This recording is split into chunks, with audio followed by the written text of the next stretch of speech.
we've got a ton of incredible pickleball coming your way all day long. Today is men's pro and women's pro singles day.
Just 25 minutes outside the heart of Phoenix lies Desert Ridge. This is the JW Marriott Desert Ridge Open presented by Foot Solutions. Man, it is going to be a glorious stop, just the second in 2023 on the Carvana PPA Tour.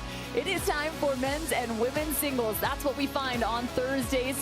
And man, is it going to be a good one. Cameron Irwin alongside professional pickleball player. We've got Kyle McKenzie in the house that's going to be walking us through our morning action. Now we have 51 players coming from the qualifier. Only 8 made it in to the main draw on the men's side. The game in terms of men's singles has just absolutely exploded. They got some rest though coming in to this Thursday. Yeah, a little different than the last event. I think they're realizing that it's a lot physically on these players that are qualifying. So they were able to play that qualifier yesterday. 8 men made it through out of 51. So kudos for them. And they're going to get an opportunity to challenge some of these big established pickleball names. We'll see how they do. Well, talking about some big established pickleball names, the first matchup we'll have on our championship court, it's going to be DJ Young versus the young Hayden Patriquin, just 17 years old. That's going to be coming up just after this.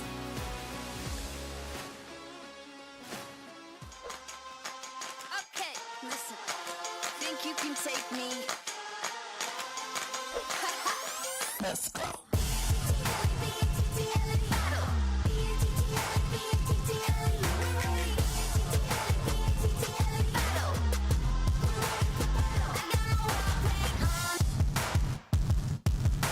At Baird, we offer a different, more holistic approach to wealth management. With your career, family, friends, and community, finding time for you and making sure your family's financial plans are on track can be a real challenge. At Baird, our financial advisors get it. We'll partner with you to create a unique financial plan and coordinate with your legal and tax advisors to bring it all together so you have more time for what matters most. Why is Aaron happy? Well, just days ago, his old wheels gave out. But he knew Carvana had his back. That's because Carvana had tens of thousands of cars under $20,000. So Aaron's folks could help him out with a sweet ride. No way. Yes way. With the most cars under $20,000 and our car vending machines, we'll drive you happy at Carvana.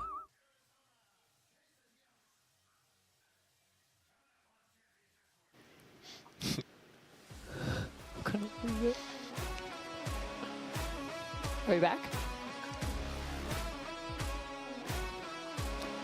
Well, we just wanted to give you a little bit of a preview as to what was going to be taking place on Championship Court, but we're going to do a little role reversal here. It's not going to be DJ Young and Hayden Patriquin. They're going to be headed to a different court. We've actually got a different matchup. It's going to be Ryan Sherry versus none other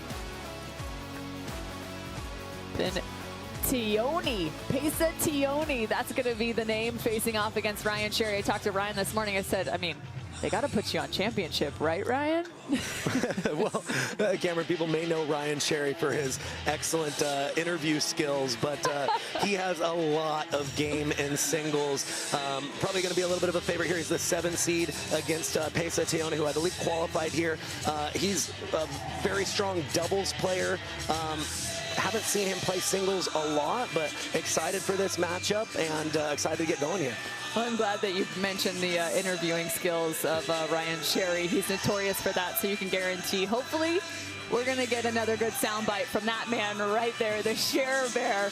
I'm just wondering if he's got that electric shirt on that somebody made for him that literally just embodies him perfectly. It's his own face on a shirt. You got to find it somewhere. I think he's going to make us wait this morning, maybe play a couple of points before the sweat makes him take off the first layer. But Ryan Sherry, for those that have not watched him play singles, when he's playing well, is one of the hottest players on the tour. He has a PPA title to his name, can certainly beat anybody on a given day, but he is known to be a little bit streakier. So if he's not bringing his A game, look for Mr. Tioni here to really push him. And you can see Tioni working with that left hand. So maybe how does that change in terms of singles facing off against somebody as a righty? I mean, you got to kind of rework your brain, right? Yeah, I mean, so much of singles training is really practicing winning patterns over and over again. And so when you play a left-handed player, a lot of those patterns are inverted a little bit. So it can make your percentages drop just a little bit and can make you need to win in a different way. We'll see how, Ryan Sherry adjusts here. So Ryan Sherry warming it up. He's out of course, Florida. Does a nice job out there training alongside several pros that direction. And Pesa Tioni, a newly signed Selkirk pro, using the new SLK. I believe that's the Halo paddle from Selkirk, and he is local here to the Phoenix area, Cameron. So what do you think about that paddle? I know working with Selkirk yourself, but what are your interpretations of using that thing? Yeah, so I have to admit, I haven't personally used it yet. I love my Selkirk Power Air, but it has the reputation of being very good for spin, very good for shaping the ball, which is really important in singles. Really finding those short angles can really enhance the quality of your passing shots. And singles is so much about implementing your will early in the first couple of shots. We'll see if that paddle will enable him to play an aggressive style. So the question is, before they get started, if you're talking about implementing your will, obviously Ben Johns comes to your mind, right? But who are some of the others in this main draw that you go, ooh, that's somebody that can definitely dictate terms?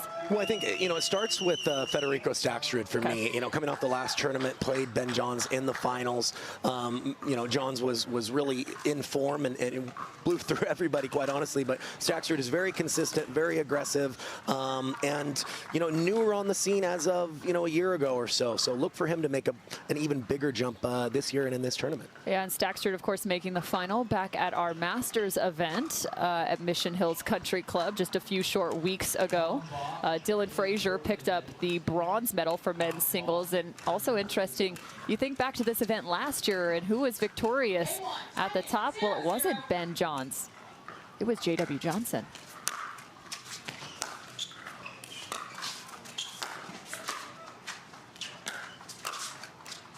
Great volley there. Excellent first point by Ryan Sherry, very much in control. We'll see how he does on serve here.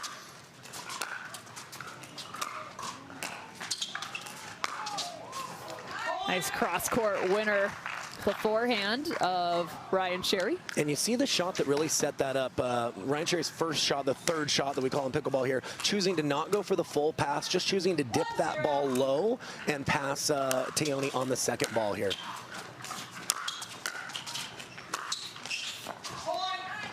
And to your point, dipping the ball low, even on that backhand side, getting that ball to dive versus the power. Yeah, if you can really force your opponent to hit upward on their initial volley, it often opens up a bigger target for you on your second shot. It seems to be the strategy early on for Mr. Sherry.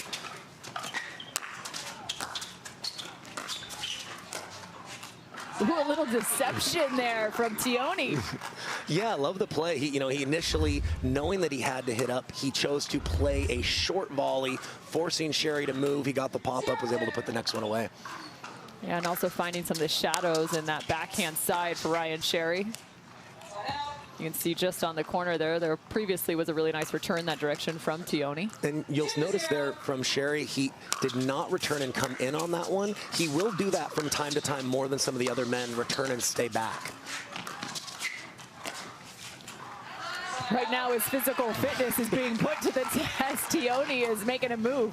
And that may be the game plan for Tioni, knowing how dangerous Sherry is with those passing shots. Sometimes forcing him to move forward changes the trajectory and the angle on those passes.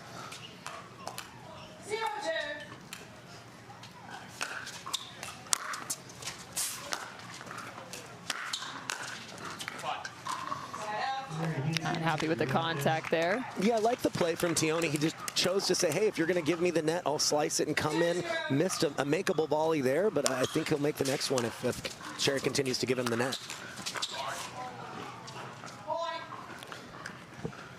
And a sorry there from Sherry. Got a little bit of let cord early love from the net. You always like that in your first round matches.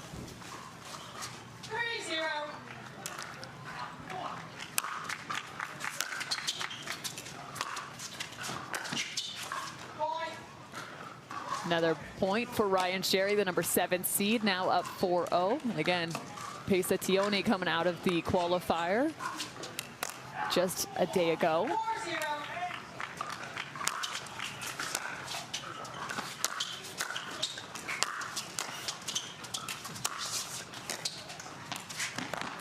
Wow, great depth on that first or second volley there from Tioni to then drop that ball just within the kitchen. Yeah, and the same pattern. I think if he can get good depth on the first volley, maybe play the next one or look to play one short, he can bring Sherry in on his terms.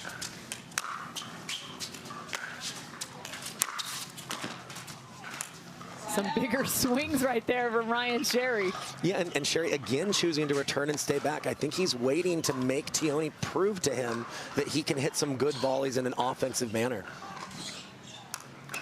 Wiping off the sweat now. Ryan Sherry's been doing a nice job with his footwork, running around the court to this point. And I like the return there from Tioni. When you play players that have great passing shots on both their forehand and their backhand, sometimes going right up the middle is the best way to reduce their angle and get a good first volley. Yeah, you see that so frequently utilized now in the game of pickleball, right? The middle return, trying to neutralize some of those angles. Yeah, just slowing some of these aggressive players down. Middle is sometimes the key. If you didn't think you were going to come to a geometry lesson this morning, well, Kyle McKenzie's now your math teacher. Apparently class is in session, and I was terrible at actual math, so don't tell anyone, Cameron. Oh, but it is such a huge part of pickleball, right? As it is in tennis as well, trying to limit those angles. Yeah, so much strategy in singles takes place before you even start the point. Oh, beautiful shot right there from Tioni. But I'm glad that you just said that, because now it's the follow-up question. So what are some of the things that have to get done before you ever even step onto the court in terms of strategizing, maybe after this point? Well, yeah, absolutely. So the serve and the return are so much more important in singles. So Sherry in his mind here is thinking, is he going to serve to the forehand, into the body, into the backhand, and then he can anticipate where that return may go. And now he's thinking kind of the same sort of thing on his passing shot. Where does a player maybe have a weaker volley, or just sometimes going right at them reduce their ability to move you? A lot of forethought, as Ryan Sherry's forethought seems to be working in his favor, now up 5-0. So Tioni's going to take a timeout here. Our lead official is going to be Brenda Ali, excuse me, and Daya Viada. That is our second official. We'll be back with more from Championship Court. Let them know, folks. Put your hands together. Come on.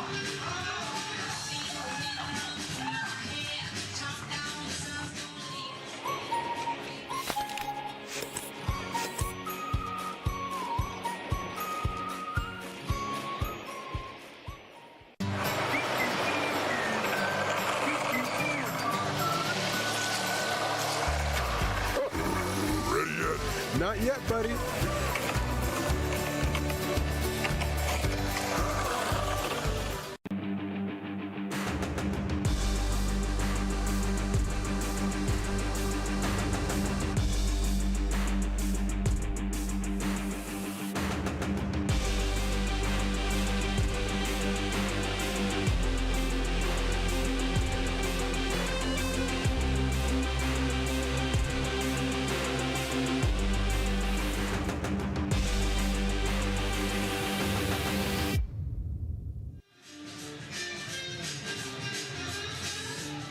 Ryan Cherry on top in his first round matchup versus Pesa Tioni. And right now he's got the 5-0 advantage here in the first game. You can see Ryan Cherry on the far side out of Fort Myers, Florida. And of course, he's leading up Legacy Pro Sports, his company that he runs, and does a really nice job working with so many former NFL athletes and clients. Yeah, and I think for Tioni to get going here, it's just fundamentals. I think he needs to put more pressure on Cherry with better approach shots and just a solid deep first volley.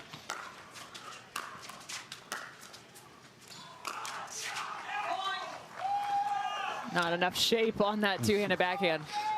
But, you know, sometimes just putting balls in play from Tioni's perspective, when you can just make your opponent work a little bit more often, sometimes good things happen for you. He's got the first point on his scoreboard.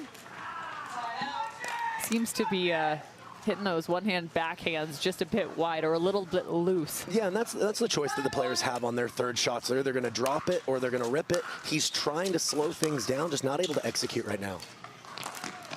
Well, that's a beautiful touch right there from Tioni. And that has been the one shot that's really, really kept him, you know, close to start here. That drop volley's been effective every time he's attempted it. Tioni working with the drop volley, to your point, has been highly effective in terms of making Ryan Cherry move. However, he has fended it off well to this point. What a shot from Tioni! An early highlight reel. You don't see a lot of ATP or around the post shots in singles. A real treat on that one, putting the movement on full display. I was going to say, I think the spin Ryan Cherry put on that ball actually helped him a little bit. Carving that one around the post. A little bit of a different look in this last rally, both players staying at the baseline. Yeah, you don't see as many baseline rallies in the men's, you know, pro singles game, but big confidence booster for Tioni to get that one. He's closing the gap here. Looks like a 3-5. Yeah, 3 straight for Tioni since that timeout.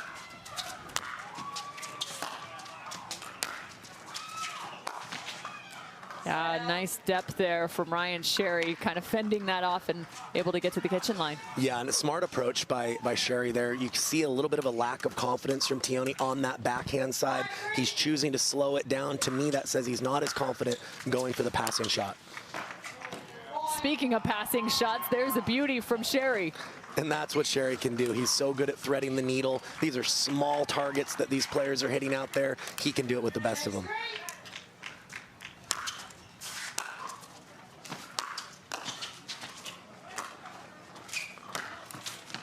Did he get it?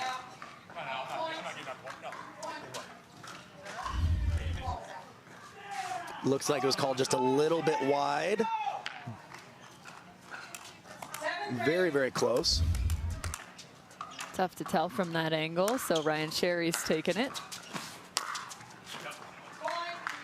A nice little hold there on the forehand side to then go cross court. And this is what's so tough if you're in Tioni's position. A similar return to last time. Last time Cherry went down the line. This time he goes cross court. So again, if I'm in his shoes, focusing on depth on that return, maybe going a little bit more middle to take away Cherry's ability to pass you on that first ball. So depth and middle, that's the equation for Pesa Tioni to this point. Let's see if he can figure and find that, as well as a little bit on that backhand side as well. But so far, you know, he did have a run of 3 points at this point, so can string some together. Yeah, things can change very quickly in singles one way or the other. Just a bit of a miscontact there. You could hear that off the paddle. Yeah, but credit to Cherry's serve. Notice how close that landed to the line. Depth on the serve, also very, very important. Well, there's the second one as well.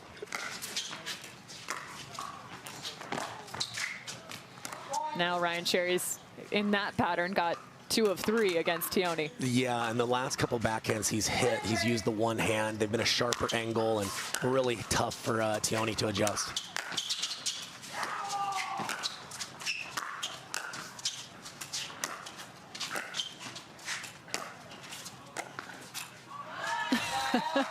Looking for the lob. I love that. The drop lob. I don't even know what that is. Off the lob. A drop overhead there. Well, we mentioned that's the shot he's had success with. He figured, you know, why not try it on the overhead too? I don't know if I've ever seen that before. At least not from a jumping position. Let's put it that way. I think it's the first time for me as well. Hey, at least he's got 2 on the highlight reel to this point. You know? Yeah, it's another 4-10 now. And this is where we're in a big deficit in game 1, knowing that if you lose, you still have the option for game 2. Tioni just needs to find a winning pattern, play free, and just at the very minimum, build some confidence for the second game. Darn near had another highlight reel on that one. Just wide. Sherry here with game point.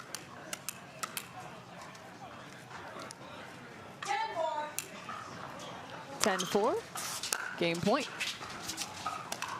And the return long. So Ryan Sherry on top early this morning over the number 26 seed in game number 1, 11-4.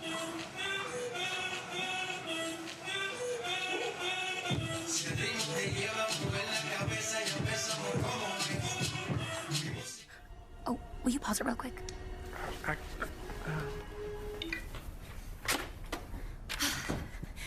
Just sold the car to Carvana. Okay, hit play, please. What? When did you do that? I just did it the other day. All I had to do was enter the VIN or license plate, answer a couple of questions, and got a real offer in seconds. Then they just picked up the car and paid me right on the spot. I can finally quit my job and become an actor. No, you're right. Sell your car at Carvana.com today.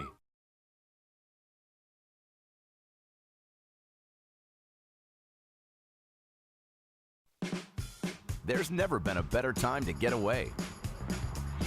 With a great deal on the Hyundai you've always wanted. With America's best warranty and up to 3 years complimentary maintenance. It's your journey. Own every mile at the Hyundai Getaway Sales Event. Hurry in to get our best deals of the season. Get in and get away. Get 0% APR financing plus 0 payments for 90 days on select vehicles. Now, during the Hyundai Getaway Sales Event. Hi, I'm Rick Barry. I used to play professional basketball. Now I'm into pickleball. Performance is really important, but also recovery is actually just as important. AlloMD is a product that I use constantly before my matches and after my matches for my recovery. Great for inflammation, great for recovery. I keep coming back to this. AlloMD all day long, baby. I use it. I use it. I use it. I use it. I use it. AlloMD, acute relief cream. The draw for men's singles looks like a bit of a doozy in terms of some first-round matchups. Right now, it's Ryan Sherry out on the court facing off against Pesa Tioni, but there are a couple that are screaming for first-round battles. Christian Alshon versus Pablo Tellez. That one, ooh, I would not want to see that first round. Yeah, freshly coming off of a challenger-level win in MLP as teammates. Probably kind of a bittersweet first round for them, but yeah, very close matchup on paper. Be an exciting one to see who comes out on top there. Of course, Christian Alshon and Pablo Tellez were part of the Bay Area Breakers team that won the challenger level at MLP Mesa just this past week. So big congratulations to them, but some other first-round matchups. Spencer Smith versus Gabriel Joseph, of course.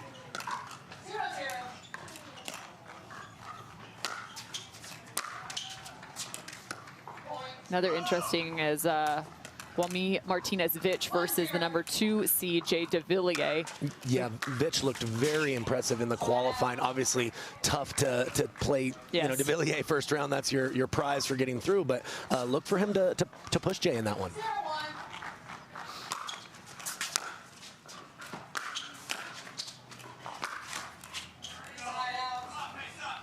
Okay, and a solid start here for Tioni. He's had some solid returns, good first volleys. He's not trying to do too much. Let's see if he can build off of his early 1-point lead here in game 2. We talked about depth and then also trying to find some of those middle returns as well in game 1.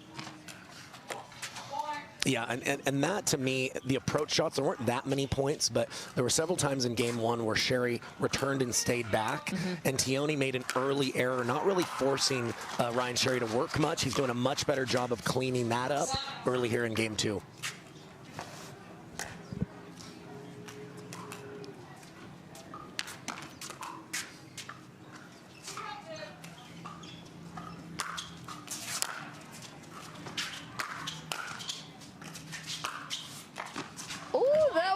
Thing of beauty, Ryan Sherry. Letting that one roll off the paddle. Yeah, that's what he can do when he's got it all going. And if you're Tioni, you have to just say that's in the budget. He played a good point, good return, good first volley. Sherry just was able to run around, find a forehand, and come up with that highlight reel shot. Side out. And that's also a little bit in the budget for Ryan Sherry, too. He has had some very aggressive service pressure, finding that back or the baseline pretty effectively to this point, even with the missed serve there. Side out. Yeah, more allowable to miss a serve once in a while in singles because it's such a weapon when you can get it deep and you want to put pressure on that return at all times. Side out. Looks like Sherry had the opening up the line, just a little bit late, mistimed that one. 2-1 here early in game 2 for Tioni. 2-1.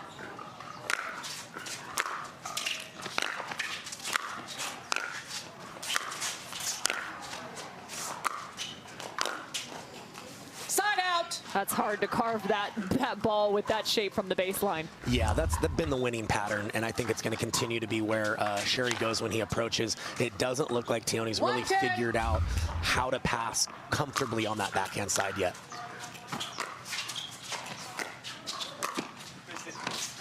Side out. And you hear Ryan Sherry on the stream miss-hit right there, and I think you're right because he actually took a pretty phenomenal step there to get in front of that ball. Yeah, he had the opening for the winner, but he was pulled to the side. Looks like he just got barely overstretched just a little.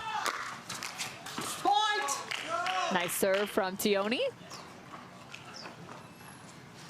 With the increase in paddle technology, sometimes these balls, they just don't even bounce. They just skid, especially when you're serving with depth like that. It's not always true and can certainly favor the aggressive player. So there's another return to the Tioni backhand, but it wasn't right in the corner. What I'd love to see him do is be a little more bold with his footwork and try to make as many of those balls a forehand as he's able to just disrupt the strategy of Sherry trying to find his backhand.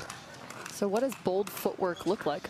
Well, I think you have to be a little more extreme of shading to that side even before the return goes there and giving up more space on your forehand side.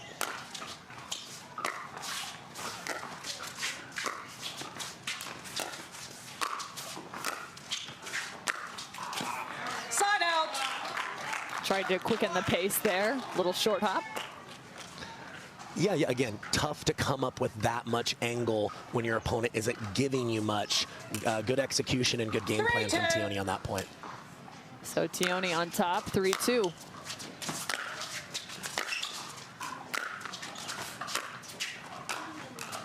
And a second one. The layup for Tioni. I think he's starting a trend here, Cameron. Might be a shot I'm going to need to add in my game. He's 2 for 2. 4-2, 1 minute. One on one side, one on the other side. It's like a tip dunk. You can obviously see the game plan is to bring Ryan Sherry forward because he's so good with those angles. It makes it more that cat and mouse style, which I think Tioni feels like he's more favored in that style. So he's been great every time he's been able to bring him in. The question is, can he slow him down enough to be able to do that? Well, we'll give you a look now around the tournament as they are in a timeout on our championship court. Right now, you're taking a glimpse into Christian Alshon out of the University of Chicago facing off against Pablo Tellez. Alshon and Tellez are in Game 2 action, and Alshon picking up the first 11-8, so things rather tight out on their court as well. Now in a timeout with a 6-3 advantage to Alshon in the second. Reminder, too, Christian Alshon had a bit of a Masters event as well, taking down Tyson McGuffin, one of the top seeds in men's pro pickleball, who is actually out right now with a minor foot injury. He had to pull out of this Desert Ridge event. So some happy healing towards the direction of Tyson McGuffin, but I believe Zane Navertil will be filling in for Tyson for both not in men's doubles as well as women, as well as mixed. Yeah, I don't think Zane was too disappointed to pick up those high-quality partners. Catherine Parenteau and James Ignatowicz, that's pretty good. Absolutely. Knows that he has a real opportunity to make a deep run in both events. We wish Tyson a fast recovery. You've still got the bar across things. Sorry, just... Excellent angle on that first volley from Ryan Sherry. Earns himself the side out here, trailing a little bit, 2-4 here in the second. Point. Tioni sticking with the game plan of going deep middle on that return, just slightly overcooked that one.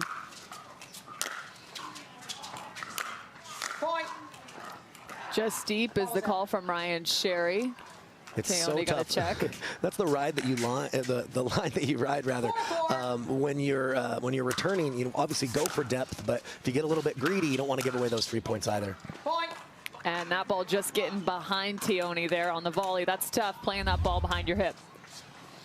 5-4.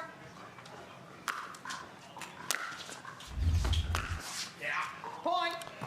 Yeah, is a call from Ryan Sherry.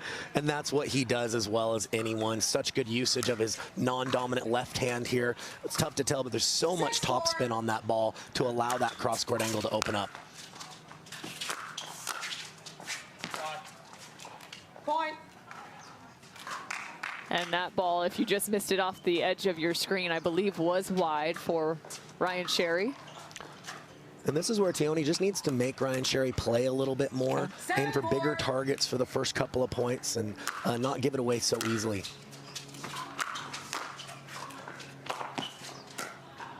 Side out. Casual for Tioni. Just rolling it in.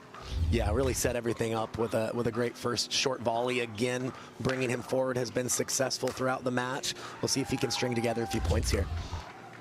Gotta love the effort, though, from Ryan Sherry.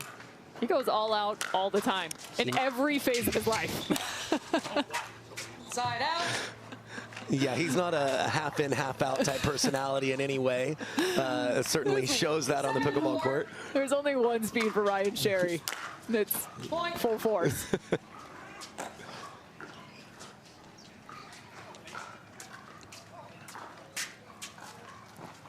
8-4.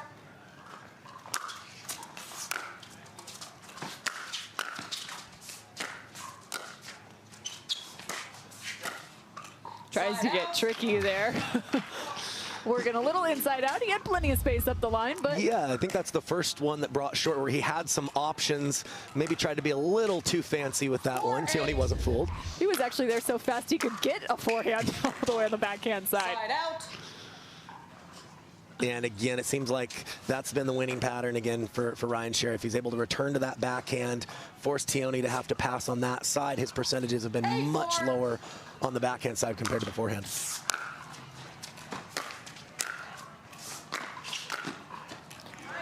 That is just an unbelievable point for Tioni in terms of just perfect in every single contact. It started right there with the return, then finding some space, and yet again, the cross-court ball from Tioni. Each contact better than the last.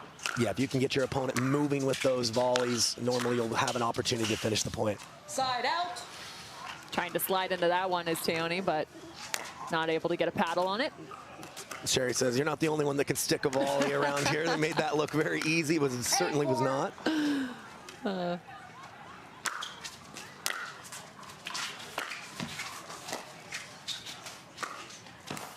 Point. Thank you, Net, says Ryan Sherry.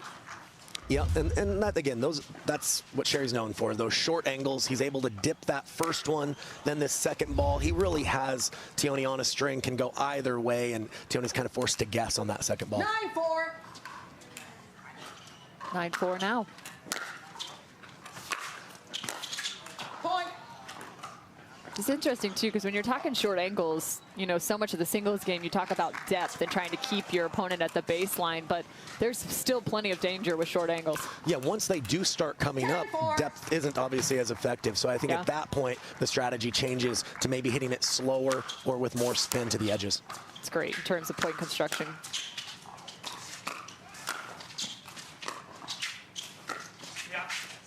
Side out. Nice angle. So good. Certainly the tougher of the two shots. That's why Ryan Sherry's leaving that open, but Tioni able to execute there. Yeah, throughout the day, we got to have a little conversation about shading and where you kind of want your court positioning to be on certain shots, because I think there's not enough conversation in that regard, especially in the game of singles, at least online yet. Yeah, it definitely plays a part. Point. That'll be a big confidence booster for Tioni. Hopefully it's not too little too late, but really thread the needle beautifully on the two-handed backhand cross court there. Tioni looking into the sun now. 5-10 is your score.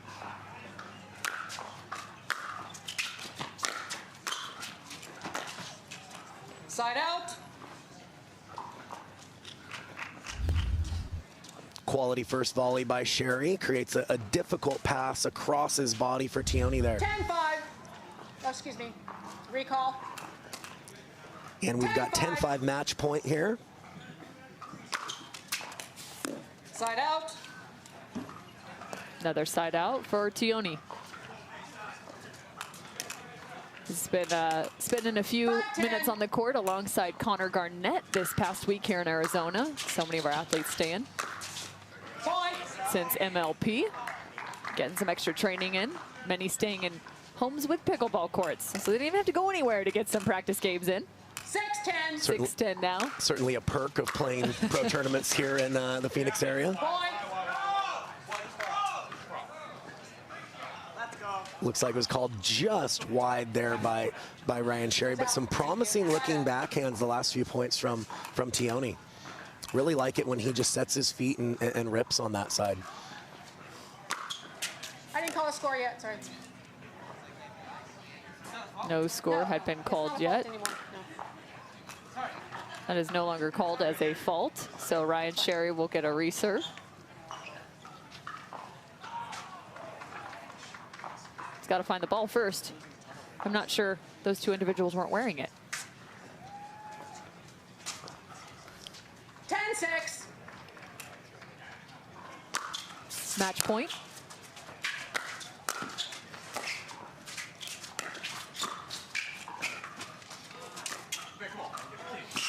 Stop. You can't hold the ball. He held the ball in the racket. It's a double, quadruple hand. He knows it. It's a quadruple hand. And Sherry's complaining here, saying earlier in the point that Tioni carried one of his shots. I mean, come on. What did you see? Carry. Carry? Okay. That was a carry. That was a carry. Point. Game match. Call it yourself, man. That's bullshit. Call that. Oh, come on. That's BS. Ryan Sherry giving some grief, but at the same time with a smile on his face in only Ryan Sherry fashion, saying there was a hold on the paddle of Pesa Tioni. So 11-4, 11-6, the number 7 seed, moving on.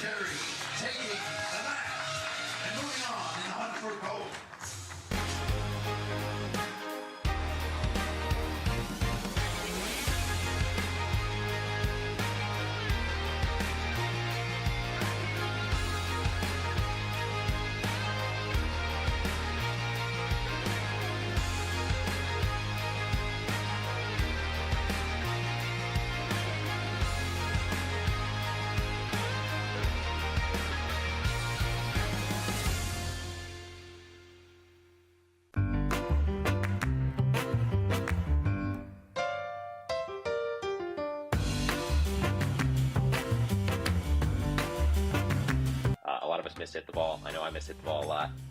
So speak for more yourself, forgiving.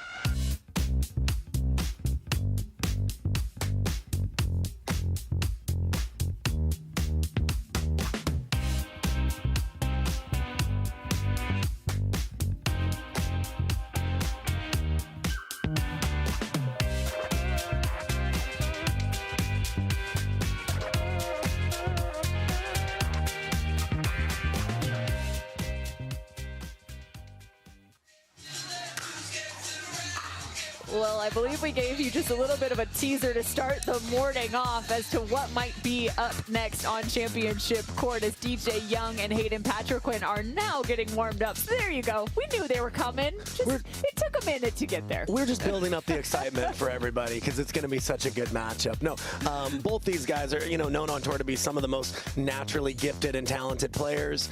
They've had more success in doubles so far, but excited to see them battle in singles. So the number 12 versus the number 21, that's going to be up next. But let's take a look just at this last matchup where Ryan Sherry was victorious against Pesa Tioni. And this is the warm-up, but what did you see? Because you talked so much about the depth and return of Pesa Tioni as he was trying to find a little bit of rhythm, but too many short angles and great ball placement from Ryan Sherry. Yeah, Sherry has more experience in singles so far. He really knows his own game and what he wants to do out there. Tioni had success bringing Sherry forward. He just wasn't able to do that often enough in the match to ultimately get the victory here. A little too much shot making from Ryan Sherry in this one. There was shot making on the side of Tioni as well. You saw a couple great points right there, back to back. We liked the tip dunk. There were two of them. There's the second from Tioni. But again, Ryan Sherry victorious in that first round. The final point was a little bit funky as the ball hung on the paddle just a bit too long. It was actually carried by Tioni on the last point. But Ryan Sherry ultimately victorious in his first round matchup. And rather emphatically, too. Good separation of points in terms of differential there for Sherry. So finding some rhythm here to get started on Thursday morning. So now you've got DJ Young, who you now see on screen, facing off against the 17-year-old Hayden Patriquin. If you're talking about who's favored, well, that's going to be a big question mark against these two. We'll get into that after this break. But Hayden Patriquin and DJ Young up next.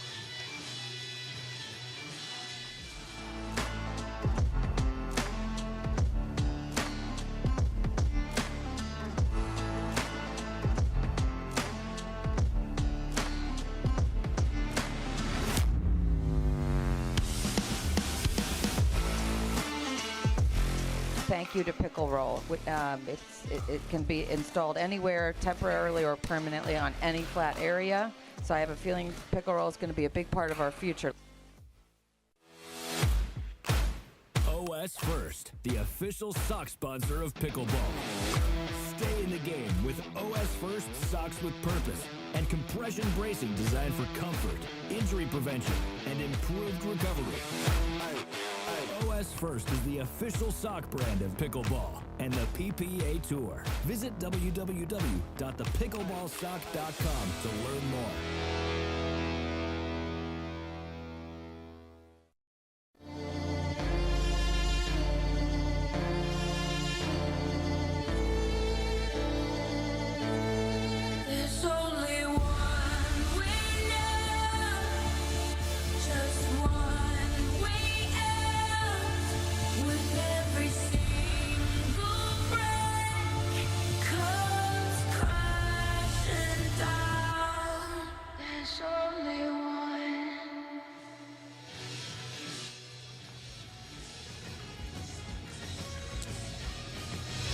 Hayden Patriquin facing off against DJ Young in men's singles action. The women will be taking the courts later on this afternoon, but right now it's a sole focus on men's pro singles. This is the JW Marriott Desert Ridge Open presented by Foot Solutions, the second stop in 2023 on the Carvana PPA Tour.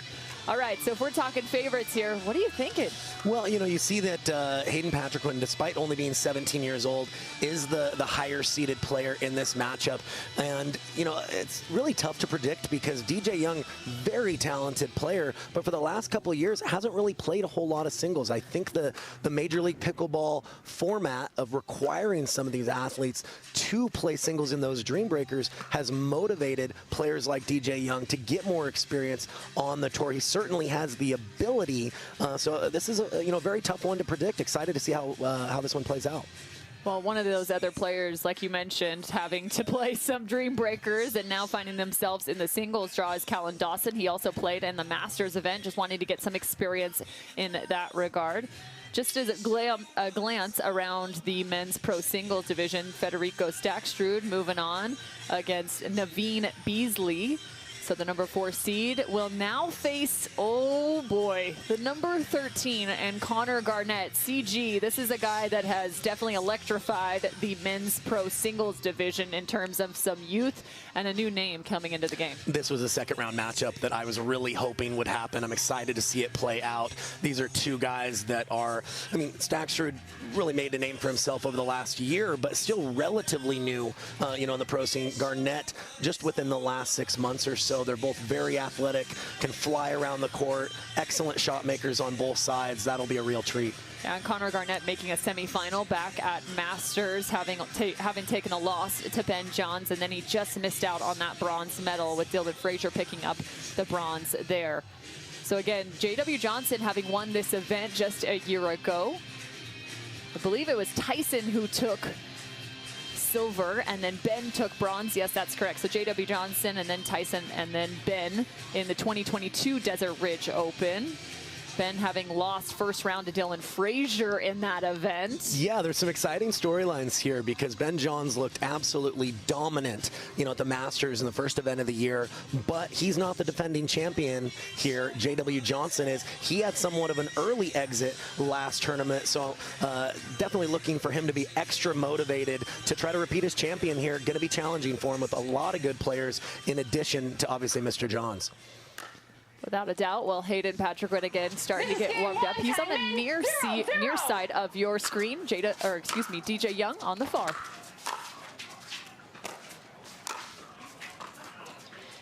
So give me some strategy and scouting report for both of these players. What are they going to both look to do? Both of these players have very well-rounded games, meaning they both play doubles at a high level and maybe have more experience on the doubles side. I wouldn't classify either one of them as, just a pure ball striker, though they hit the ball well. So look for angles, look for a little bit more variety, throwing in the third shot drop, looking to move forward, and using some of their touch and feel at the net.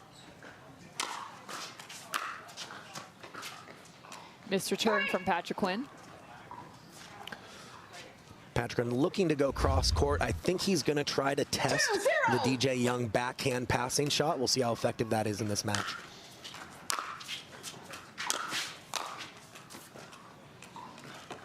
Just tagging the sideline is Patriquin. Side out. Might have played that one a little closer to the line than he intended, but no matter. He gets the point, or gets the side out rather.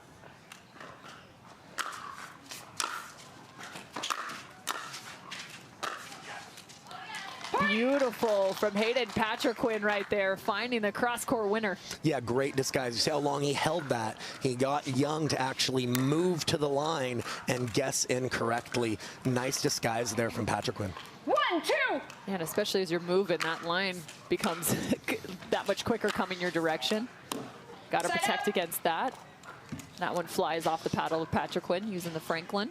Yeah, tried to hit that one, looked like at full pace. That's a little tougher to do when the return is short and low. Sometimes you have to take a little bit off that to open up the angles.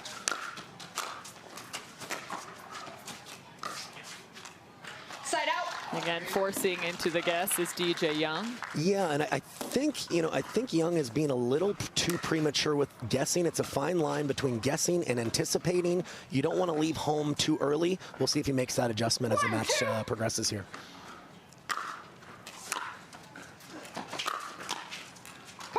Great shape as that ball just dives under the paddle of Young. Yeah, you can see the dip, and when they can get that shape, as you mentioned, Cameron, it makes the volley so much more difficult.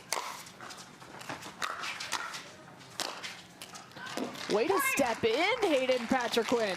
Yeah, it seems like what we're noticing is a commitment to move forward and really test that backhand on his first passing shot. 3, 2.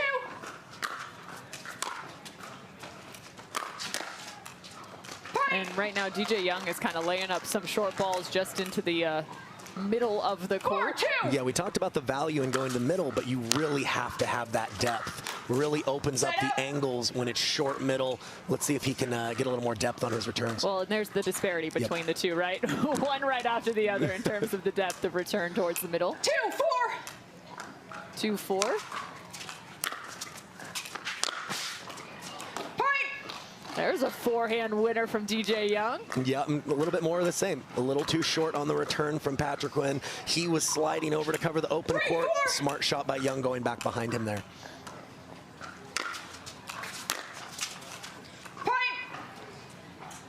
Make it 4-4.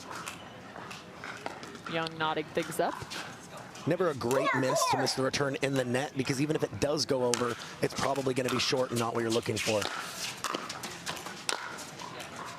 Yeah, there's a better way to miss, right? Yeah, absolutely. Yeah, and you really almost do have to look at it in those terms when you're training, where there is a good and a bad miss. 5-4.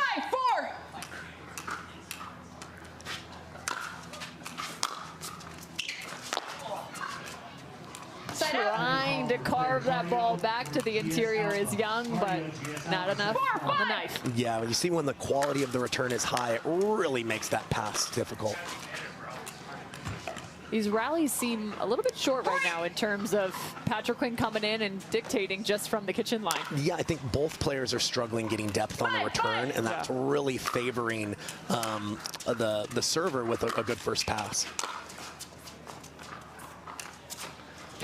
And that is the adjustment. These guys are obviously very strong doubles players, but you can get away with some shorter returns in doubles. You're much more punished for it in singles, so you have to take a little more risk there. Yeah, doubles, you got somebody else at least standing up at the net with fantastic hands at that level, fending off. It's not the easiest thing, don't get me wrong. Short returns are not fun. You're going to get blasted in that regard.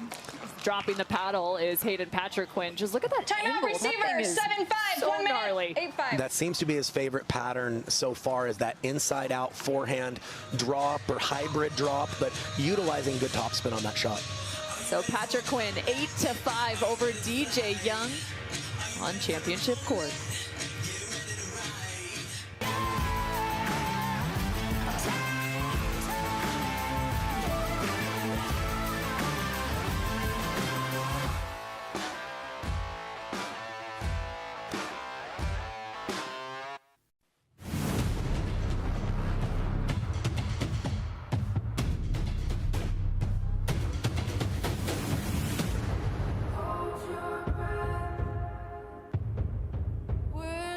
Turning back.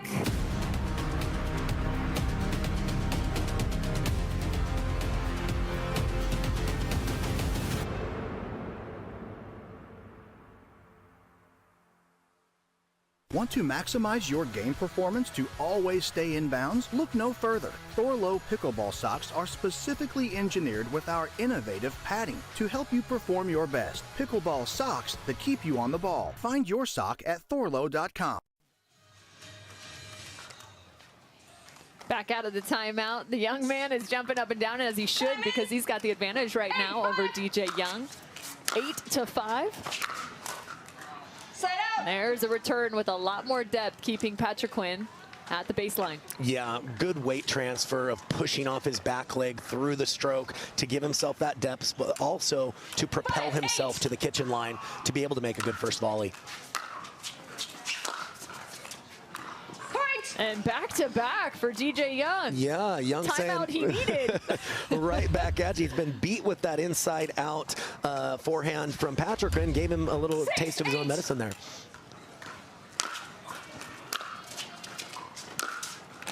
And another. Exactly. Someone has found the recipe, because he's definitely given him a taste. Yeah, both these players utilizing the inside-out forehand. You know, it's a diagonal shot, so there's a little bit more distance, allowing you to hit it harder and still get that spin and keep the ball on the court.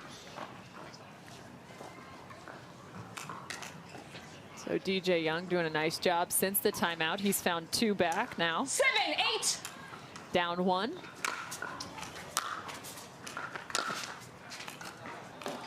And you can see how Patriquin started to shade that direction, kept the return also a little bit more middle. Yep.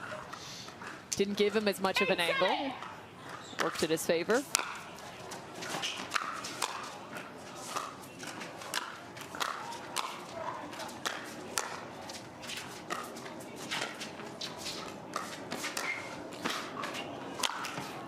And Young says, I've had enough. Get out of here, young buck. And that time Young did guess correctly in that cat and mouse exchange, was able to sit on that cross-court ball and ultimately put the next one away. And it is 8-8 now, but I do have to say too, DJ Young, one of the longer players on tour, appears to be using his length as his advantage also at the kitchen line. Yeah, gonna make him tougher to pass than most with that extended reach, absolutely. That one just teed up on a platter for Patriquin. Yeah, Patriquin got a little fortunate with the let cord to set himself up there.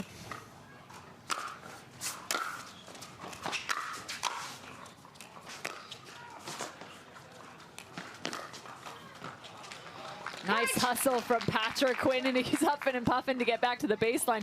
He was working hard. Yeah, and I like the location he went for on that pass up at the kitchen line. Looked like Young had the line covered, but he put it just high enough and found that tight little window to make it uncomfortable. Mr. Turn gives game point to Patriquin, 10-8. Side out. Ooh. Yeah, he had an opening, but again, we've talked about it. When the return is middle and deep and you're trying to go for a clean winner, it's very easy for those balls to slide a little bit wide on you. I like the idea, though, because he had been working so much inside out there. Ooh, right at the right foot. Tried to find the tweener. Yeah, I like the idea by Young there. It looked like he was opting for a drop rather than a drive. Just left it a little bit high, and Patriquin was able to hit down at the feet on that volley. Point game. 11-8. Switch ends. 11-8. Patriquin, the number 12 seed. He had the advantage early, then it got a little tight with DJ Young. Knotted things up at 8 apiece, but a late push from Patriquin in game one gets him at the advantage.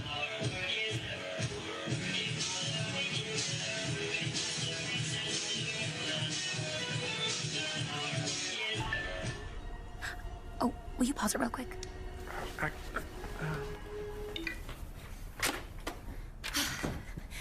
Just sold the car to Carvana. Okay, hit play, please.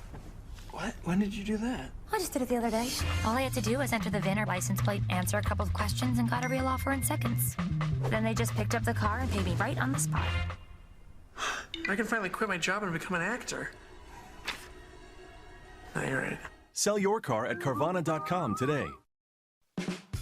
There's never been a better time to get away. With a great deal on the Hyundai you've always wanted. With America's best warranty and up to 3 years complimentary maintenance. It's your journey. Own every mile at the Hyundai Getaway Sales Event. Hurry in to get our best deals of the season. Get in and get away. Get 0% APR financing plus 0 payments for 90 days on select vehicles. Now, during the Hyundai Getaway Sales Event. Hi, I'm Rick Barry. I used to play professional basketball. Now I'm into pickleball. Performance is really important, but also recovery is actually just as important. LMD is a product that I use constantly before my matches and after my matches for my recovery. Great for inflammation, great for recovery. I keep coming back to this. AlloMD all day long, baby. I use it. I use it. I use it. I use it. I use it.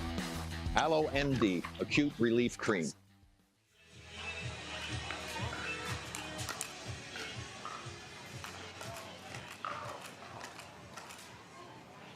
This is game 2. Time in. To Desert Ridge for the Carvana PPA Tour. Second stop now in 2023.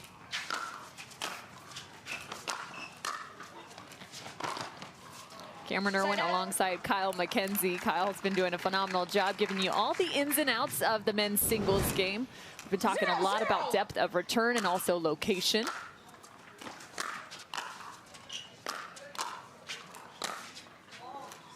Trying to find a lot of shape on that is Patriquin, but better job dictating terms is DJ Young finding the kitchen. Yeah, good leave there by DJ Young, recognizing that pass was just going to fly a little bit on Patriquin there. And I like the choice from Young there. Had a lot of success with that forehand going inside out in game one, keeping Patriquin honest by pulling it inside in. Excellent pass there to start.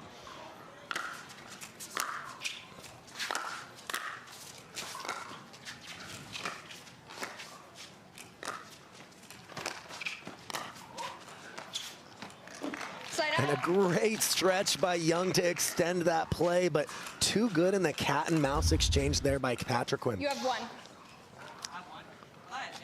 Oh, sorry. My bad.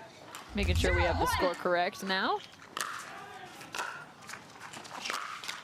Patriquin was going, I didn't think I had earned one yet.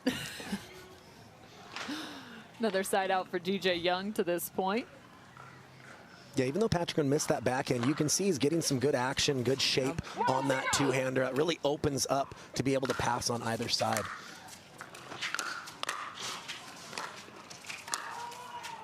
Side up. Plenty of shape on that one for Patriquin.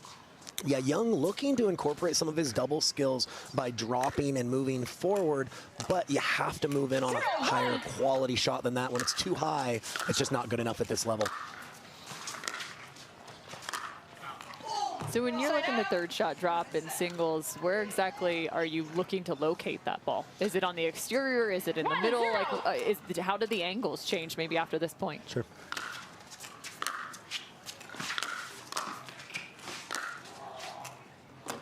So good. Look at the shape of that. Right there. Looked like it was going to go out because it crossed the net so high, but he had plenty of topspin.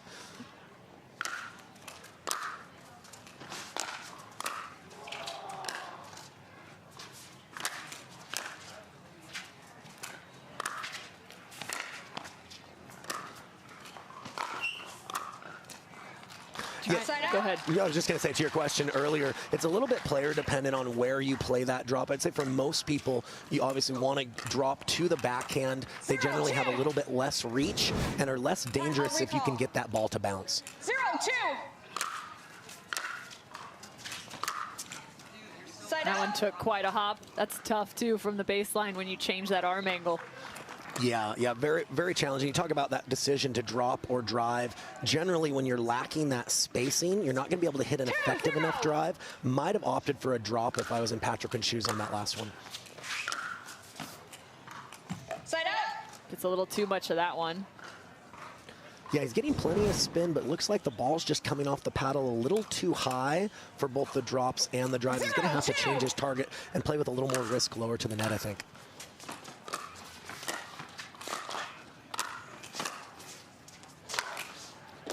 I love what I just saw from DJ Young. He short hopped that return and got to the net wildly quick. And we talked about the anticipation too. Patriquin was beating him with that inside out drop. Young was there to cover it, leaving more line exposed because he's making Patriquin beat him with some different options. So DJ Young out to a better start here in game 2, now up 3-0.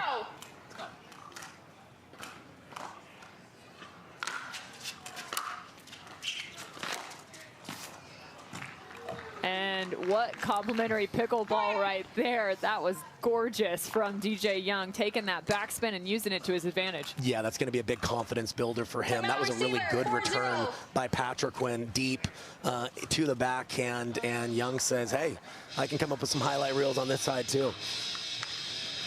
So 4-0, Patriquin going to try and slow things down now. So the question is, what have you seen in terms of adjustment from DJ Young?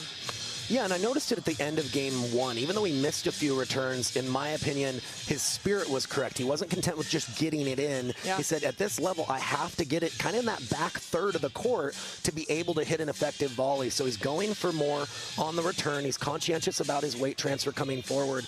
And I think he's just giving himself a little bit bigger targets on his passes to make Patriquin play a little bit. So I like what I'm seeing out of Young. I like that. Spirit correct. That's a phrase I've never heard, but I'm going to use moving forward. I like it. So on the side of Patriquin, in terms of switching from game 1 to game 2, you said the nuance, it actually happened back in game number 1. So would it be nice you got somebody in your box trying to make some of those adjustments? Seconds. Is he finding that equation or recipe to go the other direction? Yeah, I think, on his own. Yeah, I think he's going to have to vary his patterns a little bit. Young, to me, is already kind of guessing the direction of some of Patriquin's favorite patterns. Yeah. I think he's going to have to keep him honest a little bit with varying those. And again, you can see the immense amount of shape that Young is getting on his passes. That ball cleared the net relatively high, but was able to get enough dip to bring that down in the court. Young working with the Carbon Pickleball Power Series, I believe. You see the lead tape as well along the length of his paddle, giving him some extra pop.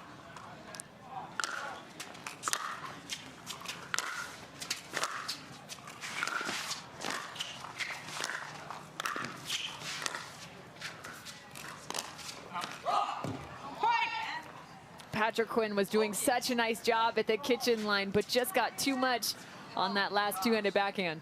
Yeah, I like the idea from Patriquin there to be aggressive, but when you're up and your opponent's back, you never want to aim too close to the lines because it's just an unnecessary risk that you don't need to be taking. Talk about some bigger targets in terms of passing shots for DJ Young. Maybe some bigger targets are in need for Patriquin, even while standing at the kitchen line. There's another ball. That's the second we've seen. Beautiful cross-court winner on the two-hand backhand from DJ Young. Yeah, absolutely. And to me, I've got a rule when I play that I make opponent beat me with their weaker side twice before I change up my strategy. That's the second time. If I'm Patriquin, I'm going to look to go a little bit more middle, again, to take away that angle, get into some more points, and then adjust from there. I love that. So you already have made up in your mind, hey, if it's going twice, you got to beat me twice before I make my adjustment. You know, I have more of a science approach when I'm playing, but that's what works for me. So you go full science, but no math. We've learned. Right. No geometry for Kyle McKenzie. You've got me figured out now, Cameron. So 10-0 right now, DJ Young. Completely different story here in game number 2. He's got game point.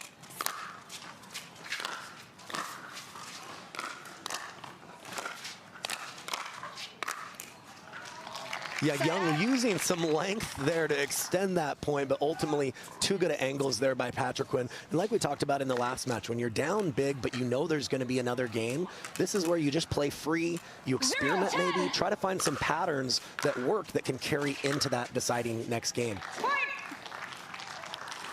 Well, maybe that's the one right there. Point on the side of Hayden Patriquin. 110 now. See if he can find a pattern that's going to work in his favor. Tries to go with the same thing, to your point. Yeah, he's been working the inside out. I do think he's going to have to try some of those inside in or like that backhand up the line. If nothing else, just to show Young that he's capable of both, to keep him guessing.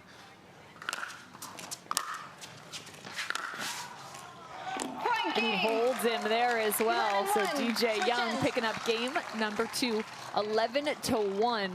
He found the pattern he was looking for. I'm curious to see if Hayden Patriquin's got that inside in, a little change of pace going into game number 3.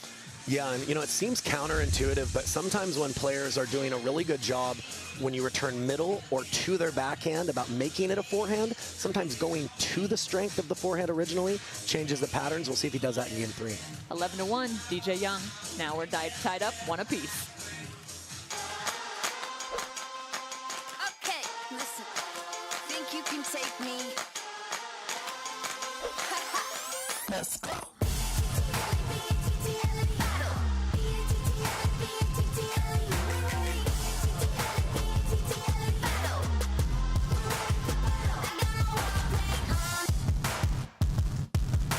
At Baird, we offer a different, more holistic approach to wealth management. With your career, family, friends, and community, finding time for you and making sure your family's financial plans are on track can be a real challenge. At Baird, our financial advisors get it. We'll partner with you to create a unique financial plan and coordinate with your legal and tax advisors to bring it all together so you have more time for what matters most. Why is Aaron happy? Well, just days ago, his old wheels gave out. But he knew Carvana had his back. That's because Carvana had tens of thousands of cars under $20,000. So Aaron's folks could help him out with a sweet ride. No way. Yes way. With the most cars under $20,000 and our car vending machines, we'll drive you happy at Carvana.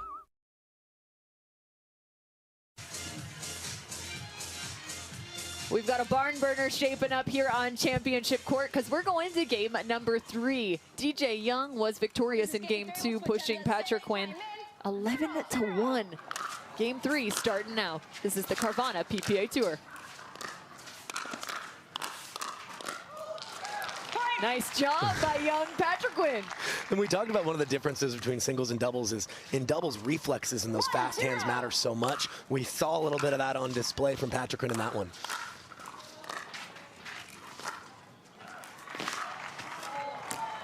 That was a big stroke right there from Patriquin. Yeah, I think he was pretty surprised that Young was able to come up with such a quality shot back across his body. Looked like Patriquin was in complete control at that point, but a beautiful shot by Young there. 0-1.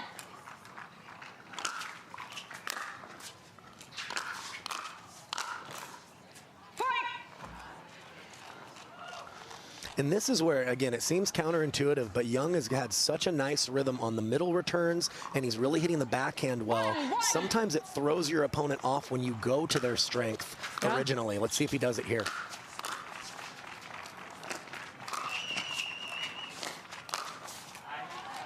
Tries to get tricky with it. And right on cue, looked like Patriquin took that initial return, just showing a different look to Young by going to the forehand, able to get the side out. Nice change of pace there from DJ Young. And both these guys are kind of known for their competitive demeanor, just being cool and collected. They make it look easy out there. Very casual with an amazing volley right there from Young. I think the entire internet's hoping for another Hayden Patriquin finger wag.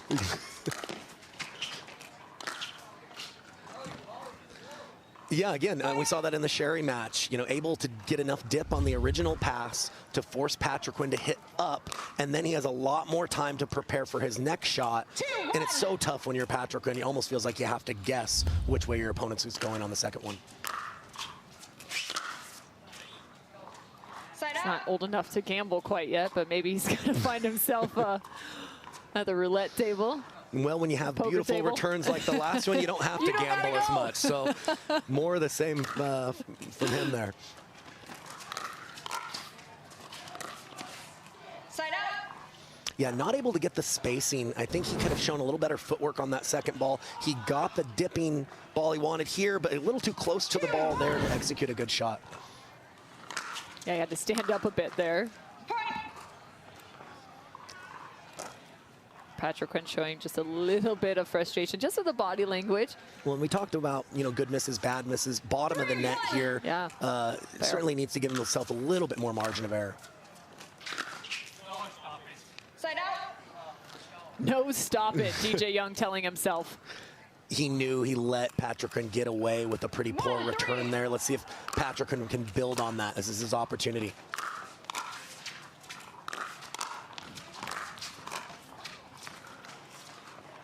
It's looking a little bit more towards the direction of Patriquin. I think back to game number 1 where there was a rally. Patriquin going up the line on that.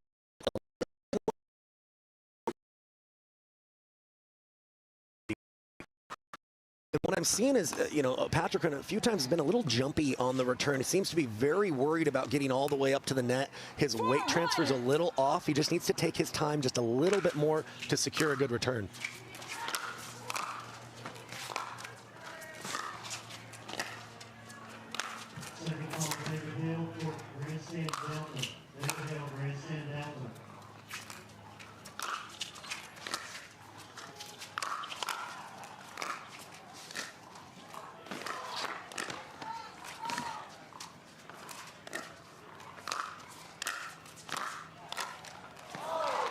Patriquin had his track shoes on and fends one off. That point, it had a little bit of everything. Patriquin was in control. Then it looked like he'd lost it and gets a little bit of a gift on that backhand volley from Young there. This is, I think, the moment where both athletes try and drop the ball a little bit, walk around, try and catch the breath. We've seen a few missed returns in that regard.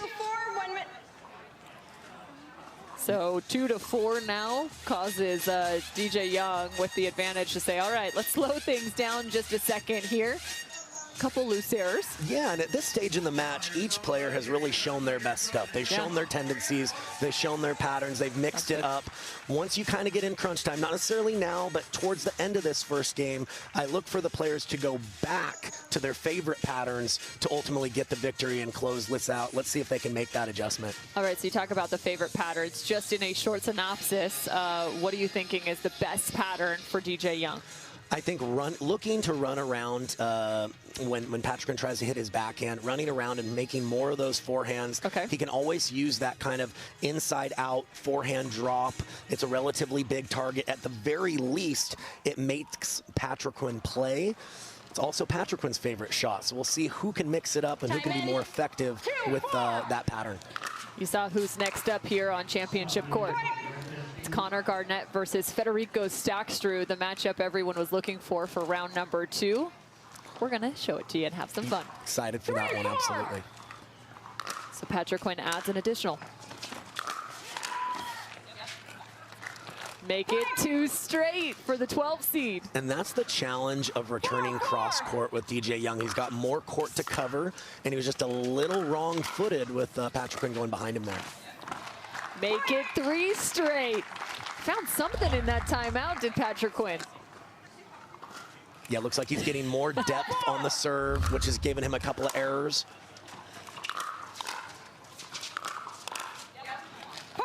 Better job of creating space with his feet there. Good first volley by Young, but Patriquin was able to get that spacing and come up with another quality pass. I just heard the word spicy on the side of Patriquin, who gets 4 straight out of the timeout. DJ Young is taking another.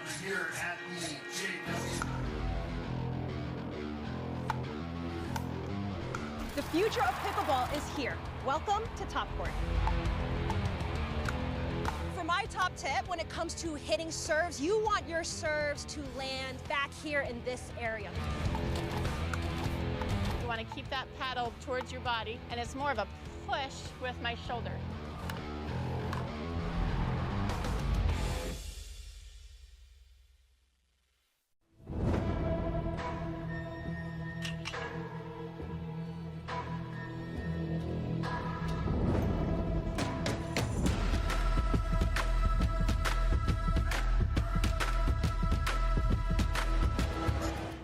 Introducing Skechers Pickleball. They're ultra lightweight and responsive for incredible speed. They have Goodyear rubber outsoles with a specialized pickleball design for increased side-to-side stability and agility. Conquer the court in comfort. Skechers Pickleball, the official footwear of the Carvana PPA Tour. Right amount, you know. So change of end, 6-4. Patriquin now with the sun in his eyes on that far side of your screen. DJ Young has dropped 4 straight. He needs to find something now. Make it 5 straight. There's the inside out. We talked about patterns. Cameron Irwin alongside Kyle McKenzie. That inside out for both these players. Very effective for young Patriquin there. Young played a great return, but to me, I'm going to be leaning, taking away that inside out shot. Make him beat you with the other one right on cue here. Yeah, that was perfectly done right there. Nice adjustment. Young getting the ball back now.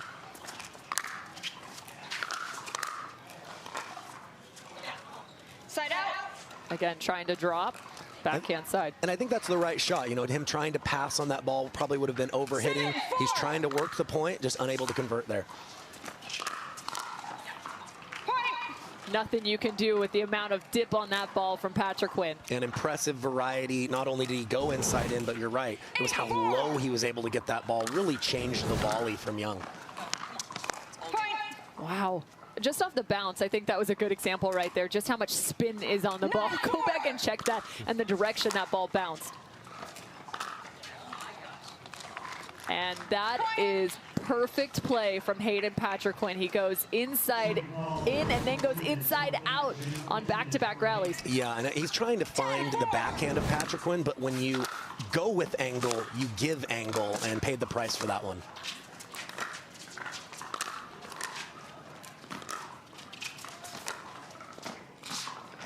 Trying to cuff that ball with his wrist. So match goes to Hayden Patriquin. He drops game number 2, 1-11. And he goes, I'm not done, not so fast. 11-4 in game number 3. Patriquin with the advantage. You can see how quickly the momentum can change in singles. It flipped a few times. Patriquin ultimately able to find his best stuff to close out that match. So Patriquin moving on the winner's side of the bracket. DJ Young will fall to the backdraw.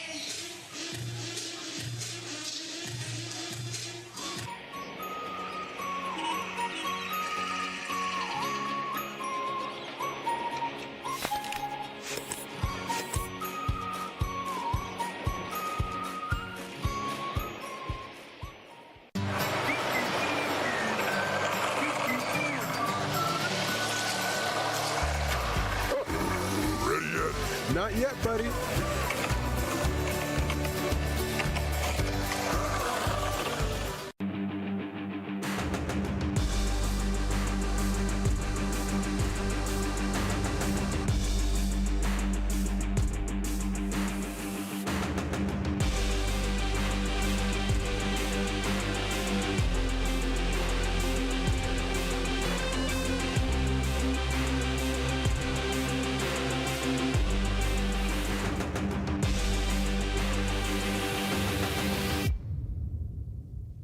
At Foot Solutions, we have highly trained, board-certified podorthists available at our retail locations to expertly fit you in a truly custom orthotic and recommend the perfect footwear from our collection of stylish international brands.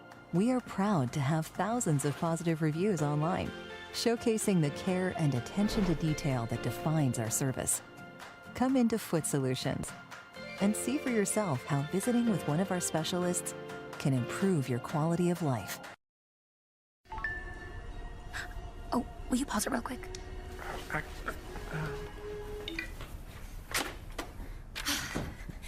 Just sold the car to Carvana. Okay, hit play, please. What? When did you do that? I just did it the other day. All I had to do was enter the VIN or license plate, answer a couple of questions, and got a real offer in seconds. Then they just picked up the car and paid me right on the spot. I can finally quit my job and become an actor. No, you're right. Sell your car at Carvana.com today. There's never been a better time to get away. With a great deal on the Hyundai you've always wanted. With America's best warranty and up to 3 years complimentary maintenance. It's your journey. Own every mile at the Hyundai Getaway Sales Event. Hurry in to get our best deals of the season. Get in and get away. Get 0% APR financing plus 0 payments for 90 days on select vehicles. Now, during the Hyundai Getaway Sales Event. Hi, I'm Rick Barry. I used to play professional basketball. Now I'm into pickleball. Performance is really important, but also recovery is actually just as important. LMD is a product that I use constantly before my matches and after my matches for my recovery. Great for inflammation, great for recovery. I keep coming back to this. AlloMD all day long, baby. I use it. I use it. I use it. I use it. I use it. AlloMD Acute Relief Cream.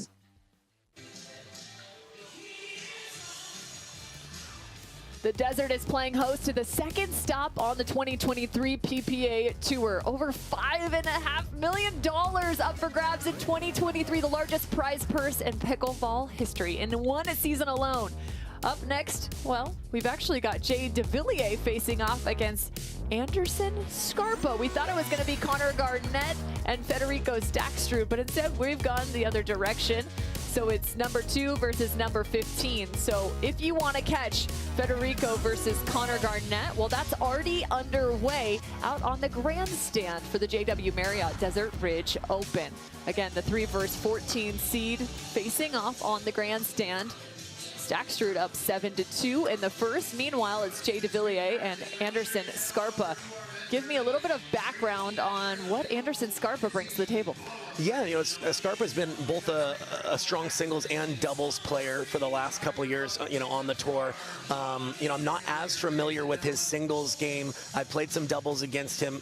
Very good hands, very good with angles. What I'm going to be looking for is the quality of his ball striking on the ground strokes for both forehand and backhand. How many of those cheap, free offensive points is he able to get versus having to kind of work the angles and use his feet and find points with variety. And on the other side, you know, Jay Devilliers, who, you know, much more familiar with, he can do a little bit of everything. I would say of the top players, he's kind of a jack of all trades. I wouldn't say there's one weapon that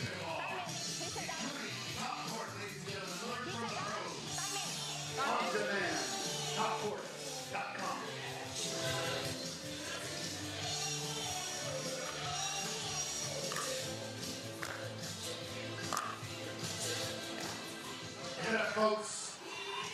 Go ahead. Here, I'm here. Wait. On a PPA Tour, Scarpa will get us started. 0-0. Played tennis at Mercer University. Out of Georgia, at least the university is. He's originally out of South Carolina. Yeah, showing some good foot speed on that first one. Most of the time, players would have to drop that second ball. He was able to get up there fast enough to stay on the offensive. Point! Missing the volley is Jay Devilliers. Residing in Kansas now. 2-0. Wichita State. Go Shockers. Devillier moves extremely well, especially for a bigger guy. I believe he's 6'3", known to be one of the tougher players to pass once he gets up to the kitchen line. 0-2.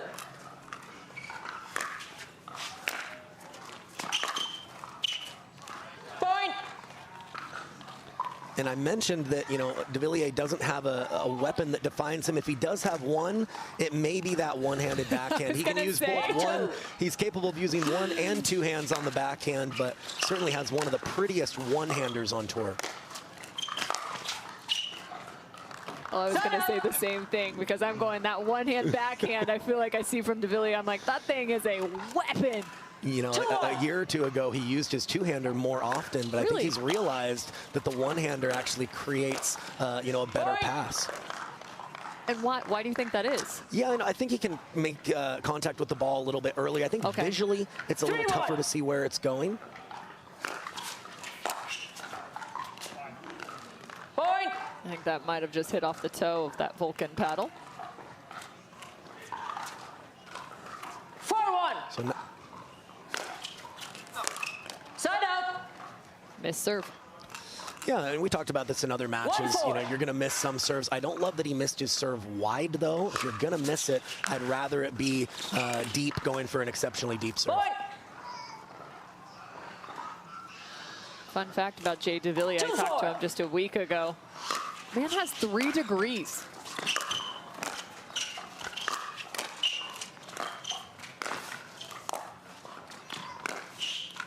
As he finds one there. Get this. He spent so much time at school. He has a degree in international business. Of course, he is from Paris, France originally. 3-4. Marketing as well as management. So he can do just about whatever he wants after he's done with pickleball. Well, I learned something new today. Obviously, very smart guy, very impressive. Point. And you see how comfortable Devillier is up at the kitchen line. Great anticipation. Understands the geometry of probability of going which direction for his opponents.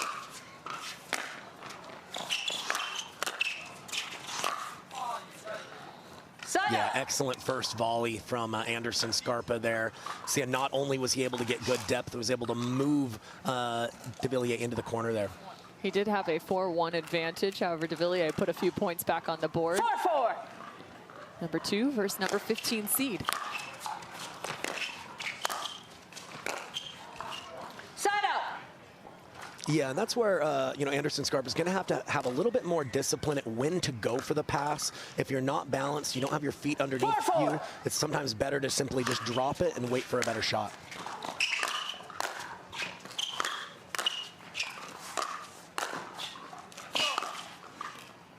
The ball just wide of the court. So Jay Devilliers did a nice job from the baseline. Point. Yeah, doing a great job of not going for the winner every time, but if you can make your opponent stretch for those volleys, it really, really makes them much more difficult to execute against them. Side out. That comes with confidence, though, right? And knowing that you can still maintain with throughout a rally. I feel like at times when you feel like you've got to thread the needle or go for the winner, it's because you're not necessarily trusting the rest of your game. Exactly, exactly. I think when you know that you're stringing together combinations of shots, you're much more likely to play within yourself. Point for Anderson Scarpa, and watch his wrist angle on this next serve. It's a little bit unique, and I'm curious to see what your thoughts are on it. And maybe I'm crazy here, but just visually, it looks as if he draws his wrist really far back on his pull. Yeah, it's more of a tennis thing where you kind of load that wrist a little bit. You don't see that as often in pickleball. I think he's just probably carrying that over from his tennis days would be my guess. Just getting a little extra on that lever, right? Cock that up and ready to release it.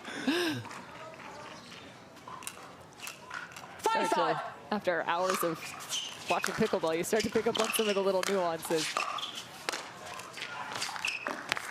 Nice ball there from Scarpa. Yeah, and I like that play. Somebody who covers the court so well, going back behind Devillier to the forehand side might be the best choice when he has a neutral volley and where to take it.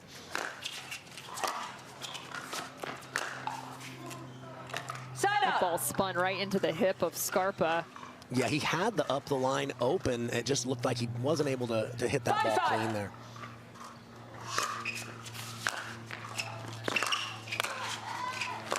And to your point, the exact same thing. Yeah, good depth. It's very awkward for the players that are so good at hitting these passes. It's sometimes uncomfortable moving to your strength, which is usually the forehand. So sometimes when players go there often, it throws off your patterns just a little bit. Here's a look at it again.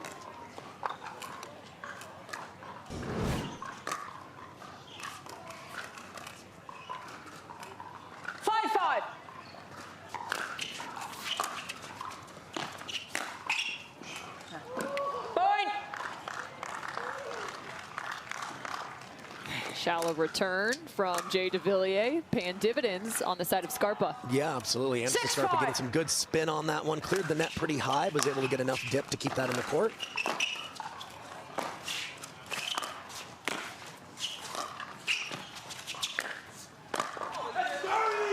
And an amazing point by Anderson Scarpa, not only putting the shot making on full display, but the movement really showcasing what an athlete he is out here. 7-5.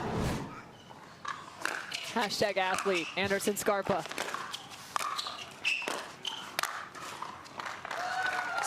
Trying to remember the poll that was getting pushed around. What was it? Would you rather be athletic or powerful? Was that I think it was going around? Fast hands are powerful. Fast hands are powerful this week. You know, and I don't think the fast hands is going to matter as much in singles. No. So for that question, I'd have to go with the power if it's a singles question. Or athletic. That's true. Slapping that down is Scarpa.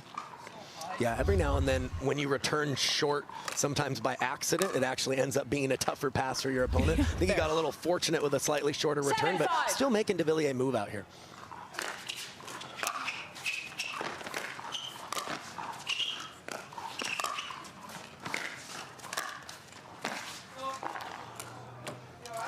And Scarpa just took a little bit of a tumble there, caught the edge of his toe. Hopefully he's okay. Yeah, fortunately he looks like he's doing all right. We've all been there when we're flying around the court, right? No, I've never been there. So sure-footed. Yeah, I think Scarpa went out of his way to change direction on that one. Probably didn't need to. The natural volley would have just been to push that up the line.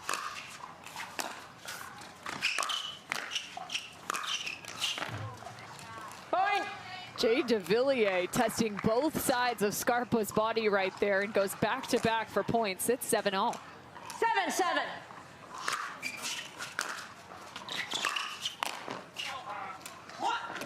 Devilliers finding some really nice angles and plenty of power to challenge Scarpa. He has the 1-point advantage. And you can see when you make your opponent stretch for the volley, even if they can reach it, it doesn't mean they're going to be able to execute it. Definitely stretching is Scarpa right now. He's going to have to stretch to the end of this one. Devilliers up by 1. To make it to the game, it takes dedication and training. To stay in the game, it takes grit and stamina. To win the game, it takes strategy and skill. You keep focus on your approach, drop, and champion shots, and we'll help you stay focused on your strength, flexibility, speed, and downtime. Having a sports medicine partner in your court is key to helping you make it to the game, stay in the game, and win the game. Select Medical is proud to be the exclusive provider of physical therapy of the PPA Tour.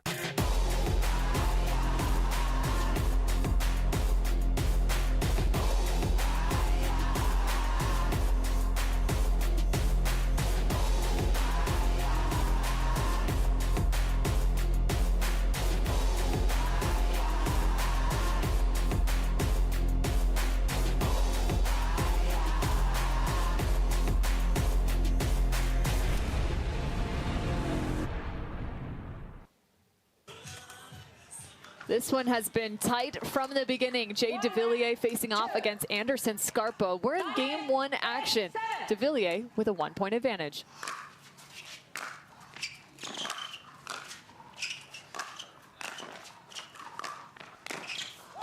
Great footwork there from Devillier, recovering from those one-hand backhands, set himself up beautifully. Yeah, and you know, Anderson Scarpa's had some success hitting volleys to the forehand side of Devillier, but I think he's going out of his way to try to do it at the wrong times right now. I think he's got to wait for him to have a more neutral ball to find that opening. So make it one more for the number 2 seed, who now has game point. 10-7.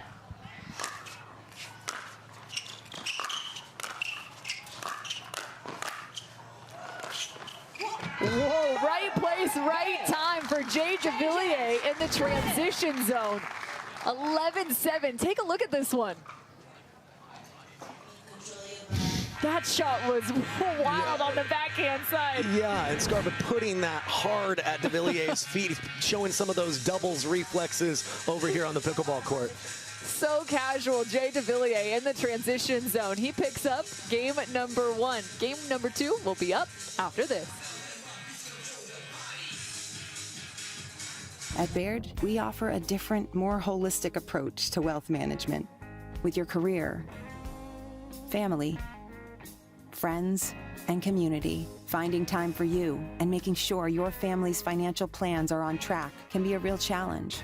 At Baird, our financial advisors get it. We'll partner with you to create a unique financial plan and coordinate with your legal and tax advisors to bring it all together so you have more time for what matters most. Why is Aaron happy? Well, just days ago, his old wheels gave out. But he knew Carvana had his back. That's because Carvana had tens of thousands of cars under $20,000. So Aaron's folks could help him out with a sweet ride. No way. Yes way. With the most cars under $20,000 and our car vending machines, we'll drive you happy at Carvana.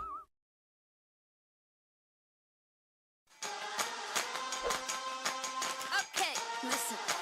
Think you can take me? Let's go.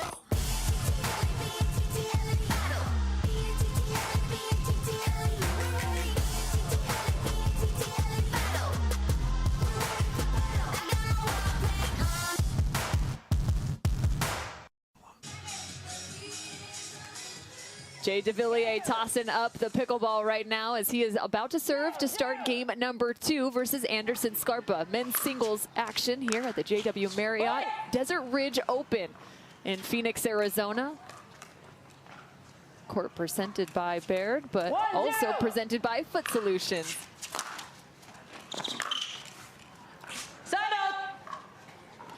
Devillier trying to go for that cross-court pass on the forehand. Looked like maybe just needed one more step to get that ball in front of him.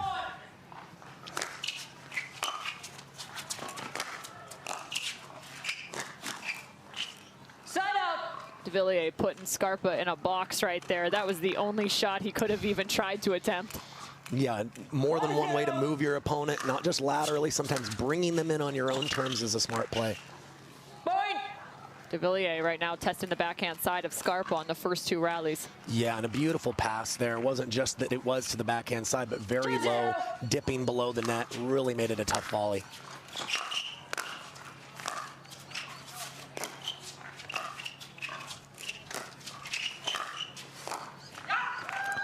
Great placement and extension there from Jay Devillier. Oh, that was the thing of beauty. Yeah, really showing his court coverage. Was able to, a couple of those backhands, just take a big step and get back to neutral when it looked like Scarpa was well in control of the point.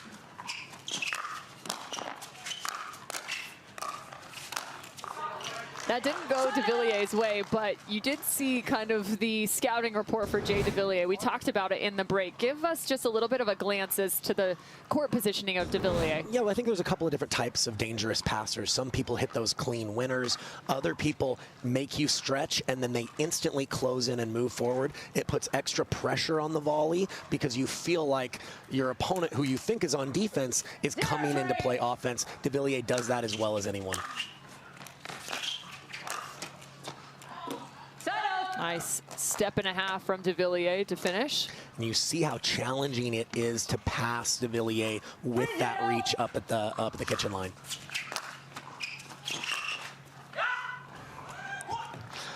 And he is feeling it now. We talked about if there was a weapon or certainly a flashy shot, it's that beautiful one-handed backhand.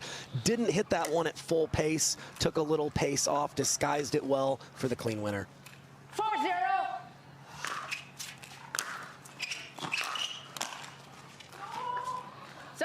Thank you, net, says Anderson Scarpa.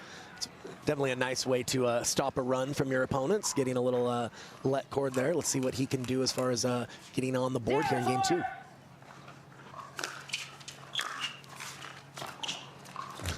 Tit for tat right there.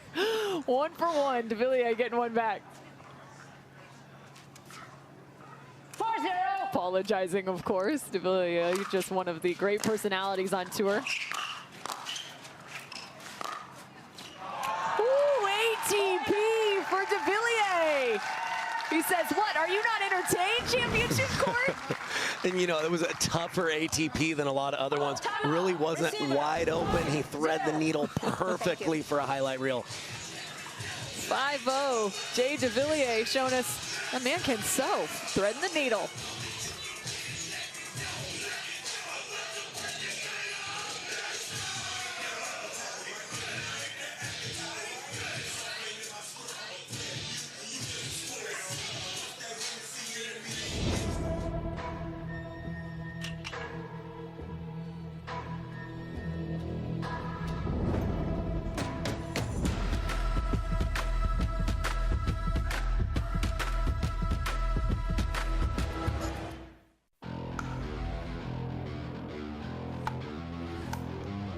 The future of pickleball is here. Welcome to Top Court. For my top tip, when it comes to hitting serves, you want your serves to land back here in this area. You want to keep that paddle towards your body, and it's more of a push with my shoulder.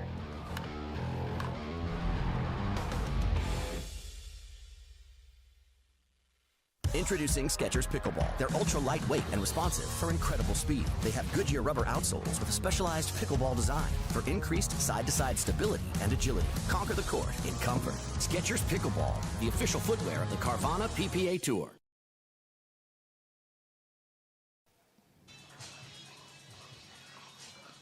Watch the finish here from Jay Devilliers. Fist to the air, and rightly so.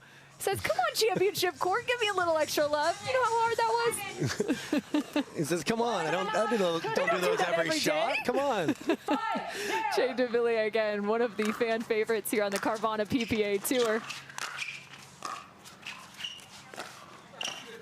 And Scarpa says, all right, not so fast, Devillier. I'm getting him back on my side.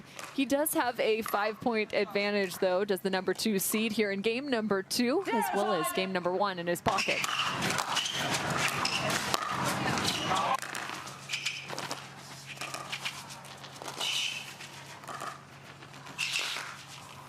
And Devilliers showing some of the variety that he has. Threw in the little dump volley in that point to maintain control. And like I mentioned earlier, he maybe doesn't have obvious weapons like some of the other top guys, but really can do so many things out here on the singles court.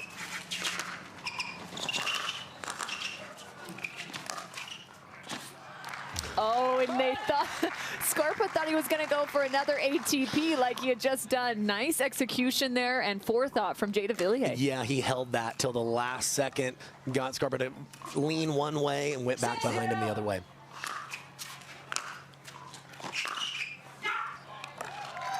And you got to watch out when he starts going with those calls. You know Devilliers is feeling himself. Yeah, he's feeling good right now. He's got it all working. We'll see what Scarpa can do to slow him down here.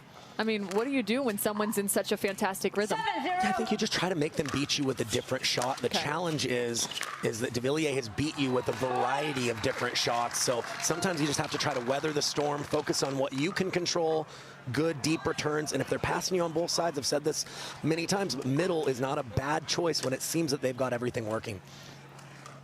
Well, back to back, it was the thunder and then the lightning from Devilliers. Adds another 2.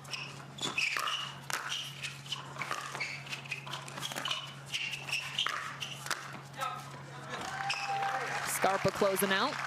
Yeah, a couple of nice volleys there. You see the court coverage from Devilliers, though, with his length. He's able to sometimes just take a big step and cover these difficult volleys.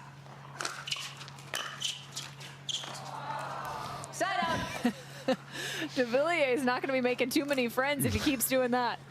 We mentioned he's feeling himself a little bit. Sometimes it's just one of those days where it's all working. Your direction.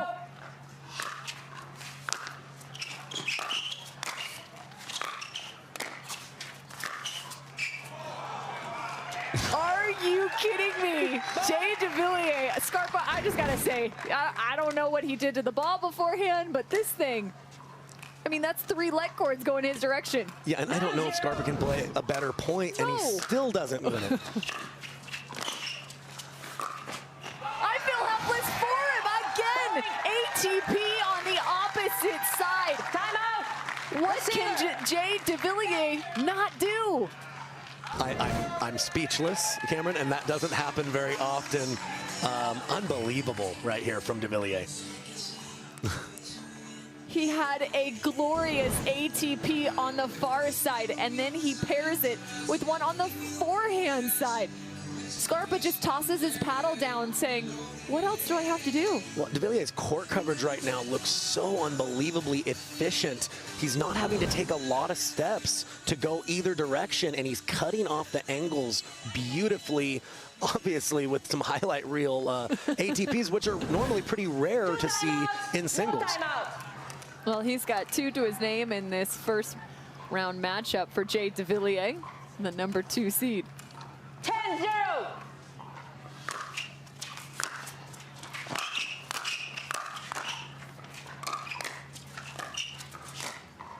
And to your point again, Jay Devilliers closing out, finding that backhand punch just in the transition zone, but Scarpa finding the line. Jay Devilliers giving him some love, saying nice shot.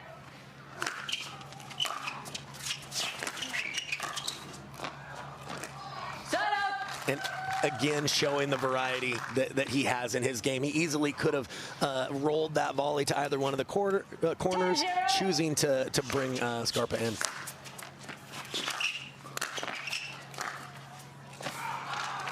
And the short hop winner for Jay Devilliers. Again, just absolute magic off his paddle.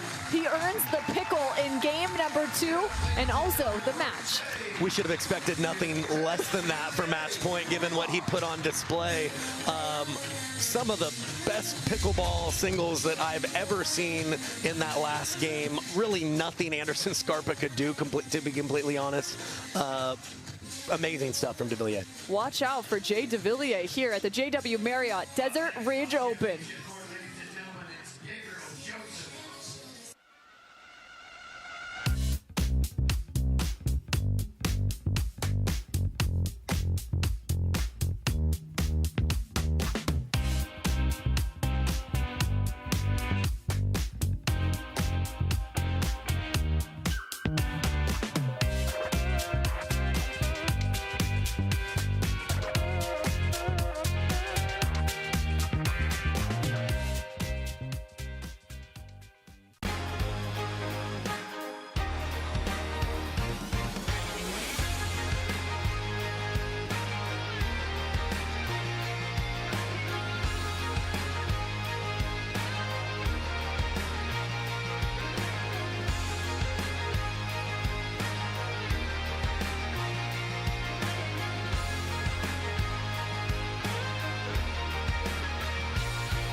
Mishit the ball. I know I mishit the ball a lot. So speak for more yourself, forgiving.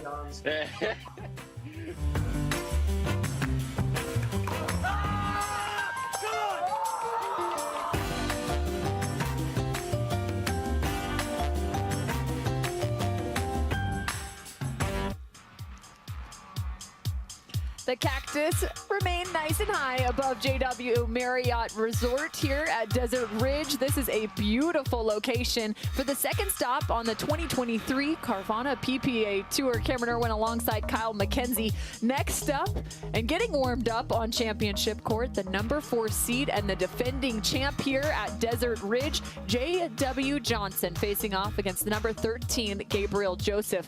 He took some time away from the court. We're so thrilled to have him back in professional pickleball. Singles is his game for Gabriel Joseph. Yeah, absolutely. Definitely a singles specialist, can beat the big established names on any day. Known for his two-handed backhand being really the strength of his game, but he's also a fantastic mover out there. Covers the court very, very well. Shot maker by nature, and that's what he's going to need to take down an amazing player in J.W. Johnson, like you mentioned, the defending champion here. The defending champ facing off against Baby Curios. That's Gabe Joseph getting warmed up now on championship court. That's coming up after this. OS First, the official sock sponsor of pickleball. Stay in the game with OS First socks with purpose and compression bracing designed for comfort, injury prevention, and improved recovery. OS First is the official sock brand of pickleball and the PPA Tour. Visit www.thepickleballsock.com to learn more.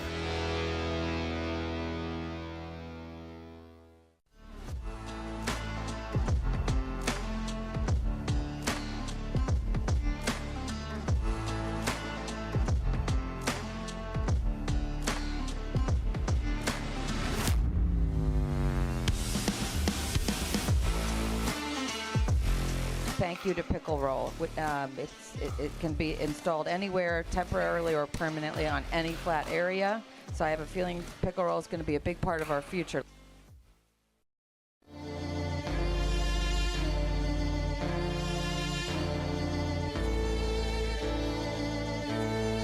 There's only one winner, just one way out.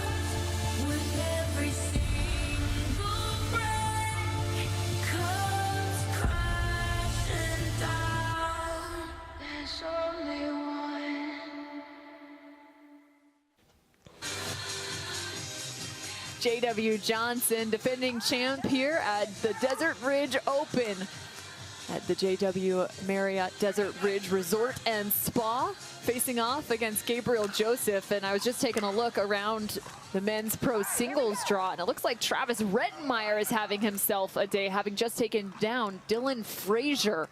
Yeah, nice little upset for him. And, you know, on paper, it certainly is surprising. But then again, not as much as well, because Frazier's known to be a unique style singles player, does a lot of the dropping in the cat and mouse. Sounds like maybe the offense of Rettenmeier got the better of him in that one. But nice to see a new face making a deeper run here in the tour here. So we'll see if he can keep that going.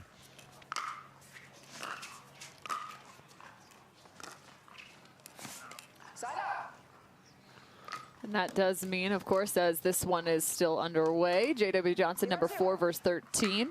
Rettenmeier will now face Federico Staksrud, the number 4 seed, as he took down Connor Garnett. And one thing I'm looking for here, Cameron, is just a contrast, not just in playing styles, but in really personalities on the court. Joseph, known to be fiery out there, definitely wears his heart on his sleeve. Much more of a stoic personality from J.W. Johnson as he competes here. Stoic, but probably one of the most competitive people that you will meet, too. Yeah, absolutely. Just because you're not loud and boisterous doesn't mean there's not an inner fire burning. Clearly there is, if you look at his results and what he's been able to accomplish so far in his young pro pickleball career.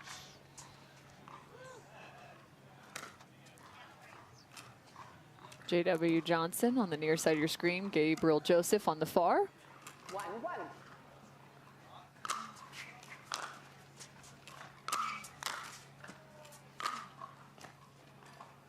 Trying to find that two-handed backhand, and this is a great example. Just watch the body language there from Gabriel Joseph as he misses that shot. The head tilts back as he walks slowly back to the baseline. And I don't mean that as a bad thing either. Everybody has their own style and nuance that they bring to the court. No, I mean, as a coach, I tell people you got to be yourself out there, Yeah, right? Obviously, you have to constrain it if you have a little bit of a temper, but you got to be yourself. You don't want to act like anything non-authentic out there. You probably won't play your best if you try to.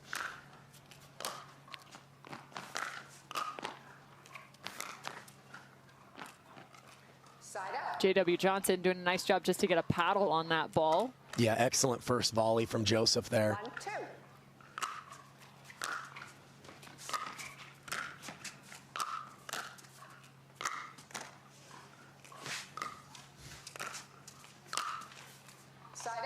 J.W. Johnson, even though he seems casual with some of those punches and those late little reaches, he's doing some nice job with the ball placement. Yeah, and Joseph, even though he's not able to come up with that last pass, you see the kind of court coverage that he's capable of back at the baseline. Makes his opponents come up with several quality volleys to win the point.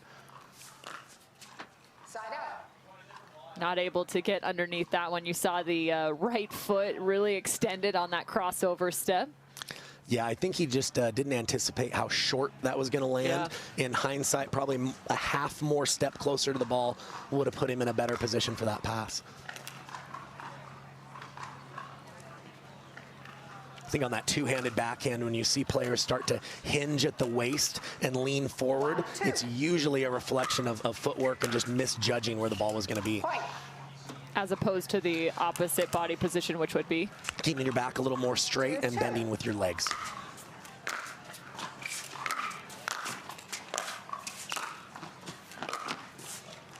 Side out. 2 apiece and a side out for J.W. Johnson. Also, Christian Alshon took down Rafa Hewitt, the number 8 seed, so he will now face Ben Johns, the number 1. And Alshon, you know, one of the guys in the draw that has enough talent, has enough game and confidence to potentially push Johns. Excited to see that one a little bit later. Yeah, as a reminder, Christian Alshon having a really nice Masters event just a few weeks ago, taking down Tyson McGuffin, the big name. Bad bounce off the let cord for J.W. Johnson. Yeah, sometimes the let cord can enhance it. That time, unfortunately, for J.W. Johnson, just pulled it a little bit wide. 2-4.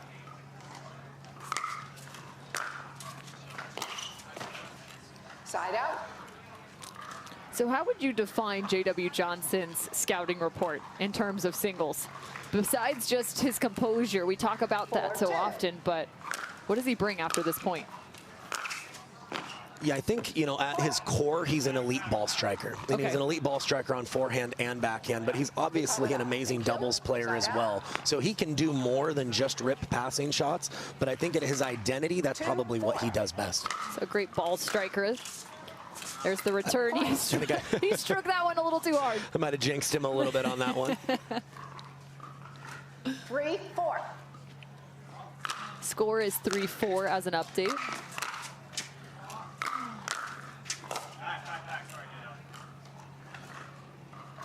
And on the opposing side, how would you define Gabriel Joseph?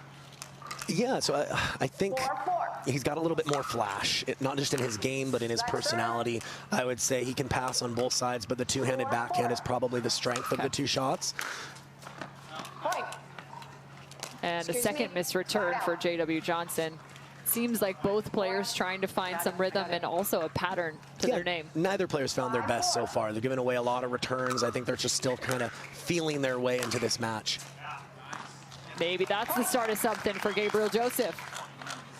Yeah, nice little fist bump out of him. I think the louder you hear him getting in a positive way, that's really going to spark the fire and give him his best chance in this match. 6-4.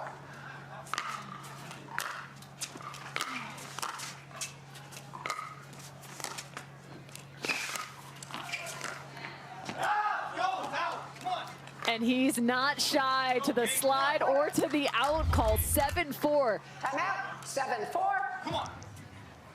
1 minute. You know, and I know that J.W. Johnson, you know, known for seeming a little more casual at times and still playing at elite level, just doesn't seem to be moving as well as I've seen him in other matches, at least so far in this first match. We'll see if he can get a little bit more efficient and balanced with his footwork out here.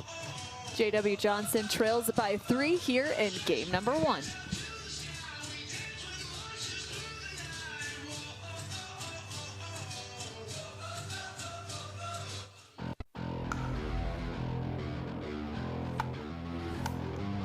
The future of pickleball is here. Welcome to Top Court. For my top tip, when it comes to hitting serves, you want your serves to land back here in this area. You want to keep that paddle towards your body, and it's more of a push with my shoulder.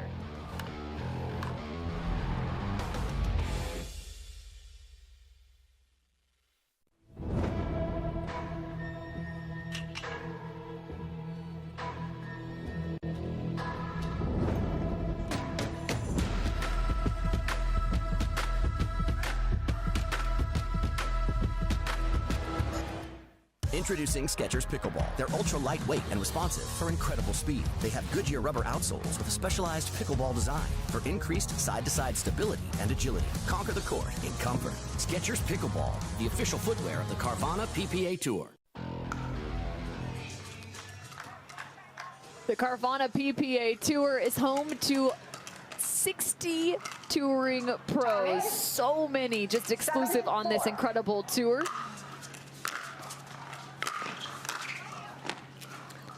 Two of which you've got J.W. Johnson versus Gabriel Joseph right now. Men's professional singles action underway on this Thursday. The women will be taking the court as well as the afternoon continues on. Side out. Both Ben Johns and Leigh Waters looking for another triple crown as they found their first in 2023 at the Masters event. 4-8. Side out. Yeah, just looks like, you know, J.W. Johnson just hasn't really found his game yet so far. Anytime when I'm struggling a little bit, I give myself just a little bit bigger target. Still go for your shots confidently, but maybe don't aim quite as close to the lines when you can kind of feel that you haven't found your best stuff yet. So just increase the dartboard by, what, 2? 4-8. Our lead official, Elaine Guest. Second official, Don Stanek. 5-8. Point. And, you know, sometimes when you just make your opponent play more balls, good things happen. Wasn't probably the best passing shot by J.W. Johnson there, but was able to get the missed volley. See if he can build on this momentum. 6-8 here. Side out. An excellent return by Joseph there. Really handcuffed J.W. Johnson. Forced to take that backhand as more of a half volley. Really tough to come up with that one.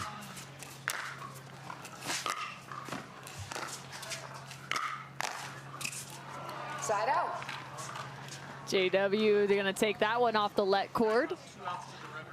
When you talk about differences between these players, identifying both of them as ball strikers, I think J.W. Johnson's a little more comfortable after the drive of closing in and getting forward, where it seems like Joseph is a little bit more comfortable moving laterally and waiting for his moment to move forward. So we'll see which strategy kind of wins out here.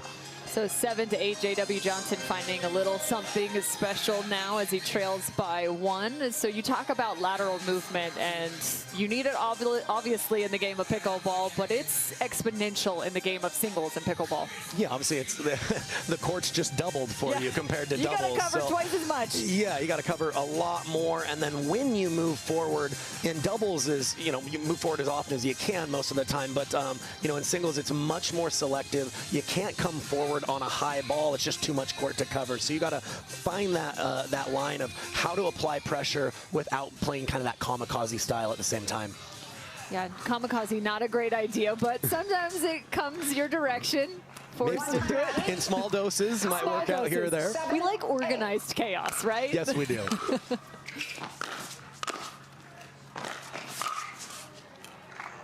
Nice chase. And that is called out of bounds by J.W. Johnson. And Gabriel Joseph is going to ask whether that ball was in bounds or not. Yeah, he's a little frustrated with himself. Had the entire court open for a winner, just cooked it a little bit long. Side out. He was down 4-8. He finds 8-8 before Gabriel Joseph gets the ball back, and you hear Joseph having the conversation with himself right now.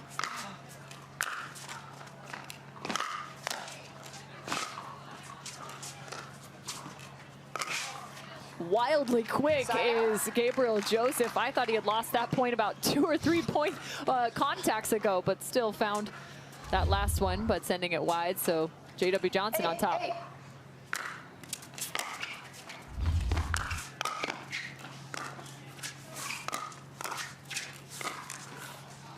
Johnson doing a really nice job cutting some of those balls down on the backhand side. We talked about his comfortability moving forward, showed that there. He's able to drop, cut down the angles. Known as having some of the best, fastest hands in the doubles game. Can use a little of that in singles as well. Side out. I don't know how that ball actually, even that first contact from J.W. Johnson happened. That was well within his frame.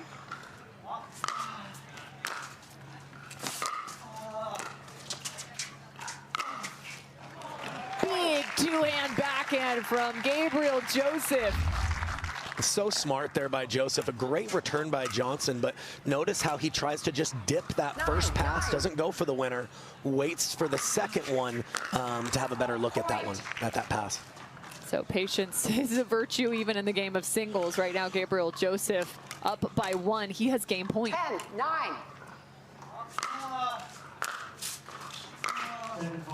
Point, game. And even then, the let cord going his direction. You saw the middle return. But 11-9, Gabriel Joseph taking down J.W. Johnson in the first game. Yeah, it was tougher on that last one to be clean pass when you did return up the middle, but you know, the let cords can go your way and not go your way. Obviously, you want them to go your way on game point there. 11-9, the number 13 seed finding the first. At Foot Solutions, we have highly trained, board-certified podorthists available at our retail locations to expertly fit you in a truly custom orthotic and recommend the perfect footwear from our collection of stylish international brands. We are proud to have thousands of positive reviews online, showcasing the care and attention to detail that defines our service. Come into Foot Solutions and see for yourself how visiting with one of our specialists can improve your quality of life.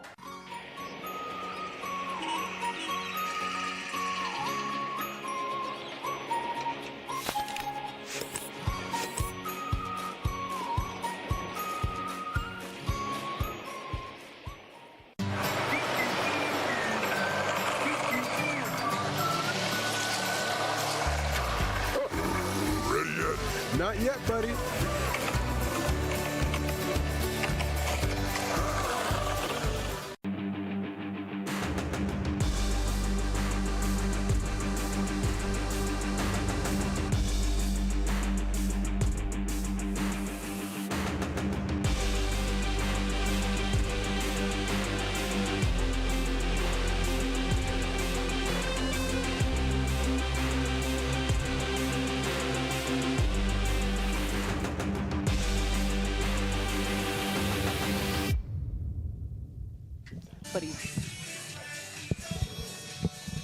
Gabriel Joseph is doing a really nice job to this point. He picked up game number 1 over J.W. Johnson. This is the second round in this 32-person main draw for men's pro singles. Side up. Good start here by Johnson. I wouldn't say he played his A game there in game 1. I wouldn't say either player fully had that on display yet, so we'll see what adjustments can be made here in game 2. Point. Missed return, so point to Johnson. 1-0. Point. Yeah, and we've talked so much about depth on the serve and the return. You can see when it's close to the line like that, really throws off the weight transfer and the ability to hit a good return there from Joseph.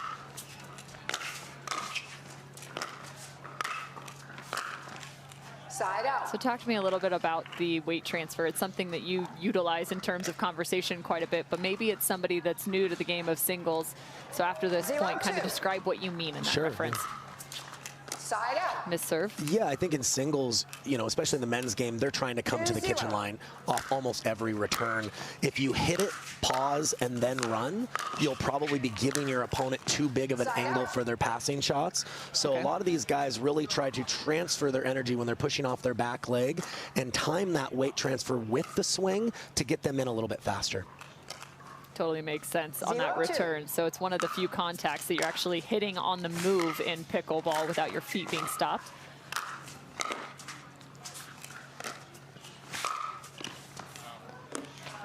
Yeah, you know, when I teach it in regards to that return, I think you can still have your feet somewhat stationary, but you're pushing off of stationary feet as you're making contact, and then the feet start moving. It's a very fine line to ride there, though. Point. Great point of analysis from our pickleball pro, Kyle McKenzie. 3-0.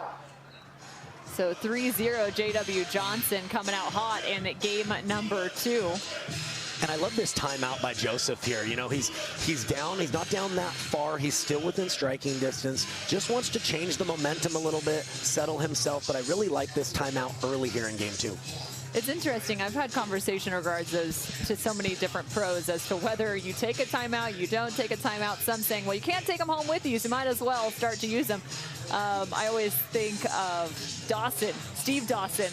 He's not one to take a timeout, a great senior pro in the game, and he's like, you know what?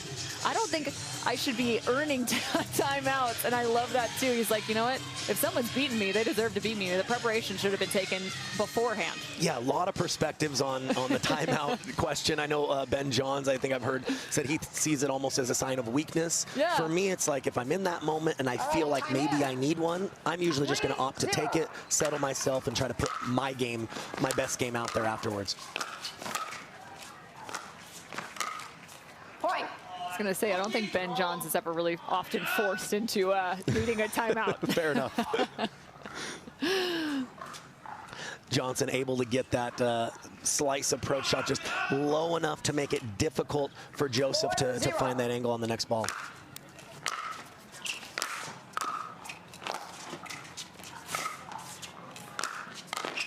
Point.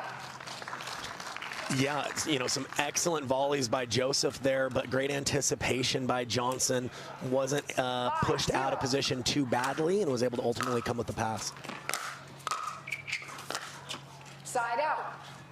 We had a little bit of a conversation between game 1 into game 2 about patterns and how at times I watch JW and I say, sometimes it's hard for me to figure out the pattern and what he's utilizing, but he has so many tricks up his sleeve and tools that he's able to use. It makes it a little bit difficult sometimes to find that. Yeah, a lot of times the people that work the patterns over and over again are trying to find their strength and then find patterns within the strength. Point. With JW Johnson, he hits such a clean forehand, a clean backhand, clean volleys. He may not need to go out of his way to do these specific patterns. Just his game in and of itself may be enough. Point. It's a great point by you. So 2-5 right now. Joseph finding some. 2-5.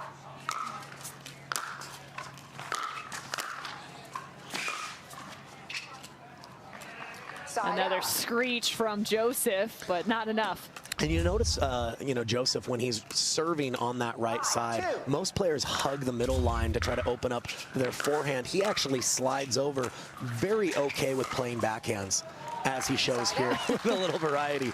That almost looked a little Georgia Johnson-esque right there, that contact and how he was able to bring that paddle all the way vertical to then find that cross court. That looked like a Georgia Johnson dink. Absolutely, yeah, that ball was very close to getting behind him, still was able to use the left hand and pull it across the body. He goes for the body and then the closeout. Yeah, it's a play that's starting to gain a little bit more popularity. When you have that short ball with options, you know your opponent's thinking, which way do I guess? If you go hard right at them, it's often one they're not thinking about. He earns the pop-up here and the put-away. Point. Why haven't we used that before? That's a new combination. The pop-up to put-away. Pop-up, put-away. You got the shake and bake. We're just making new lingo over here. Hey, why not? Let's be trendsetters out here, Cameron. So 5-4, some more conversation now taking place on championship court. Meanwhile, let's take a look out on the grandstand. Julian Arnold in action, your champion from MLP and your MVP from MLP Mesa. He, I believe, is the 5 seed facing off against who we saw earlier this afternoon, or excuse me, this morning, Hayden Patriquin. 11-6 was game number 1. Now up is Julian Arnold in game number 2. 9-6 is the score there now. Arnold on the near side. Seems to be taking some of that MLP confidence and carrying it over to this match. Seems to be in control here, just a couple points away. That was the best pickleball I've seen Julian Arnold play, and it was consistent throughout the entire tournament. Yeah, he's known for having the ability to come up with those highlight reel points, but he's had those dips in his game at times too. When he puts it all together, man, scary how good he can play. Very, very scary. The UCLA Bruin, of course, Julian Arnold. Fantastic tennis player previously. Now, paddle owner, we should say as well, and manufacturer, Devillier. He's working with that paddle. Championship court back underway. Of course, that grandstand, part of a separate stream, so if you want to catch all that action, you can. And a fantastic on-the-stretch volley there by Joseph. Really made that look easy. I promise you, it is very tough to hit that clean. 4, 5. A lot of sauce on that ball from Joseph. Call on that, please. I'm sorry. Looks like J.W. Johnson saying, I called it in, but did you see it? Giving the referee an opportunity to overturn his own call there. Point. And Joseph saying just out. Sorry, J-Dub. 6, 5. Good sportsmanship on both sides. And the same thing into the body of J-Dub, the pop-up and put away. I mean, it's a pattern that's been working for him. When you hit your drives with that much dip, you do usually get a little bit more chance to close in on that next ball. Side out. Really great first volley there by Johnson. Joseph unable to come up with that one, and this is crunch time here for the 4 seed. Down a game and 5-7. Let's see if he can find his best stuff here.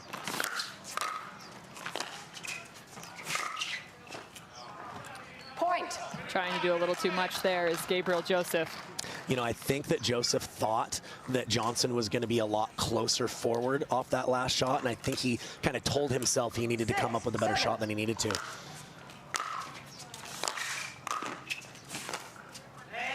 Talk to me about vision when you're going to strike a ball, because I know from on that backhand side, sometimes it's tough. You talked about he wasn't able to see him. So how much are you really seeing in the game of singles across the net midpoint after this ball? Yeah, I think you can obviously look at your opponent when they're making contact with the ball, but there's a certain point where that ball's traveling to you, where your attention has to be completely directed to the ball. So you kind of lose sight of what your opponent's doing right when you're about to strike it. So it's more of an anticipation thing as to where your opponent will be. Trying to play some patty cake is J.W. Johnson. Yeah, it's one of those where there's almost nowhere to go when the ball is that shallow to the net. Not much you can do. Point. Let's get this money, says Joseph. Yeah, and kind of an indecision on the volley there from Johnson. His technique looked like he was going to drop it, but he tried to push it deep. Looks to just be a little rattled at the moment. Side out. J-Dub, very mentally tough, though. He trails by 2. This is the time to move. He also trails by a game. Side out. And the call is just long. Really can be a game of inches out here. He's had just a couple of returns, or barely long, and 2 inches closer, and then that's a perfect return right on the line. Point. 9-6, the fist pump for Gabriel Joseph. Yeah, really making Johnson stretch here, and Johnson going for a lot on his volleys on the full stretch rather than just being content to make it and wait for a better ball. You do get some more grace in the game of singles for missed serves, but I'm not sure that was the time you want. you deserve some grace at 9-6. And not sure you want to miss in the net if you are going to miss. Point. It's a beautiful backhand roll by Johnson there. Let's see if he can build on that. 7, 9.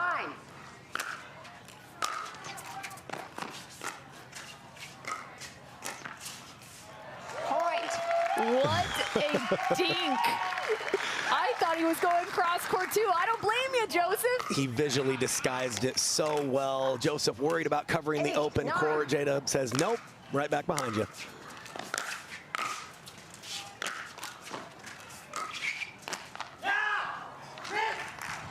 Shot into the corner from Gabriel Joseph. I was just about to get nervous for him. Remember that missed serve, and all of a sudden J-Dub gets 2 back. That's what I'm saying. Do not give him an inch, because he will take a mile. Yeah, absolutely. Very capable of stringing 4 or 5 points together in a row, where as the returner, you may not even touch the ball. So you always know that a player like J.W. Johnson is dangerous. It puts that much more pressure on you to play a clean game at all times. Jesse Irvin sitting behind the box of Gabriel Joseph. Maybe having some words of encouragement in that part. Meanwhile, J.W. Johnson's also getting some conversation back at the corner of championship court. Yeah, I'm not, you never know how much of it is, X's and O's coaching, how much of it is just somebody, in your corner pumping you up. I think at this point, obviously it's crunch time in the match. He needs to play his best pickleball right now. And it's no surprise, Dylan Frazier is also in his corner, one of his dear friends. Yep, good buddies, doubles partners. Dylan Frazier, not a bad singles player himself by any means, a bronze medalist at our last tournament at the Masters. I'm sorry. 9, 8.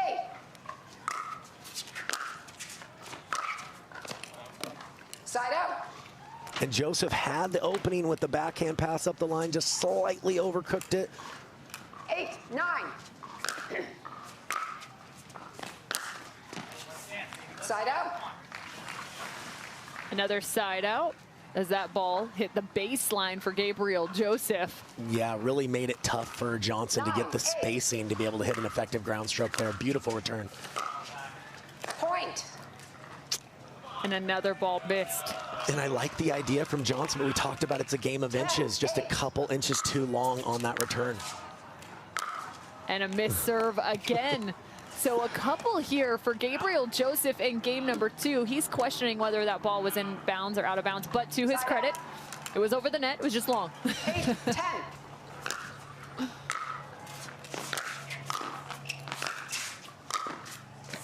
Side out.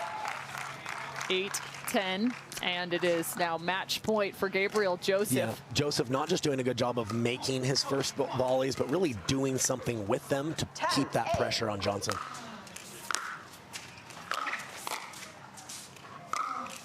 Side out. It's easy to say from my standpoint here, and he's the one who's earned himself, match point, but I think that shot selection may be the wrong choice against J.W. Johnson, trying to beat him with power alone. He's known of having some of the best reflexes on the tour here. Side out. And another shot. J.W. Johnson can't get himself up to the kitchen line right now. He keeps looking over to the corner. Julie Johnson, his mother, also standing nearby. Match point, Joseph. Side out. And again, back to back. And he was 2 inches or so shy of a clean winner there. Let's see if J.W. Johnson can convert here and put a little scoreboard pressure, tie things up potentially. 8, 10. J-Dub finds the sideline. I like the preparation. The last 3 returns from Gabriel Joseph going to the exact same location, middle but the forehand side of J-Dub. Yeah, I think he was a little more ready this time, knowing that the returns have given him very little to work with. Make it 10-10. Again, I think back to those missed serves. Tough, tough, tough for Gabriel Joseph. 10, 10. Wonder if that's in his head right now. Point.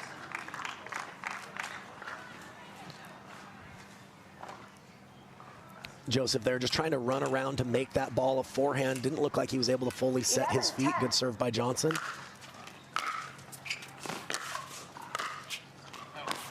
Point game. 12-10. You give him an inch, he takes a mile. J.W. Johnson came up mentally tough right here in game number 2, which means we're going 3. And you see how quickly things can change here. We'll see what unfolds here in an exciting game 3.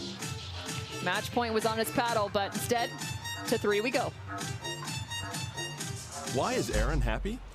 Well, just days ago, his old wheels gave out. But he knew Carvana had his back. That's because Carvana had tens of thousands of cars under $20,000. So Aaron's folks could help him out with a sweet ride. No way. Yes way.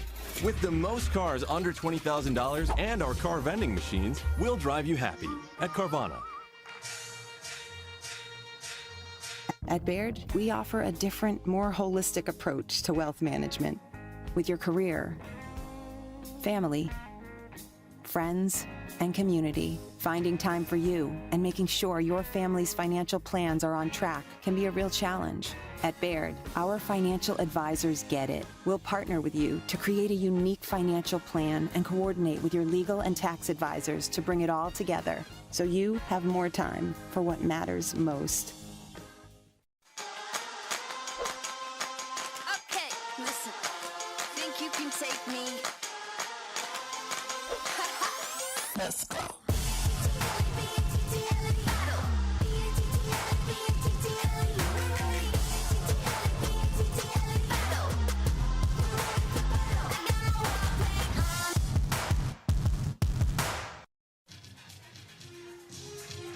J.W. Johnson pushing this to game 3. He dropped game number 1. He faced multiple match points, and yet he finds himself now facing off against Gabriel Joseph and the first point in game number 3. Cameron Irwin alongside professional pickleball player Kyle McKenzie. Side out. Just back is the call from Gabriel Joseph. Yeah, very, very close to the line there, but, you know, J-Dub's not going to challenge. Looked like it was just long. 0-1.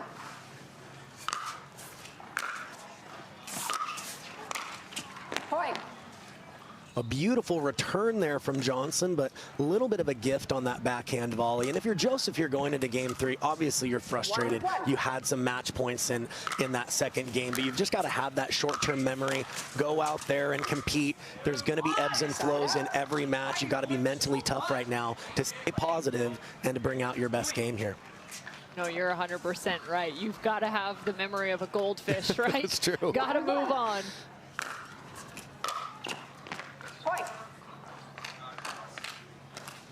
And again, I feel like this always happens at the beginning of each game. Both players just trying to settle in, finding their returns, or their thirds for that matter. Yeah, I think both players at times are just sitting upright just a little bit too much on some of those returns and those passes. Much easier when you sit down a little bit more to be able to hit a clean ball. It's no wonder when you look at the legs of pickleball players, why they look the way they do. Some of the strongest quads, hamstrings, calves. The lower half is just built. There's definitely a certain build out there that's a pickleball build. Oh, what a shot by Joseph. Was able to slide his body, get that spacing needed to execute a good pass there, and very, very tough to come up with that one. 3-2. Yeah, his feet still moving.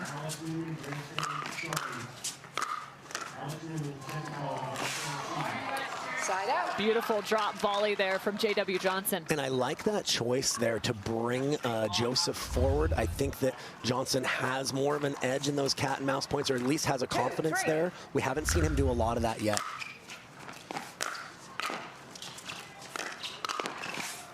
Flying in, and he had a good look at it. He was almost too fast. He almost got there too early, but, you know, definitely court was wide open, but it's very tough to hit a volley on the full stretch across your body. Easy for those to float long on occasion. Easy on screen, not so easy in real life.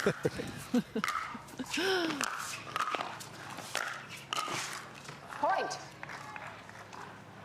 So another ball for J.W. Johnson, up 4-3. Timeout receiver, 4-3. And Joseph is going to take an early timeout right here.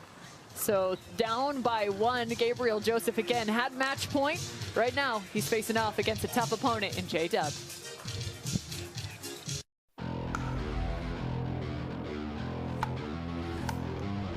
The future of pickleball is here. Welcome to Top Court. For my top tip, when it comes to hitting serves, you want your serves to land back here in this area. You want to keep that paddle towards your body, and it's more of a push with my shoulder.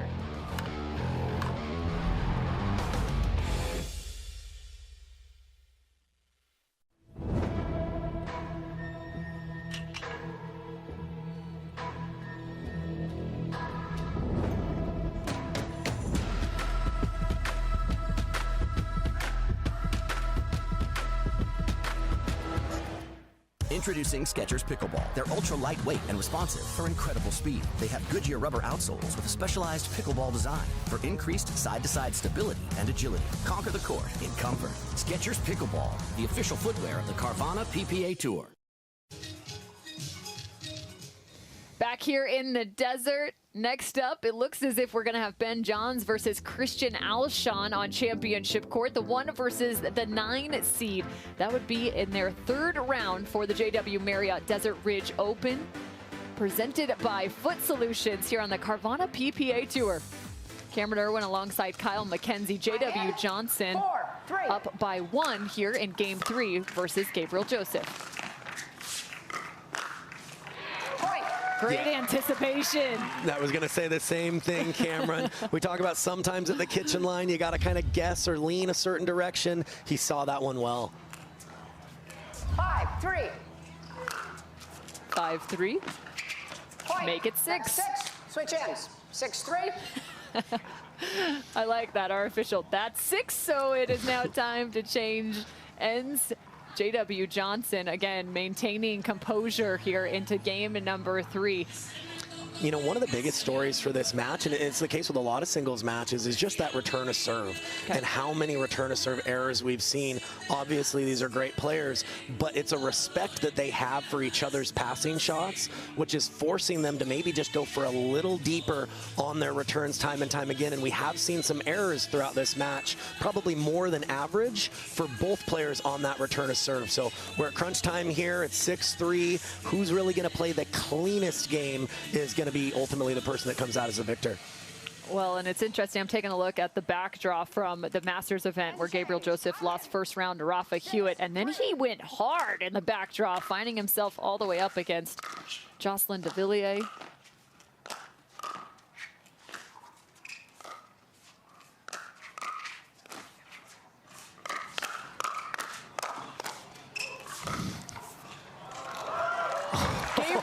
Joseph came at JW Johnson with all the force he had. Johnson fended off 3 straight. And it was more of a double style point. First time we've had an exchange of reflex volleys, and the singles specialist is the one who comes out as the victor there.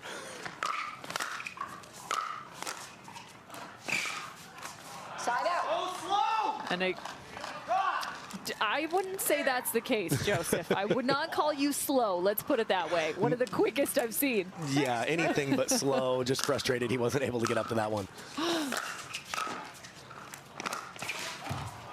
Point. What a shot from Johnson.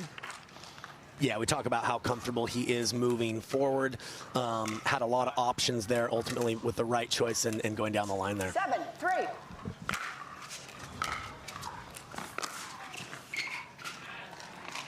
And this is starting to look a little Jay Devillier-esque in terms of everything going the direction of JW Johnson. Now up 8-3. We mentioned JW Johnson, or excuse me, Jocelyn Devillier, Jay Devillier, the number 2 seed here at Desert Ridge, and we witnessed him play the best pickleball in terms of singles we have probably ever seen. Everything was going his way. Yeah, especially that second game. It was highlight reel after highlight reel to a point where we were speechless, Cameron. But yeah, absolutely amazing play out of him. And then this is where it's so tough beating these top dog seeded players. We see that Joseph had a few match points in game 2. Yeah. Didn't play his best. I know he missed a serve on at least one of those match points. And when you have those opportunities and they don't convert, then you don't convert. It just, there's a way of these top players just coming and finding their best form if you let them hang around long enough. Speaking of best form, next up, it's the number 1 seed versus number 12, Ben Johns versus Christian Alshon in the 3rd round here of the 32 team, or excuse me, person main draw. Point. Ball out of bounds, 9-3. Yeah, just a couple inches long on that return, and really going to need to take those errors out of his game if he wants to pull the comeback off here. Point. Right now, he is letting those errors start to mount, and to JW's credit, he's playing very well here in game 3.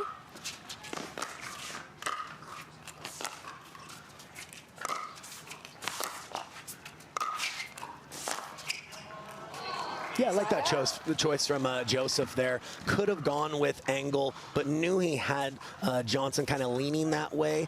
Kept the ball in front of him, took the angle away, and ultimately earned the side out. This is where he needs to play his best to make a run here, though, now. There's one for him, 4-10 now. Yep, you love those freebies anytime you can get them, especially when you've got a mountain to climb. Again, J.W. Johnson took down Troy Aiken in the first round. Side out. And just tries to swipe that ball between his feet, does Joseph, but ball back to Johnson for match point. Yeah, looks like he kind of overran that one a little bit. 10-4.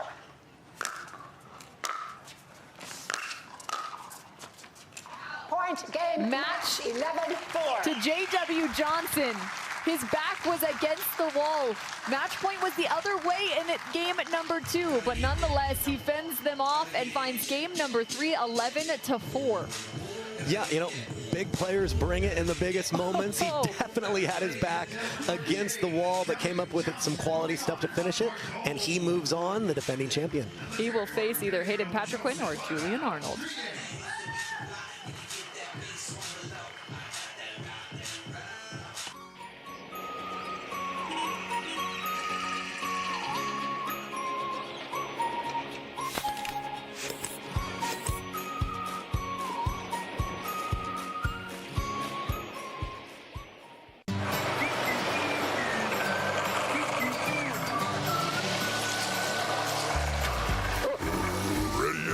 Not yet, buddy.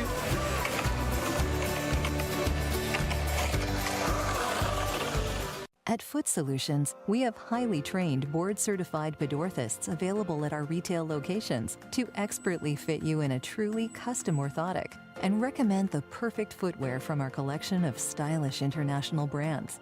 We are proud to have thousands of positive reviews online, showcasing the care and attention to detail that defines our service. Come into Foot Solutions and see for yourself how visiting with one of our specialists can improve your quality of life.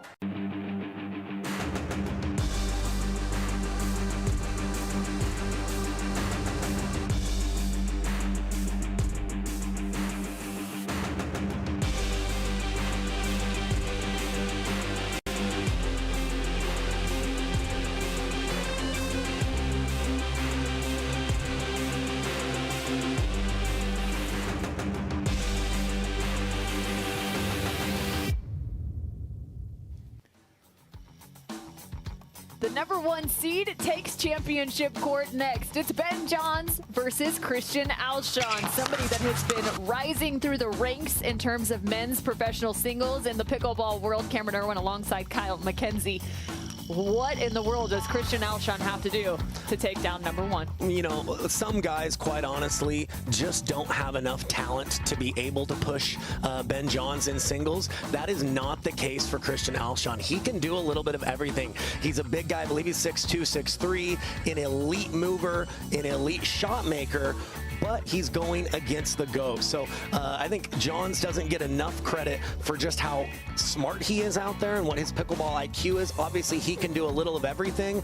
I'm going to be looking for what strategy Johns uses to kind of probe and find a potential weakness in the Alshon game. He's newer. He's not as experienced as Johns. So we'll see how this kind of plays out here. Well, we need to take a look at what just happened on championship court, because I believe we've got some highlights from the J.W. Johnson versus Gabriel Joseph matchup. Gabriel Joseph taking game number 1, but then after that, it was just about all J-Dub. Yeah, Joseph had some opportunities to win the match in 2, wasn't able to convert, kind of awoke the bear a little bit from J-Dub. He found his best form and was able to win in 3 games there on the last match. I love it. Woke the bear. He came out of hibernation. J.W. Johnson faced match points, and there was a little frustration on the face, but then things started to turn his direction. I think he picked up his game regardless of where you're looking. This was the ultimate firefight. He fended off, but then the ball just wide, or excuse me, just in. So J.W. Johnson moving on to the next round.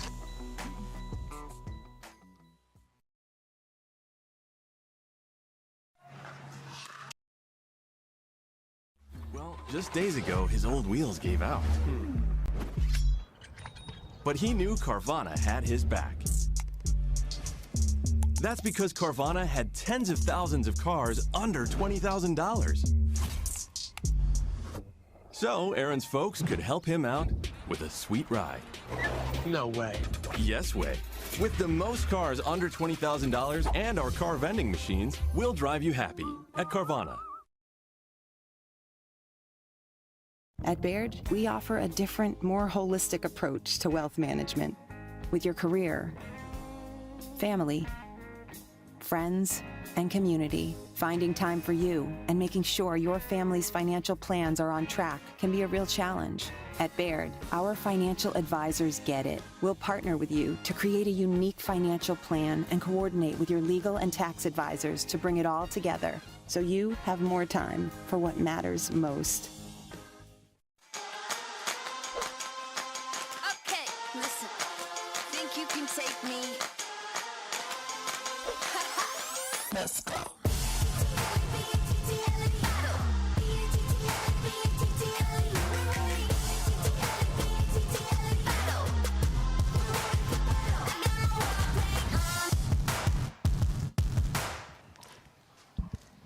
The JW Marriott Desert Ridge Open, presented by Foot Solutions on the Carvana PPA Tour, has been a fantastic start in terms of men's professional singles action. Ben Johns now warming up against Christian Alshon.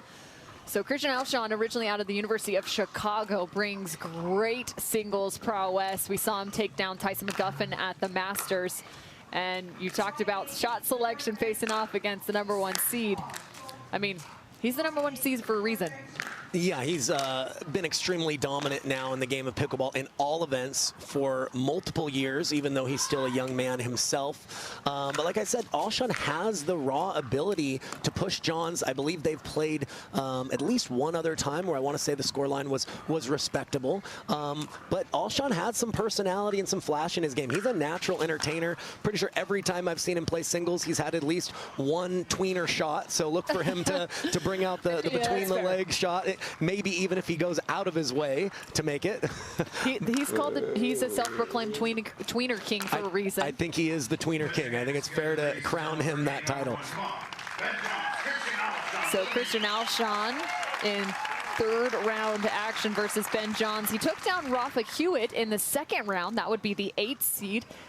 And the qualifier, Zach Grabovich, in the first round. So, or excuse me, Pablo Tejas in the first round. Rafa Hewitt took down Grabovich in the first round. So some pretty solid wins already on the day for Alshon. Yeah, seems to be getting better and better in singles every tournament that I see him. I know that when I watched him beat McGuffin in the Masters, it really looked like he was much more comfortable winning some of the longer points, the 3-4 ball combination points where you add in the movement, you add in the anticipation, and it shows that he's more capable of playing the chess match out there of if I hit a certain shot, where's the likely volley? How am I trying to build points rather than just spray winners out there? Time in, game 1. Here we go is correct. So look for some of those extended rallies to your point, playing some of that cat and mouse. Watch out, coming for the body is Ben Johns, but you already saw just off that first return alone from Alshon. He went deep middle. Yeah, John's still making him get on the full stretch for the volley, even when no angle was given to him. Pretty tough to deal with if you're Alshon.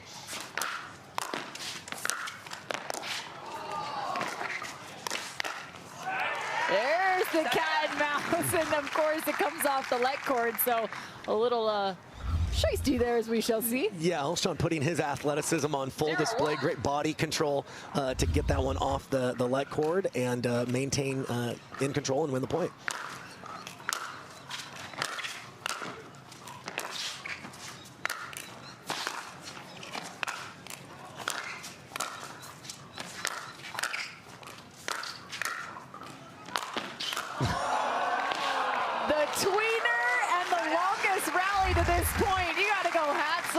Christian Alshon.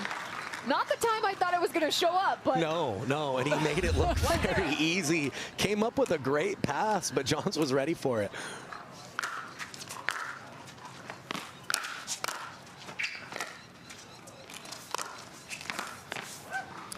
But to your point, we're already seeing a very different style of pickleball from what we've seen so far this morning. Much longer rallies take place. Yeah, when both players are that athletic, some of these points are going to naturally get extended a little longer, forces you to hit more quality good shots to come up with the point.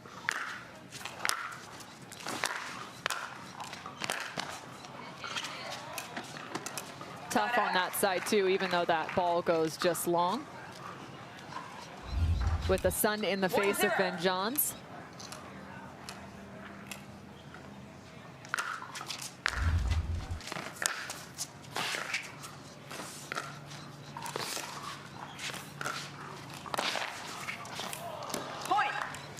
And this is where the experience and the discipline of Ben Johns, I don't think it's quite enough credit. On first few points, he went for the third shot drive as the return was decent, but a little bit shorter. The moment he got pushed into a corner, he had the discipline to drop it and kind of take his time with that point. Side up. He's also wearing that Virginia hat for a reason. 0-2.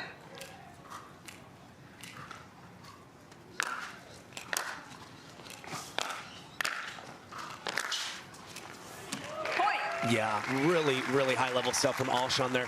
What I love about that point is Johns tried returning to the backhand. Alshon used his athleticism. He didn't settle for it. Came up with a good pass and beat him in that two-shot combo. Side up. Just missing there.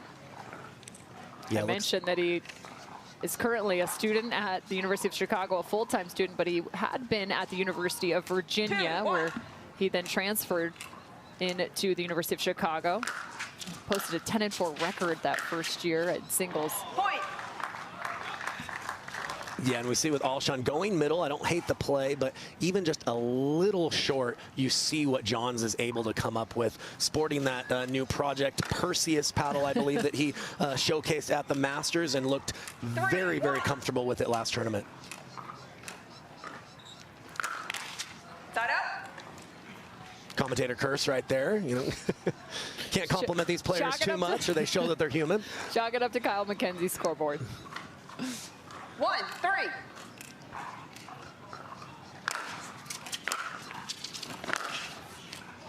Point. Working the inside in is Christian Alshon. Yeah, and it was a great return by John. So anytime your opponents return right where they're going and you can pass them, it just deflates them that much more. Really high-level stuff.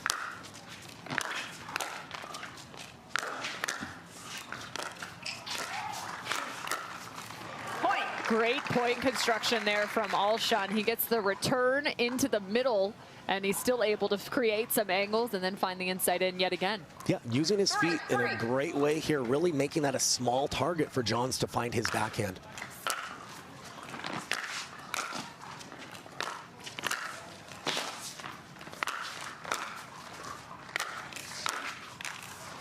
Found it there 3 times in a row. Well, it's so smart, and this is the experience that Johns has.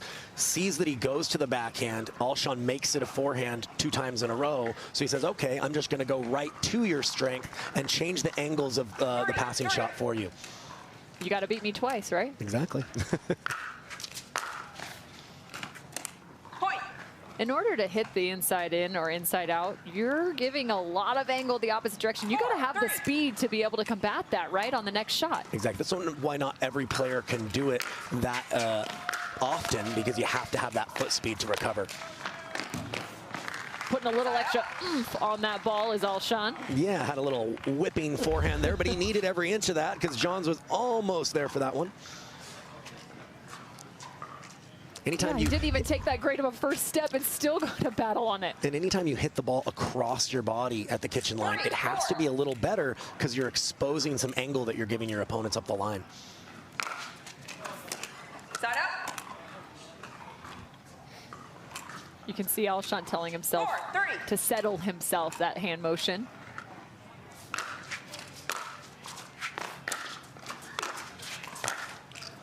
Side up. Alshon is finding the last 6 inches of the court well right now. Yeah, continuing to dictate with that forehand, using his length and his athleticism up there at the kitchen line. 3, 4. Of course, Ben Johns looking for a second triple-double. excuse me, triple crown. They're calling it the triple-double because you got Leigh Waters also looking for hers. Right, they kind of helped each other a little bit with a portion of that, right? I guess the question is whether it's a double-triple or a triple-double. Right, I think we're getting basketball thrown in there, right? Gosh, I call too many sports.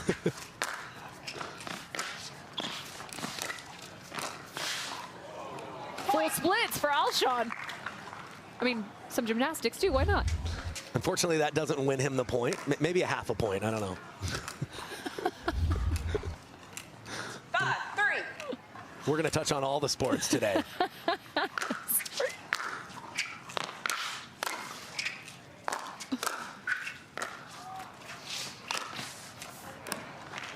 Yeah, excellent hold by Alshon.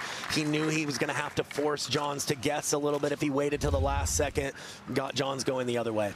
And two, on this hold, you got to have your preparation be that much better to create the time. You have to anticipate that much earlier. The footwork has to be dialed or it doesn't end up being a play that works. Absolutely. Questioning the ball at this point. Also something to note, we have switched balls from the last event, the MLP Mesa event. So going from the X40 now back to the Dura. So definitely a different contact between the two. Yeah, most people would say the Dura plays a little bit faster. So players that like to hit the ball hard and shorten the points sometimes will prefer that Dura ball. Players prompted well seated for 11, second ball. 3, 5. Seated for 11.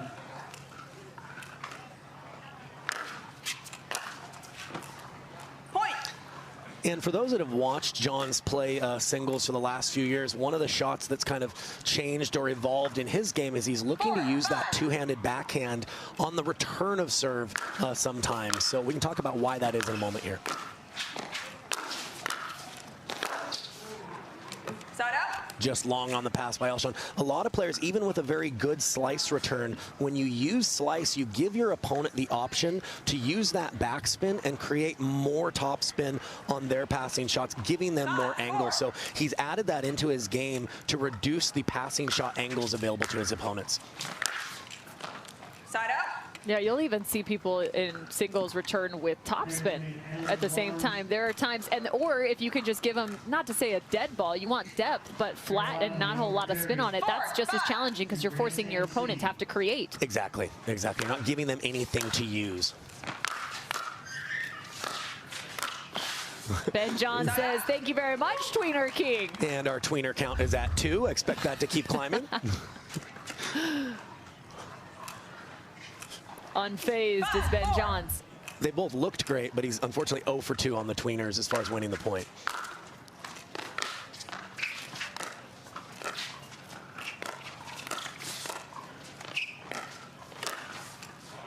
Nice reach there, and it's interesting. We had a conversation earlier about when Jay Dub was out on the court about playing your style. I mean, some might look at Christian Alshon and think, well, the tweener's not necessarily the best option in some of those cases, but 4, 5. that's Christian Alshon. Yeah, I think he's an entertainer out there, and he prides himself on that. So, you know, who am I to tell him that he shouldn't be doing it?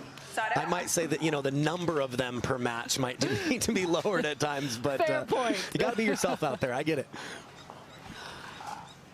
So 5 forward, the #1 seed still on top.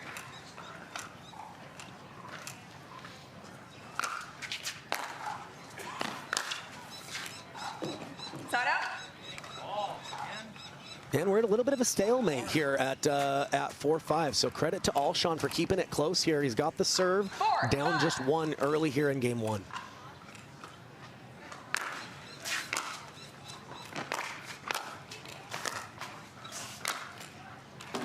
Side up. Smooth as ever, Ben Johns with the backhand. Lead official, Sayhan Hunter. Second official, Carol Manifold. A nice job here on championship court.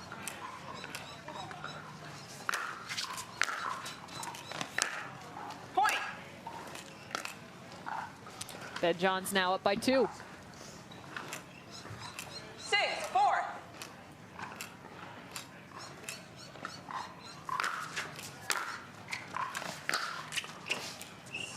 Yeah, good leave there by Christian Alshon. I think he recognized the body posture Ben Johns found himself in. Yeah, you hit the nail on the head. And John's a little frustrated with himself, knows that he didn't get the footwork right to be able to execute that backhand there.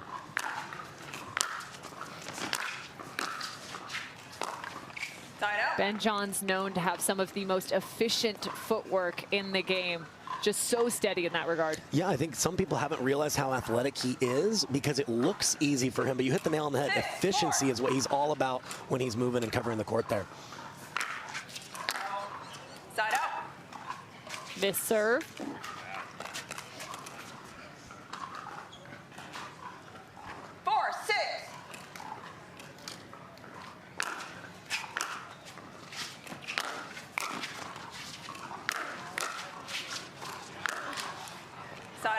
He set it up well, but I will say, too, Ben Johns was still moving towards that forehand side. Yeah, no, Ben obviously was moving the correct way, but I like the shot selection from Alshon. He's taking his time when he has it, and he's not trying to just beat Johns with blind power, really looking to work the angles and construct points. Yeah, John's able to get just enough top spin on that pass there to make that a missable volley from Alshon. Notice how his face was open for the paddle because he had to lift that just enough in order to clear the net.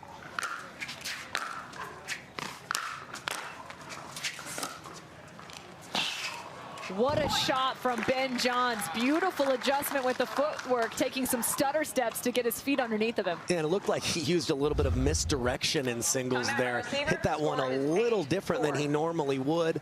Really sold that he was going the other way and fooled Alshon with some excellent execution there. That ball ended up on his paddle ended up on the right side of his body. I have no idea. Talking about that misdirect, Ben Johns showing us how it's done.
Your next chance to see all these fantastic pros, if it's not over the next 4 days, is going to be back here in Arizona for the Arizona Grand Slam, February 15th through the 19th.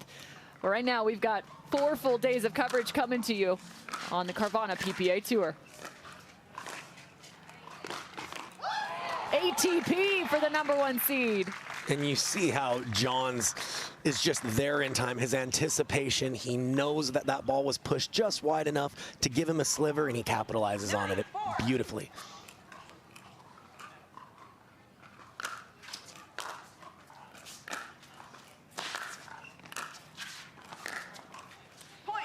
Ben Johns putting on a clinic in terms of deception. We talked about I don't even know what we called that last shot in the rally, but where he threw his shoulder out and paddle ending up on the right side of his body still. Game point now for Ben Johns.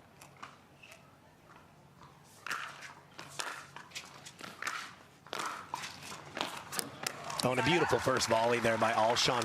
Johns trying to kind of wrong foot Alshon. He'd been serving to the tee, to the backhand, tried to fool him going back to the forehand side, but Alshon was ready for it.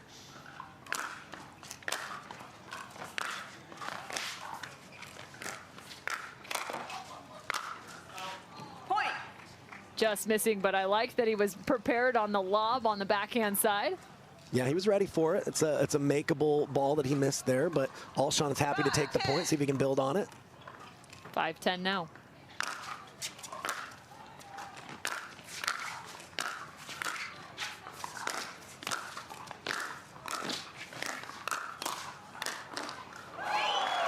Ben Johns finding the body of Christian Alshon. Alshon made him work for that one, though, and you see some of the intangibles, the things that are hard to teach, the movement, the flash, the shot making on the stretch. Alshon naturally has it. That's why he can push somebody of the caliber of Johns here. Side out. Well, and you think back to that rally, he was making moves with just one step. He kind of got himself up to that kitchen line, or a step and a half, whereas for most, it's at least 2 to get there. And we saw that with the Devillier match. Yeah. Similar build, with one big step, you can cut down a lot of angles for your opponents.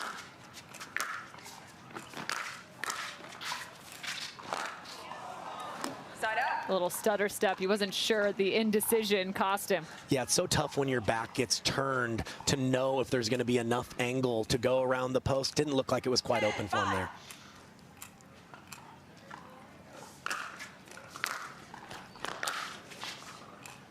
Side out. Another side out for Alshon. Johns just gets caught a little bit jammed, raises up on that ground stroke. Normally we want to stay down on those groundies to keep them low to the net.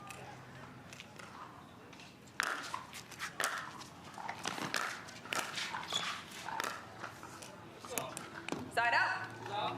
Ball out of bounds. Alshon questioning. Not enough to overrule. Side out. Cannot be overruled. Yeah, the referees really want to be confident that the call was incorrect in order to change it. Point. Game. So game number 1 going to Ben Johns, but plenty of fantastic rallies throughout that first game. You saw the extension, especially in the early stages. Yeah, I think Johns did a good job of kind of going with his strategy, but varying it just enough to keep Alshon off balance. Game 2 up next.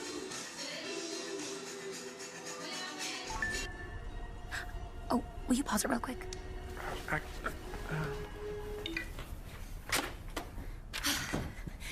Just sold the car to Carvana. Okay, hit play, please. What? When did you do that? I just did it the other day. All I had to do was enter the VIN or license plate, answer a couple of questions, and got a real offer in seconds. Then they just picked up the car and paid me right on the spot. I can finally quit my job and become an actor. No, you're right. Sell your car at Carvana.com today. Hi, I'm Rick Barry. I used to play professional basketball. Now I'm into pickleball. Performance is really important, but also recovery is actually just as important. LMD is a product that I use constantly before my matches and after my matches for my recovery. Great for inflammation, great for recovery. I keep coming back to this. AlloMD all day long, baby. I use it. I use it. I use it. I use it. I use it. AlloMD, acute relief cream. There's never been a better time to get away. With a great deal on the Hyundai you've always wanted. With America's best warranty and up to 3 years complimentary maintenance. It's your journey. Own every mile at the Hyundai Getaway Sales Event. Hurry in to get our best deals of the season. Get in and get away. Get 0% APR financing plus 0 payments for 90 days on select vehicles. Now, during the Hyundai Getaway Sales Event. A gnarly third-round matchup between Ben Johns and Christian Alshon. Game number 1 going the direction of the number 1 seed. Cameron Irwin alongside Kyle McKenzie. As Ben Johns finds the sideline as well as the side out. He's facing off against Christian Alshon. Yeah, John's known for when he gets that forehand volley, usually trying to topspin it and swing on it slightly, especially if he takes it cross court. And that's because he knows how fast Alshon is. We talked about when you go with angle, you give angle, really a little more aggressive there, keeps him in control.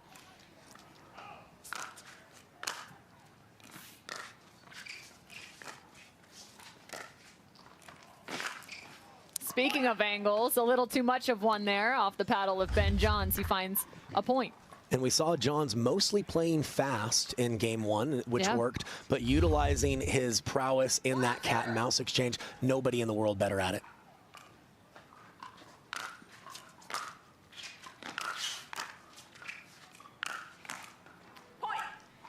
Right now, showing that he's got the power as well and speed off that paddle. Absolutely. And that's the Johns that we've kind of seen the last few tournaments. He's obviously capable of the slow game, but if you can win points earlier, easier with raw power, he's going to utilize that.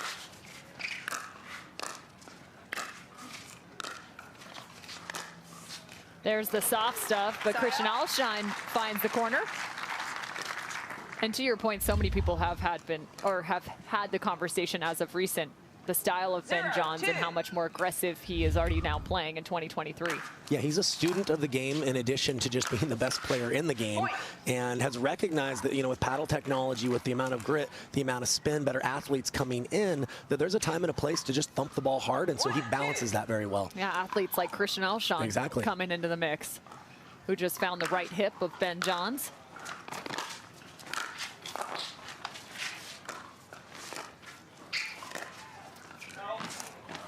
Missing wide there. And Johns doesn't miss that one very often. That's one of his best. To me, that tells me that he's feeling some pressure with the length and the athleticism of Alshon to pinpoint his shots that much better. Side out. That's off the back foot for Alshon. Not a position or posture you want to be in from the baseline. Yeah, you know, it may have not had much of another choice because of the quality of the return, but anytime you feel that you're not as balanced, you usually should aim for a bigger target. Tough to come up with a clean pass off balance.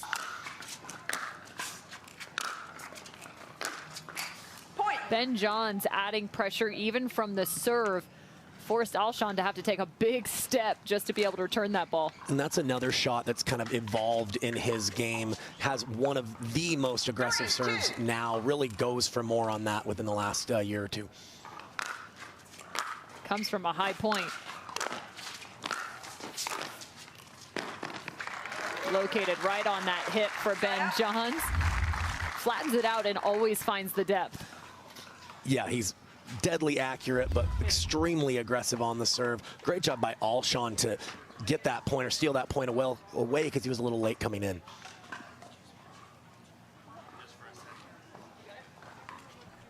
Trying to find the ball amongst the numerous bodies in the stands right now. We got quite a crew and crowd here on Championship Court. This has been a fantastic facility. You walk around, their court's just about everywhere you look. Yeah, the players love this energy here on center court. They're playing the music, getting them hyped, great for the fans. Excellent atmosphere here.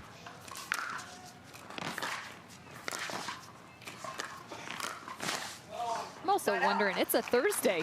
Do people not work? Apparently not here in Phoenix. Apparently not. Hey, we're happy about it. 3, 2. Just take an extra sick day, right?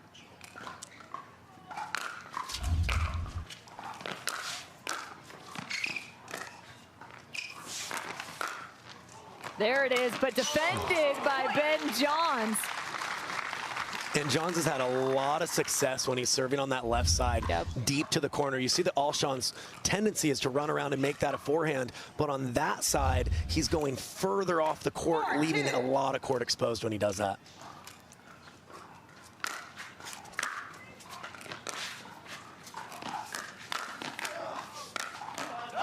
And to Ben Johns' credit, even on the serve right now, he's forcing him because the same thing's happening. Serving center line, and he's got Alshon sliding and shifting to the middle / that backhand side. We talked about the importance of weight transfer on the return in singles. If your weight's going laterally, it's not going forward, which means you're going to be a step or two slow getting in. So let's see if the pattern shows up here now on the left side. Run around the forehand. Cuff, cross court, same pattern. Ben Johns is right on top of it. And look at the discipline too. When Alshon returned that, Johns had an opening up the line, but he realized, you know what? I'm just going to slow it down. We're going to play my game and make you beat me in the cat and mouse exchange. Yeah, especially he's won so many points with that exact same pattern, sticking with it until Alshon knows exactly how to counteract.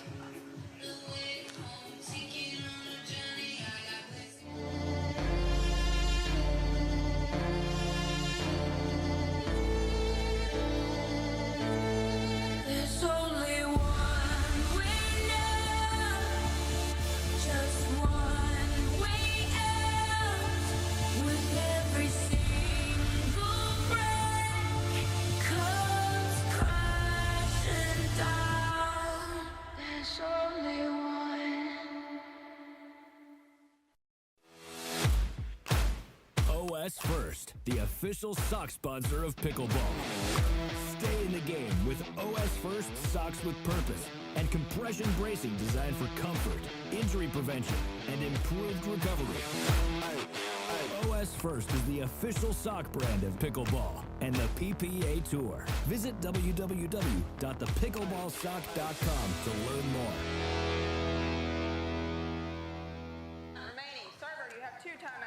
Ben Johns is constructing an outstanding second game here right now versus Christian Alshon.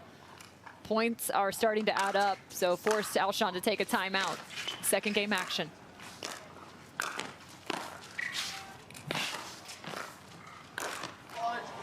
Couple short hops and defensive plays by Ben Johns, but great touch. Yeah, no, great point all around, but look at what Johns is doing. He's made an adjustment. Even though he won game one, he's recognizing that Alshon is less comfortable in the slow points as he is the fast reactive points, and he's giving him that slow death right now. Sounds rather painful. Might have been a little too extreme with the language. He's not out yet. He's playing great. That's 7-2.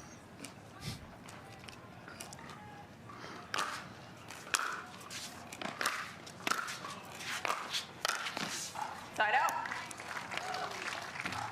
Yeah, very challenging for Alshon. If he's not able to get that ball to dip near or lower than the height of the net, John's known for having some of the cleanest and best volleys. He's going to be in complete control there.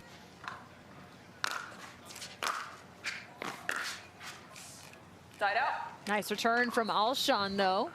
Again, we talk about the return deep middle. So many of these pros utilizing that, trying not to give angles. Yep. You see the strategy, though, even though John's missed that, he was trying to drop that rather than drive that. He's really trying to slow the pace down still. Yeah, great call by you. Point. And one for Alshon. Alshon's giving himself a little bit of a head nod here. You got to find some momentum one way or another. And a missed return is a great momentum starter. Let's see if he can build on that. Is there a chink in the armor? Says, no, I was built with iron. Not yet. Not yet, anyway. Nope. Alshon will still be probing for it.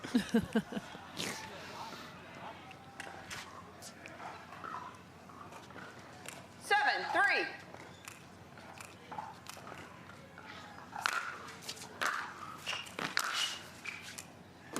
Side up. Ben Johns tossing up his hands. 3-7. The accountability he has for himself in terms of performance and shot selection. Side out. Right on the right shoulder. For most other players, that would have been very, very challenging. He does a little bit of a grip change here in the middle of this to be able to protect that shoulder. Watch this. 7-3. Read it really, really well. Knew that if he switched that grip a little bit, he could open up the face and be able to have an easy volley on the next one.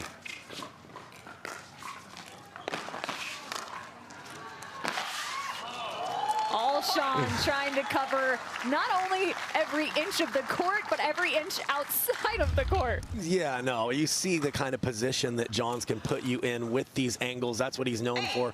Alshon, an amazing athlete to even just get a paddle on that one.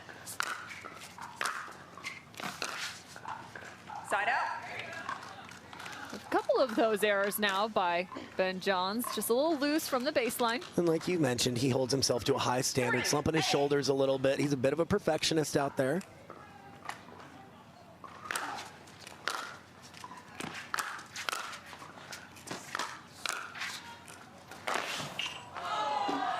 Not enough on it. Alshon also finds a little too much of the court, running in just to the fencing on championship court. And John's did such a good job on those backhand volleys of not hitting him cross court and deep, but cross court and a little bit shorter, forcing his opponents to travel a greater distance.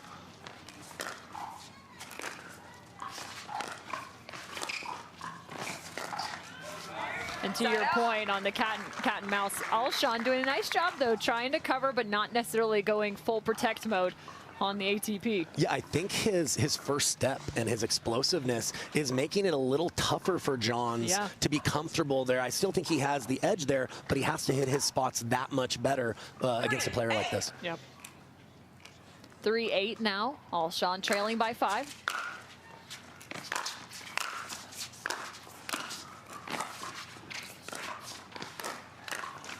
Point. That is a great point for Christian Alshon. Yeah, had to come up with several quality shots. Yes. Ultimately was able to get that forehand behind Johns, and he was unable to reach back across his body. Well, and that's what's wild, is that's how many phenomenal shots you have to pair one after another to be able to take down Ben Johns.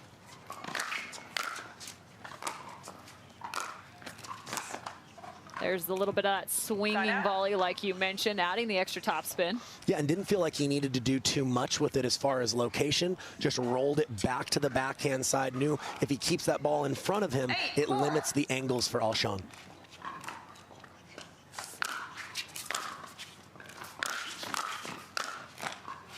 Hiya, says Ben Johns. And we talked about there's a couple different ways to drive. You can kind of drive, wait to see where the volley goes, or if it's a shorter return, you can drive and instantly close in, and it really changes the safe locations for your opponent's volley.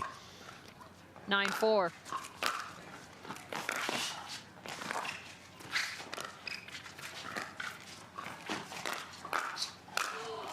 Alshon got that behind his back. I feel like we just got to give him the point for that amazing save. He should get something, right? It seems unfair, but we got an ATP defense, but still that's not enough to win the point. It's match point for the number one.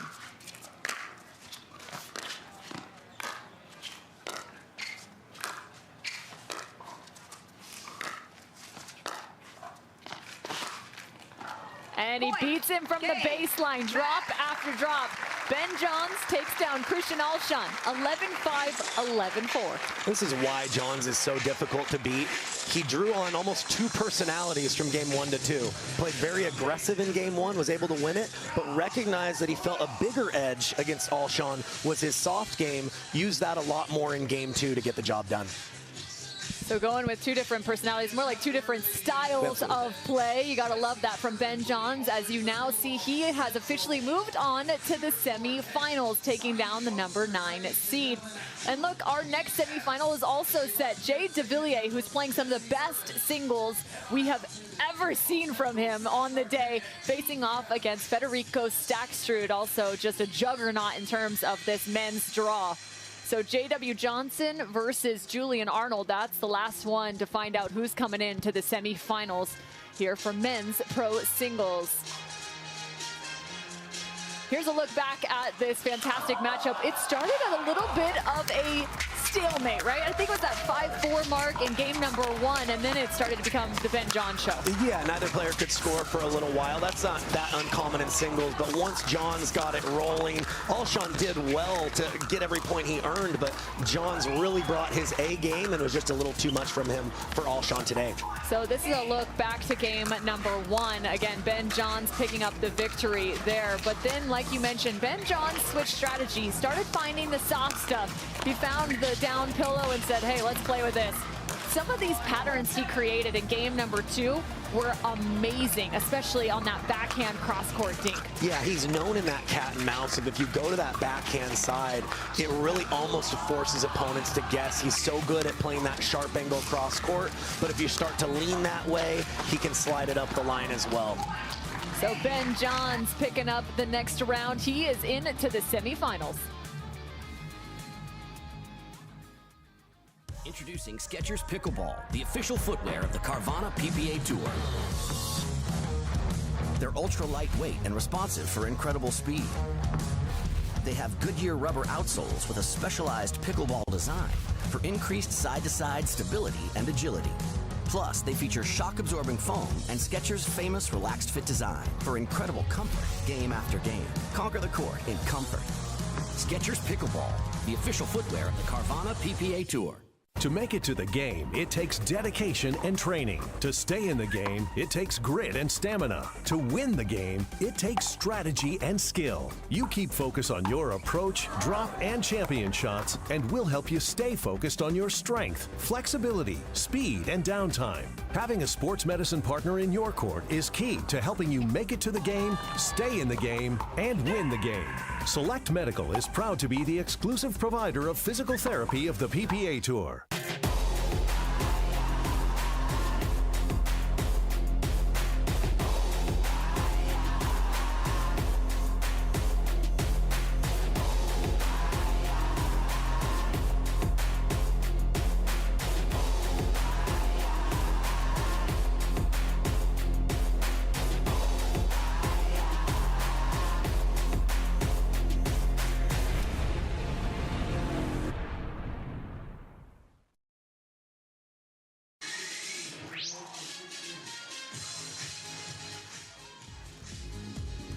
One more spot remains in the semifinals for the JW Marriott Desert Ridge Open presented by Foot Solutions.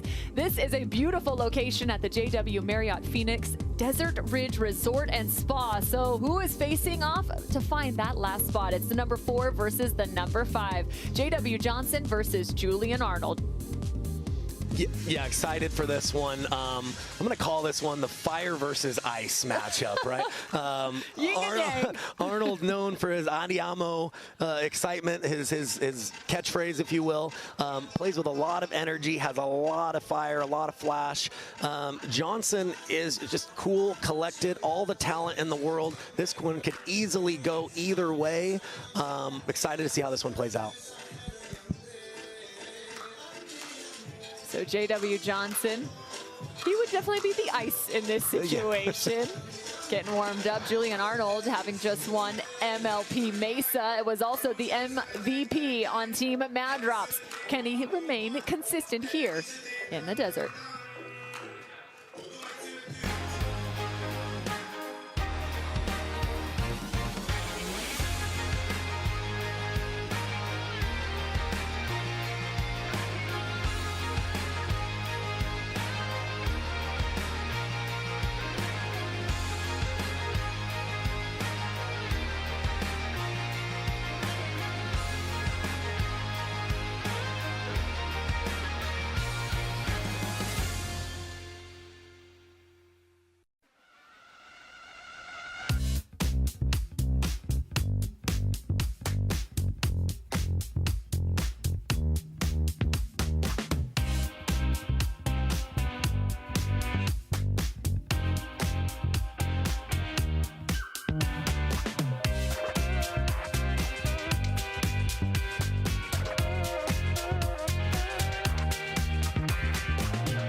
Mishit the ball. I know I mishit the ball a lot.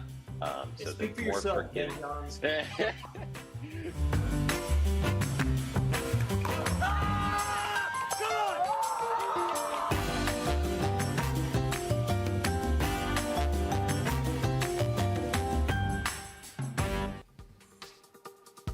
25 total stops on the 2023 Carvana PPA Tour. But here's what's coming up next. February 16th, we will be hanging out in the desert yet again, but this time in Mesa. It's the Carvana Arizona Grand Slam. Then we'll head to the chilly weather in Minnesota. But thank goodness it's an indoor event, because I don't know what pickleball in the snow would look like. February 23rd. Then we're off to the East Coast, on to Florida at Holly Hill. Of course, each of these will be played, and you can witness all the action right here on the live stream, as well as on tennischannel.com. March 16th will be the Austin Showdown, and then it's off to Utah for the Red Rocks Open in St. George on April 6th. We're going to be playing pickleball all the way into December. Yeah, it's a full slate in 2023. Cameron Irwin alongside Kyle McKenzie.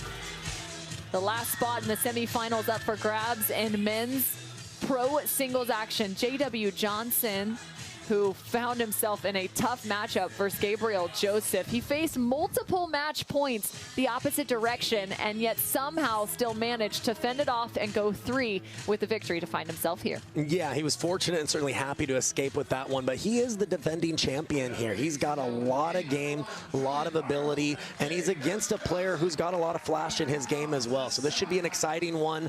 It's just going to come down to execution, Cameron. Flash, flare, spice, whatever you want to call it. Julian Arnold has definitely got it. There's a look at the UCLA Bruin. He was a fantastic tennis standout. Faced some multiple injuries in his career when I spoke to him, and so he's super grateful to have found pickleball. He has first serve.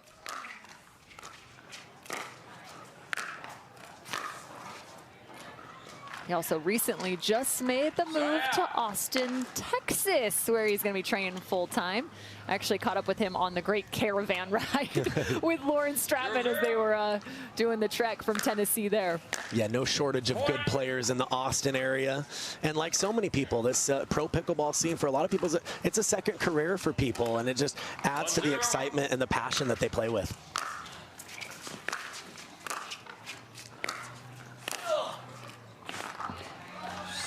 That looked oddly familiar for some reason. I feel like I just saw that highlight a week ago. Exactly. It was actually a nice dipping ball by Johnson there, but a great volley to dump that short by his opponent. Point.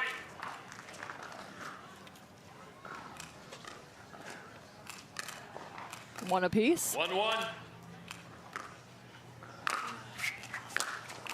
Point. You can see the massive motion there from Julian Arnold, though. Preparation is on point, even though the ball didn't even get his direction. Point. J-Dub came out to a bit of a slow start versus Joseph as well, dropping game number 1. Right now, he's down by 2. Point.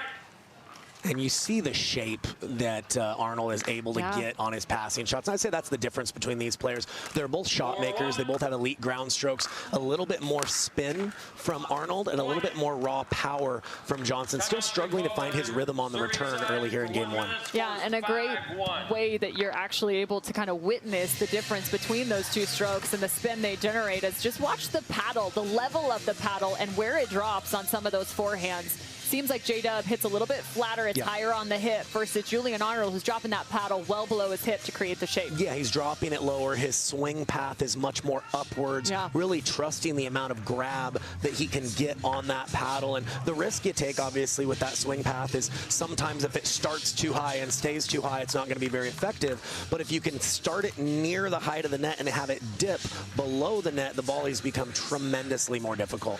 Also important to note some of the paddles in both of these players' hands. The Devillier is actually manufactured by that man himself, Julian Arnold. So a few other pros have started to head that direction as well. So getting some new tech in the hand of Julian Arnold. J.W. Johnson working with Team Franklin.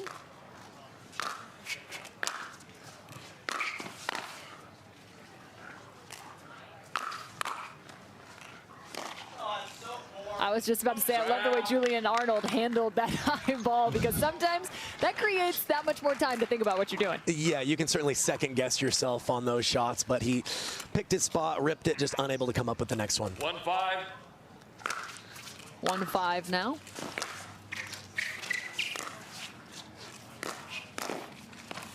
Point.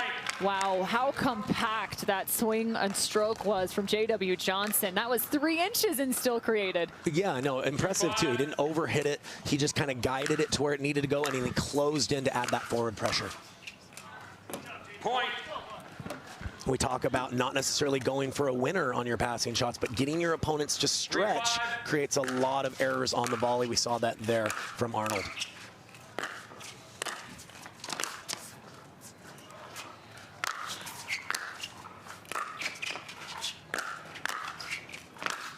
A bit of a defensive lob in the middle of that rally, and the first Andiamo is on the board. I have a feeling it will not be our last here, Cameron, but yeah, good job by Johnson extending the point, but unable to ultimately get something he could move forward on.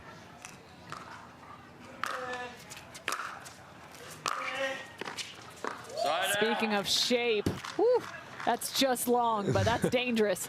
Yeah, and you see even in the swing mechanics, we talked a little bit about it, you see how Arnold uses really his whole body to create that motion, whereas Johnson gets a lot of power in his forearm and the wrist at the last second. Well, that was a great example. I know that ball just sprayed. That was perfect. He hits a little bit more open stance as well, kind of forced into it. Correct. 5-3. 5-3 for Julian Arnold. Point. Yeah, just not quite getting the spacing there on the return of serve. Seemed to be a little handcuffed by that one. Just needs to stay a little bit more on his toes to be able to move before striking the ball. Thank you, net, says Julian Arnold. Yeah, I mean, even without the net, that was going to be a really, really tough shot, but never hurts to get a little love from the tape there. 7-3. Net love.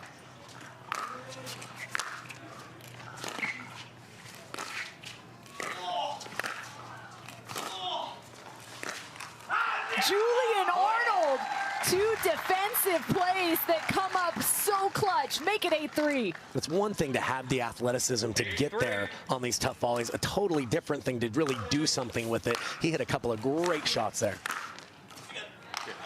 Side out. JW says, and that's enough out of you. When you see that pass sit up just a little bit for this level, these guys can really control with that volley.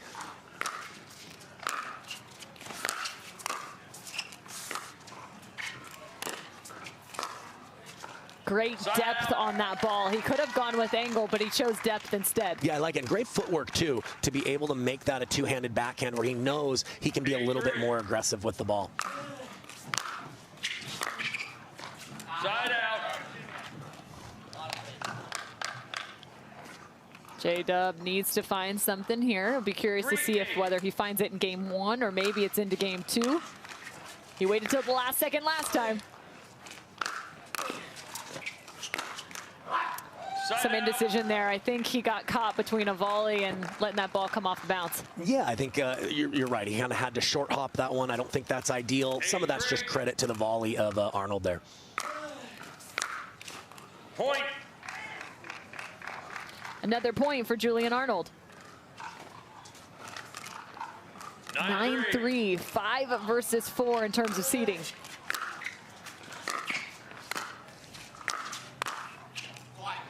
Point. Also important to note in this men's draw, if you're wondering, Tyson McGuffin not able to play as he's dealing with a minor foot injury. Had to pull out. It's game point for Arnold.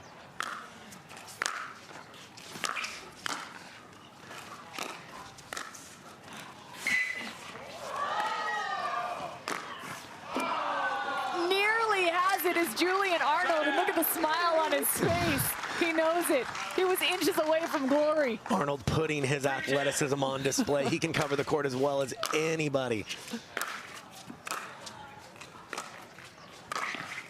That's just nuts. Those two volleys, I mean, his paddle is well below the height of the net. And you can see the variety in what he can do. When the ball bounces, he usually uses a second hand, but he can reach into that kitchen with one hand and generate a lot of topspin on those rolling volleys. Julian Arnold, game 1. Arnold. Yeah, just a fantastic first game by Arnold, but I think Johnson knows he can personally play a lot better. He gave away a lot of returns there. Let's look for him to come with his best stuff here early in game 2. No, you make a great point. J-Dub trying to find a little bit of rhythm in these games and also trying to find a semifinal.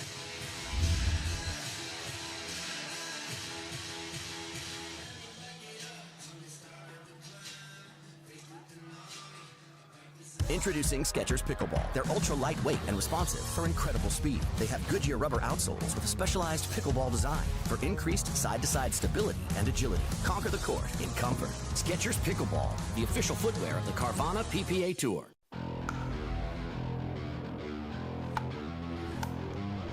The future of pickleball is here. Welcome to Top Court. For my top tip, when it comes to hitting serves, you want your serves to land back here in this area. You want to keep that paddle towards your body, and it's more of a push with my shoulder.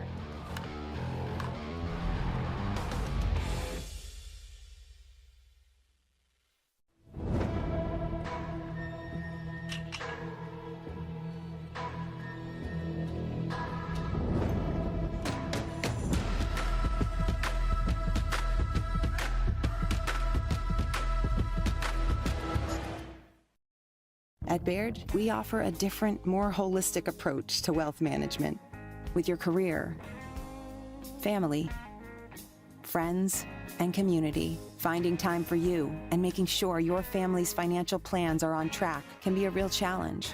At Baird, our financial advisors get it. We'll partner with you to create a unique financial plan and coordinate with your legal and tax advisors to bring it all together so you have more time for what matters most. Julian Arnold paying no attention to that second score because it's only been one game to this point. 11-3, that is the correct score, but maybe there's some foreshadowing there. I don't know. The pickleball god's already changing the graphic for us.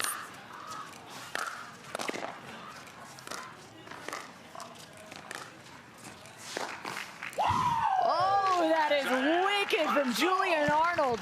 He drops down nearly on his knees and finds the cross court. Yeah, it's a beautiful shot, but set up again by that footwork. You really have to get over around that ball to be able to pull that ball back across your body. Beautifully done.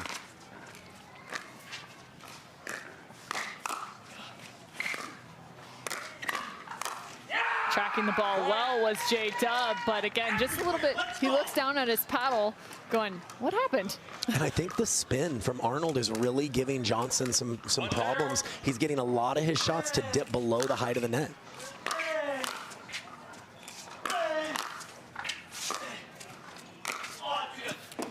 Speaking of spin, yeah, that is too good from the paddle of Jay Dub. Really smart shot selection. Didn't try to do too much. Anytime you go up the line, it's a great way of taking away the angle from your opponents.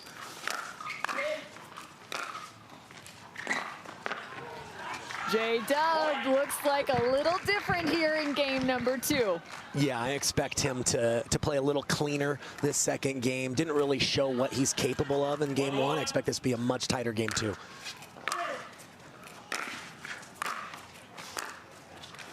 Side out. Picking that up well beyond his foot there in terms of depth.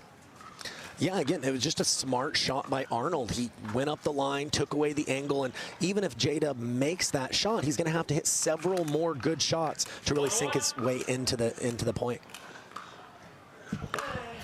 1-1. Side out.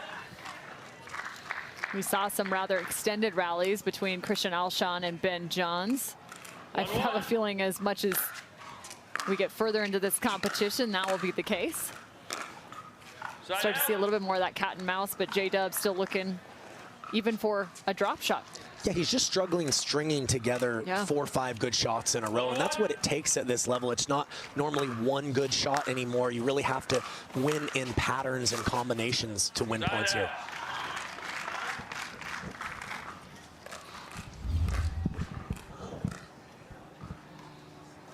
J-Dub at the kitchen line. Nice shot from him.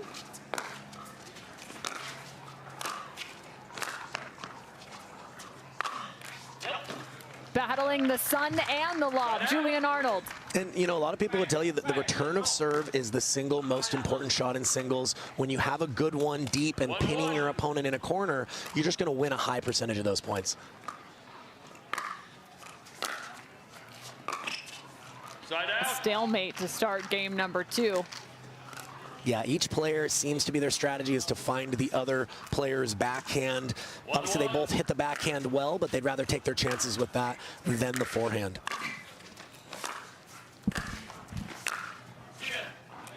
J-Dub, a shot up the line. And there, J-Dub showing a little bit of what he's capable of. Very balanced on that pass there. And this is what we talked about. He had to hit a few good shots in a row, ultimately to win the point there. Side out. Arnold very close to the line there. Looks like maybe he just caught the outside edge.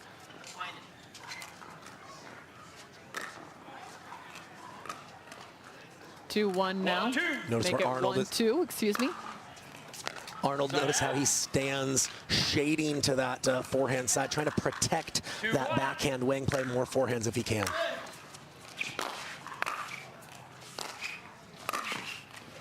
Julian Arnold using all of 5'10" to his advantage. Yeah, like you said, he really maximizes his lean up there. Very good with reaching in and using the spin of the shot. He claims 5'10", let's put it that way.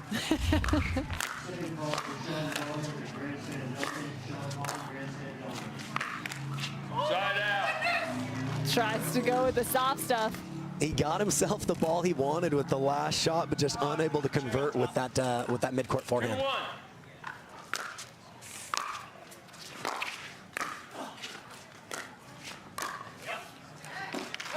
Great combo there from Julian Arnold as he picks up that ball on the volley backhand side, able to then roll. Yeah, Johnson forcing Arnold to hit up here. He gets the ball he's looking for. Unfortunately, just kind of pops up his drop there. Point. It's interesting. It's almost, and maybe this is my layman here, but it's almost as if J-Dub is not trusting his own shots and crashing in, because that ball, in terms of the pop-up, I mean, he's getting into volley the ball from below the height of the net. Yeah, well, we talked about patterns and having to string several good shots in a row. Yeah. Sometimes if you lose confidence in even just one of your shots, it can affect all the other shots, and then that can kind of weigh on you mentally a little bit.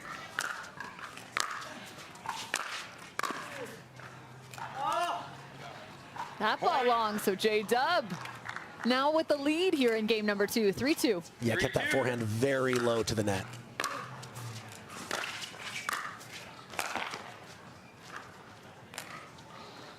Side out. Again, watching those athletes on the far side track the ball as it goes up into the sky. You can see the shadows in which that way those are falling. Point. This is not normal J-Dub right here. Well, you know, to be fair, I mean, he missed that volley, but it was a very, very good pass by Arnold. Really put him on the full stretch.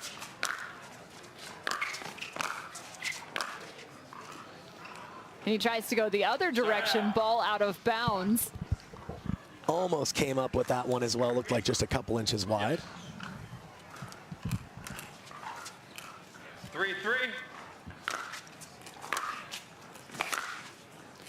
Side out. Julian Arnold only having really played professional pickleball for maybe about a year now. Once he picked up a paddle, he said it only took him 2 months and he started playing in pro tournaments. And he's getting more and more consistent as he continues.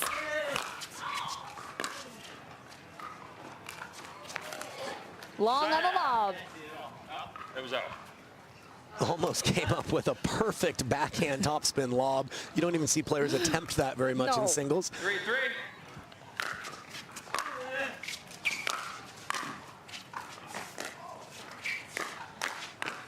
Great finesse right there from J-Dub. He stays on that forehand side and closes out. Yeah, and that's the point construction that you're used to seeing from Johnson. But again, it's having to hit 3-4 quality balls to get into the position that you want to be. Was able to do a nice job of it at that point.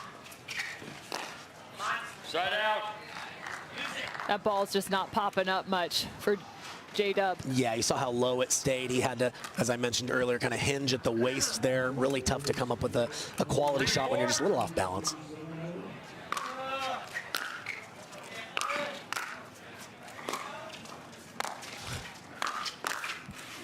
He goes, let's see if we can execute it this time. Goes to the lob again, and it honestly kind of got the response he wanted, just wasn't able to do enough with the next pass. 4-3.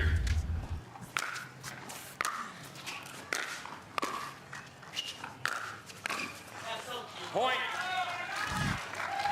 Arnold chastising himself a little bit, saying that's so cute. Went out of his way to try a drop volley there. Knows that maybe didn't need to do that in that moment. Side out. A side out for Julian Arnold. 3-5. Remains at 3. Side out. A little bit of a shallow serve.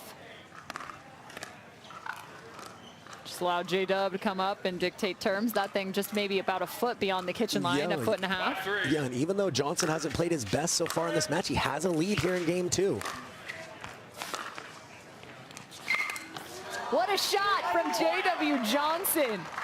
5 feet behind the baseline and finds a wild angle. Yeah, when you're moving one direction to pull it back across your body and find that short angle, just about the toughest shot in the book. 6-3. Perfectly executed there. Point. Watch out, here comes J-Dub. Timeout. Timeout's been called by the receiving side for 1 minute. Score is 7-3. Yeah, and there's really no better way to raise your own confidence a little bit than to get these free points, these missed returns. That's a great way to kind of just build on that and then find your best stuff. I think J.W. Johnson just likes playing 3 games.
The Carvana PPA Tour in 2023, just the second stop, and right now looking for a spot in the semifinals for men's pro singles. J.W. Johnson on top here in game number 2.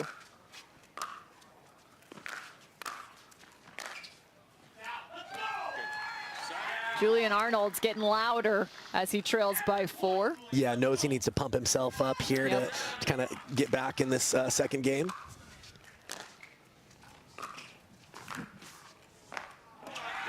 Yeah, love that play from Johnson. Anytime you have great movers that can pass on both sides, I think opting to go up the line and take away their angle is always a good choice. 7-3.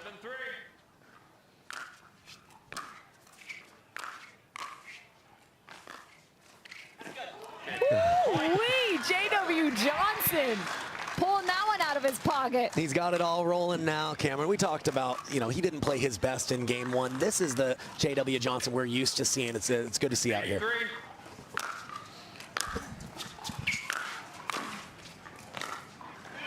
Well, I thought he was going to do the same, but the reverse. That would have been on another planet if he could have come up with that one. The only one doing shots like that back to back to back to back to back to back to back is Jay Devilliers today. Yeah, I've never seen anything like that.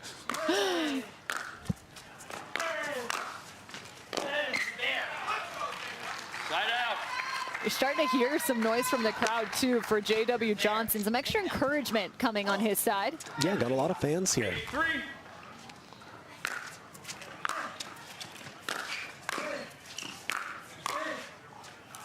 Point. Nice first volley, but not so the same on the second. Yeah, when you stretch on that backhand volley, for most of us, the angle of our paddle stays more open, and it's easy to miss those volleys long. Point. Nice hold by J.W. Johnson. Finds himself at game point. 10-3. Side out. The way that ball popped off the ground, though, just a testament to how much pace and spin that they're putting on it. Yeah, both these players put a lot of action on their shots. Leave it hanging up there, Julian Arnold. Like a basketball finish, right? Like Steph Curry.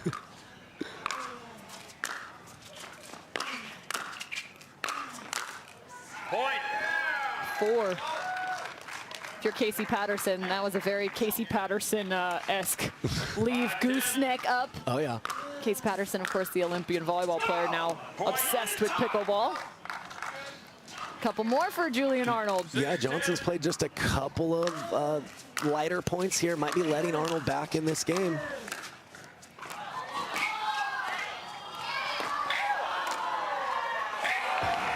Wild spin on that ball. But Julian Arnold, you got to go hats off for the amount of effort he's shown in that last rally. This wins you a lot of fans. Yeah. Giving it your all every single point. Just a lot of people just plain respect that. How can you not?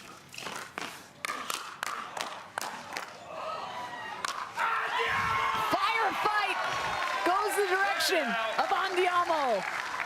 He is getting loud out there. You wouldn't know the score was 6 serving 10 unless you looked at it. No, you would not.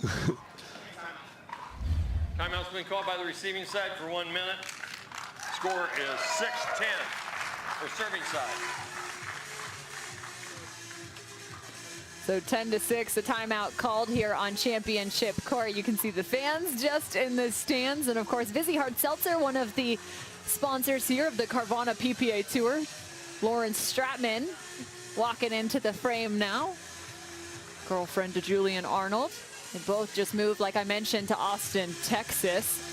They spend a significant amount of time together. And by the way, it's not just on the pickleball court because they also big gamers in their own right. So like if you're ever needing a friend out on the pickleball tour to play some cards with, you can find these two at a coffee shop just about anywhere. Okay, love it, love it. Duking it out. Stratman, an excellent pro player herself, probably giving Arnold some good advice. And I think if you're Johnson in this moment, obviously you feel you have that lead, right? You feel your opponent kind of coming back, but that's why it's nice to have a good size lead. He hasn't played his best the last couple points. You got to be telling yourself, listen, just weather the storm, focus on what you can control, and he's only 1 point away from evening this matchup. Julian Arnold Doing a nice job here in game 2 with a little late surge. Also important to note, J-Dub's already played one match that went 3 games on the day. 6-10. Right now he's looking to push this to a third. Score is 6-10.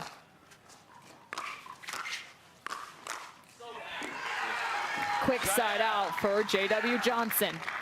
Yeah, and he did just enough with that first volley, getting it down enough to force Arnold to then hit up as he was closing in, ultimately set himself up for the put away.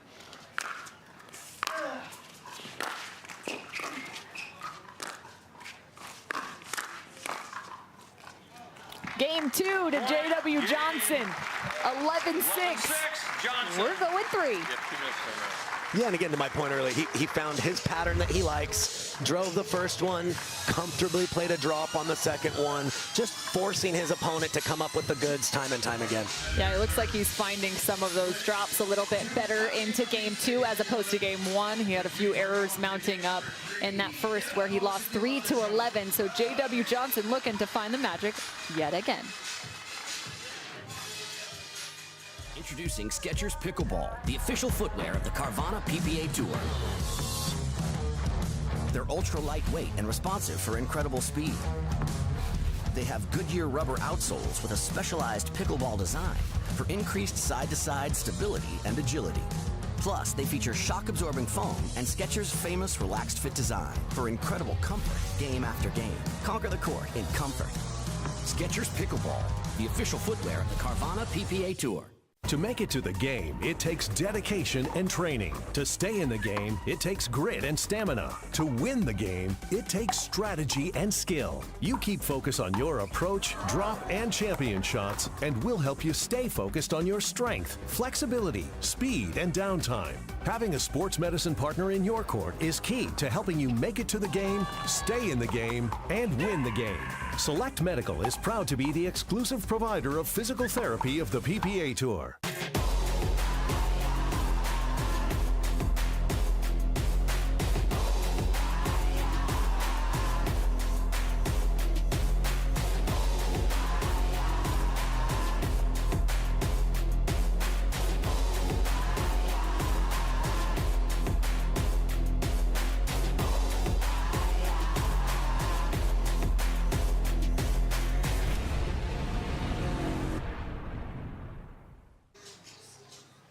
Play your best. That's what you just saw on screen. And right now, that's going to be the question. Who will play their best in game number 3? It is knotted up 1 apiece between J.W. Johnson and Julian Arnold here on the Carvana PPA Tour.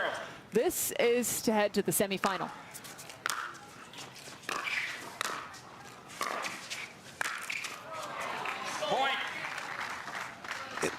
John's going to be a little upset with himself for not converting there. He played a beautiful point to get the opening, but ultimately missed the forehand there. Point. 2-0 now for Julian Arnold. 2-0.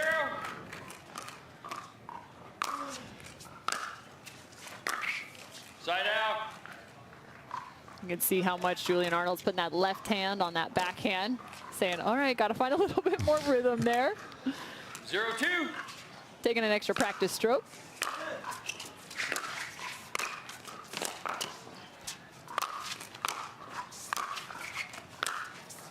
We've seen that a few times from J-Dub, and he just misses that, though. The defensive lob on that forehand side. Yeah, did a great job on defense there to give him a look at the pass and did not miss that one by much at all. And it's actually going to be overturned. That's going to be overturned. That ball called in now. 2-2. Our lead official, Scores Andy 2-2. Olson. Our second official, Teresa Martin. Looks like we have a little disagreement on the score here. Excuse me, you're right. Correction, Maya. They've got it fixed here. Looks like 1-2. Point. And that's not the way you want to pair a controversial call off. Now it is 2 apiece.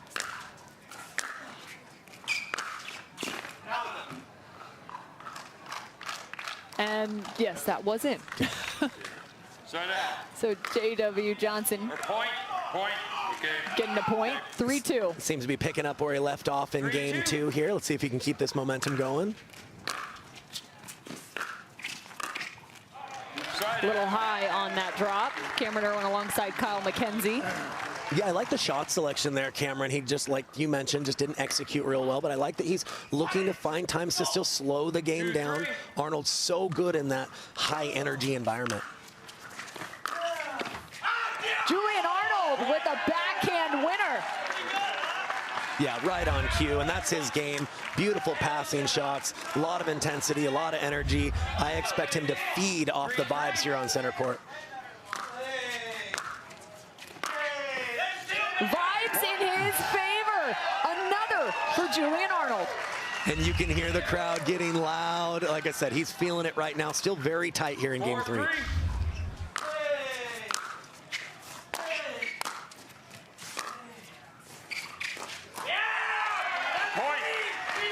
He puts 3 fingers in the air because he's gone 3 straight.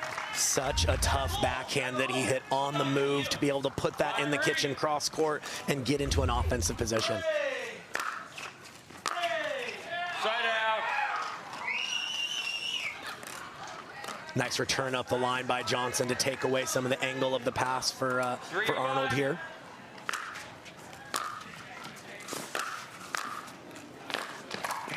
Little high on that drive off the paddle of J.W. Johnson. Yeah, he had the line open, but like you mentioned, so much of this is about keeping your passes close or level to that net. When they start getting high and your opponent can hit down, it makes your job very difficult.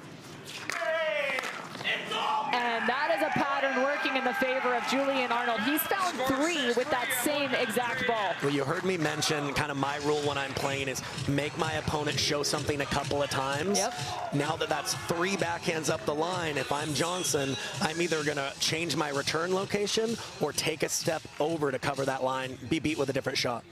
So 6-3, like you mentioned, you got to beat him a different direction. 3 in a row, Julian Arnold talking to the crowd. I mean, this is the energy this guy plays with. It's like you're playing 2 versus 1 because he's got the entire crowd on his side. Yeah, he's not the person you want to play on center court, right? Because he feeds off of his environment. So the more energy that is around him, it feels like he's able to tap into that. And that seems to be what we're seeing here in game 3. Again, the MVP from MLP Mesa, as well as the champion on Team Mad Drops from the premier level. Drew Brees' team seems to be bringing that same intensity here at the Desert Ridge Open.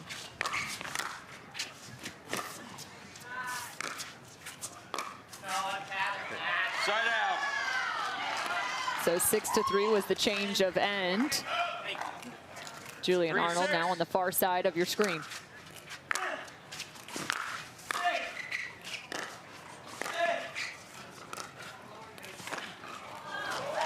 Trying to lip that ball over the net.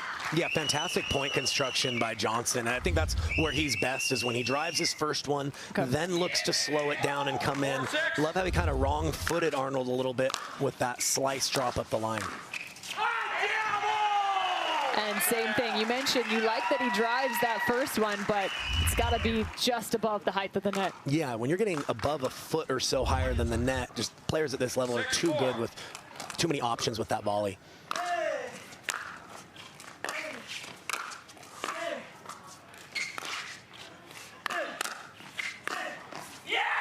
Arnold, fist in the air, 7-4. Yeah, it looked like a cat and mouse point was brewing, but Arnold choosing to go right at Johnson and is able to pass him with the second ball there.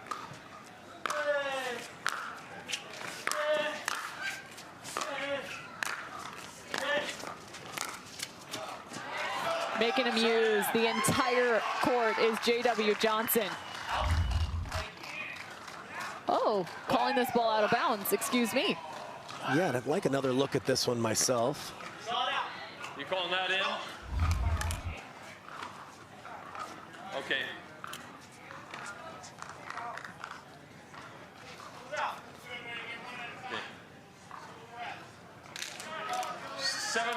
Little conversation here. Julian Arnold gets the ball back as it was out of bounds. Okay. Okay, looks like they're ultimately calling that backhand volley from Johnson out. Doesn't look like he challenged. It was awfully close. Not sure about that one. 4-8. Let you be the judge at home. Side out. Another side out for Julian Arnold. Yeah, again, it's the amount of RPMs in the topspin that Arnold's able to get on that backhand roll that makes that shot from Johnson so much more difficult.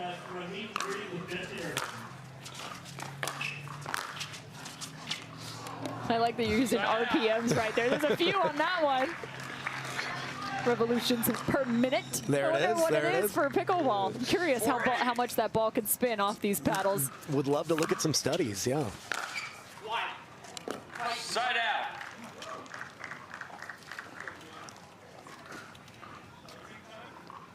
I'm sure that there's some numbers out there somewhere. I'm sure they're coming our direction right now. Yeah, no, it's not going to be the same level of tennis, but it's starting to become more with paddle technology becoming a little grittier. Julian Arnold with the cross court. Yeah, nothing you can do really there if you're Johnson. You've been beat so many times with the backhand up the line. You know, you can't cover it all, unfortunately.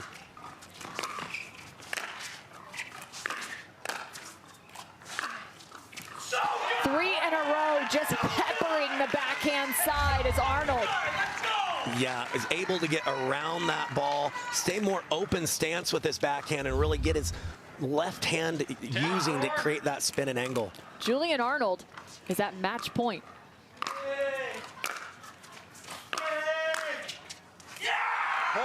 Andiamo all day. 11-4. Julian Arnold, the #5 seed, takes down #4. He fed off of the crowd's energy, and the two-handed backhand really came to life there in game 3. J.W. Johnson forced him to have to play his best, and Julian Arnold came up big time as that ball just goes long off the paddle of J.W. Johnson. So Julian Arnold gets the final spot into the men's semifinal for men's pro singles. There's a look at your game score here from the JW Marriott Desert Ridge Open, presented by Foot Solutions.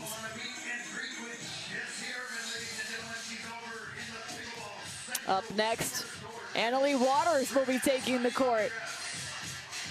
#1 player in the world for women's pickleball. And there's a look at the draw. So it's Ben Johns versus Julian Arnold in one semifinal. The other semifinal will be 2 versus 3. Jay Devilliers versus Federico Staksrud. What do you think, just real quick, on these semifinals? Yeah, well, if you look at it, we've got 1, 2, 3, and 5 seeds. So it looks like the top players have advanced so far, haven't been as many upsets.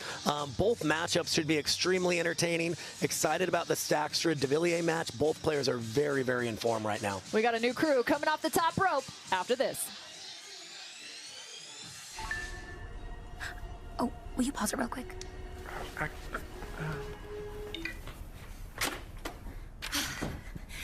Just sold the car to Carvana. Okay, hit play, please. What? When did you do that? I just did it the other day. All I had to do was enter the VIN or license plate, answer a couple of questions, and got a real offer in seconds. Then they just picked up the car and paid me right on the spot. I can finally quit my job and become an actor. No, you're right. Sell your car at Carvana.com today. Hi, I'm Rick Barry. I used to play professional basketball. Now I'm into pickleball. Performance is really important, but also recovery is actually just as important. LMD is a product that I use constantly before my matches and after my matches for my recovery. Great for inflammation, great for recovery. I keep coming back to this. AlloMD all day long, baby. I use it. I use it. I use it. I use it. I use it. AlloMD, acute relief cream. There's never been a better time to get away. With a great deal on the Hyundai you've always wanted. With America's best warranty and up to 3 years complimentary maintenance. It's your journey. Own every mile at the Hyundai Getaway Sales Event. Hurry in to get our best deals of the season. Get in and get away. Get 0% APR financing plus 0 payments for 90 days on select vehicles. Now, during the Hyundai Getaway Sales Event.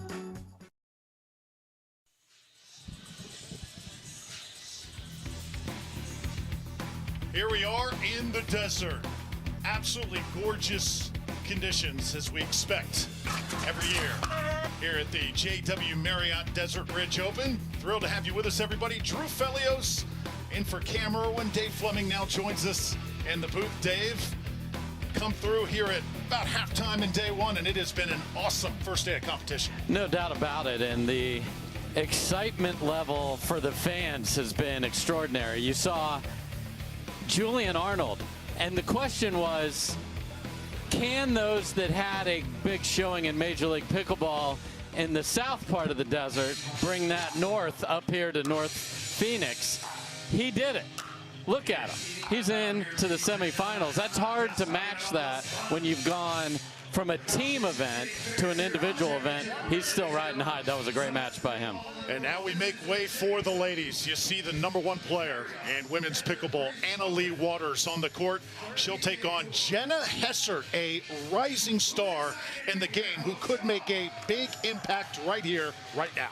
Yeah, so Jenna Hessert started the way we all want to start a tournament day. She got run over 11-0 in the first game she played today, and then comes roaring back and beats Julian Arnold's girlfriend, Lauren Stratman, who is a very accomplished player. So Hessert recovers from that, and sometimes when you win, so on the Stratman side of that, when you win 11-0, you think, I've got this, it's going to be easy, and your level drops. Hessert takes out a big player, and Hessert's had some good wins in 2022 against some very good players. Also taken down Anna Bright, Georgia Johnson on another occasion, and a very interesting road in her rise in pickleball, Dave. She was once a tennis phenom, then sort of switched gears to track and field, attended Yale University, did some great things on the track in the 200 and the 400. Also in geoscience at Texas Tech, now a senior geologist for EOG Resources in Houston. Incredibly bright. So she knows her way around the rocks up here in the desert, that's for sure. And, you know, this is a heavy ask walking in and looking at Leigh Waters on the other side of the court. Leigh Waters hasn't lost since June, okay? She just keeps stacking win after win after win after win. And the one thing I do want to clarify for everybody, last year I asked Leigh Waters, Leigh, what's your favorite event? And she consistently said singles. And I'm like, you play with your mom, what's going on? You're playing with Ben Johns. I mean, how could life be better? Now she loves all her children the same. So singles is no longer her favorite, she just likes them all. The other big news with Leigh, obviously, is she just turned 16 years old. So South Florida drivers, look out. And our title sponsor of the tour, Carvana, hooked her up on that January 26th day with a Range Rover. So Lee's not just driving balls now, she's going to be driving a car. Just incredibly thrilled for Leigh, but also jealous. Yes. A Range Rover at 16. Just the look on her face, just awesome. And we're so happy for Leigh Waters, who is just a great ambassador throughout the entire game of pickleball. No doubt about it. And she's going to want to come in here hot, get on top of a player who's coming in with some confidence, as we talked about, beating Lauren Stratman. Jenna Hessert to serve, and off we go from Phoenix. Leigh coming right up, wasting no time. Yeah, and it's going to be relentless pressure from Leigh. She's going to want to see what does Hessert have to offer.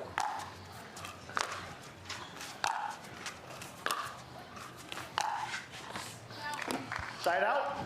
Just a little bit wide that time. Yeah, and you're going to have to make Leigh beat you. I mean, if I'm Hessert, I got nothing to lose in this match. I know I'm the underdog. Play loose and make her hit shots. Point.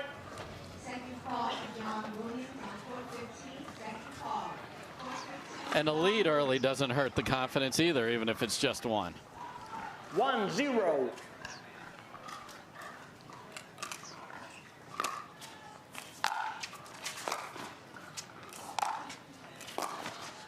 Side out. Hessert a little short that time, a side out. Now to Leigh Waters. Yeah, I like that first drop from Hessert, but being able to take that ball low with the two-handed backhand and just put it in the corner. She's got every shot in the book.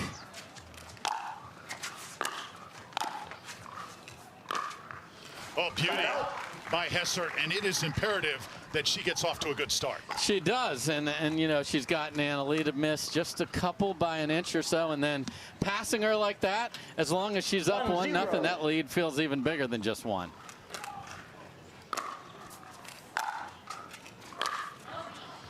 Side out. And you're going to spray some balls into the upper deck, too, some of the time, because you're trying to go for a little too much when you've got the phenom in front of you, but you got to just keep swinging. It's okay. Missing that by an inch or by 5 feet doesn't matter. It's still out. Anna-Leigh still looking for her first point. It comes right there off the shot long from Hessert. 1-1. Side out. Even Anna-Leigh stares at the paddle and blames that paddle tech there after that one goes deep.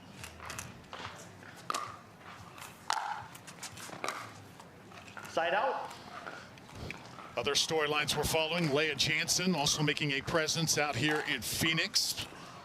Probably just behind Leigh Waters on the women's side. Also, Catherine Parenteau you have to talk about.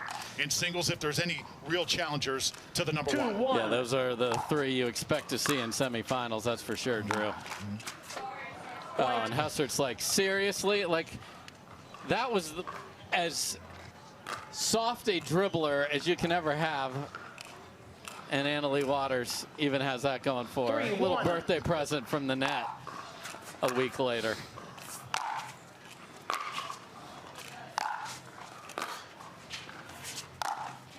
Oh, beauty.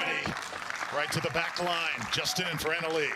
Yeah, and Anna-Leigh hit 4 consecutive balls in the exact same spot, and Hessert just kept guessing. You got to go forehand on one of these, don't you? The answer, unfortunately, was no.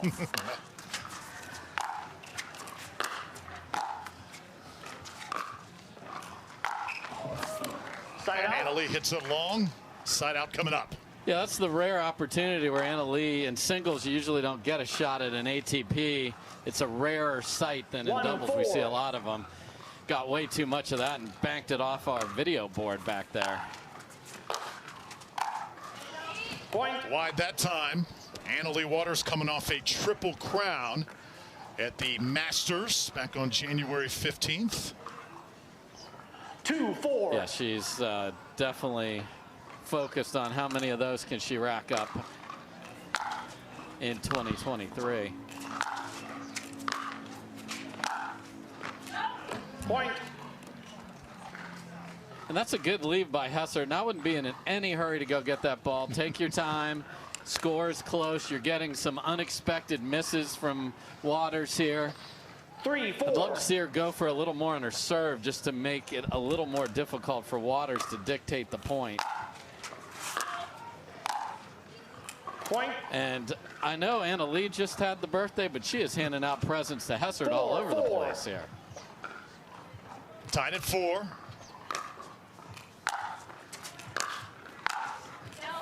That one hit wide as well. So Anna-Leigh a little bit off her game here in game number 1. I'm going to say a lot off her game here, Drew. I mean, that ball right there is an absolute candy bar. Just put it, she can put that 100 places, and she missed that by a couple feet. So there you see Mom Leigh Waters, who this is the value of Leigh Waters, where, all right, Anna-Leigh is not sharp at all here. Mom's over there, and it's not just Mom, it's one of the best minds in the game to just say, hey, settle in here. Obviously, unfortunately, Drew, Leigh is hurt. Tore an ACL at national championships. I talked to her yesterday at Media Day, so she's going to have that surgery later this month, and then she'll be on her road to recovery. Was wondering, Dave, when Leigh did get hurt, how would that affect the psyche of Anna-Leigh just playing on without her mother involved? And this is the effect. Leigh is more of a coach now, obviously not playing, so it helps her, I think, just as much. 100%. I mean, she was going to sit there whether she was playing or not, but now she can really be honed in on how can I help my daughter in any way get to a win. And are you kidding me? 2 dribblers. Well, sometimes timeouts work in your favor because you play a great point. Other times you plop it on the top of the net and it rolls out. Oh, beauty by Leigh Waters. That's what we're used to seeing. Yeah, and you know, sometimes a little chat with mom is what it takes to get any 16-year-old in shape. Point. And that one into the net. It'll be another point for Waters.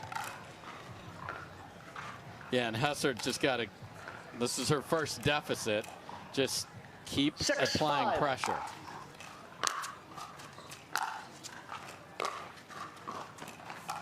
Point. That one just long. Leigh now starting to string them together. 7-5.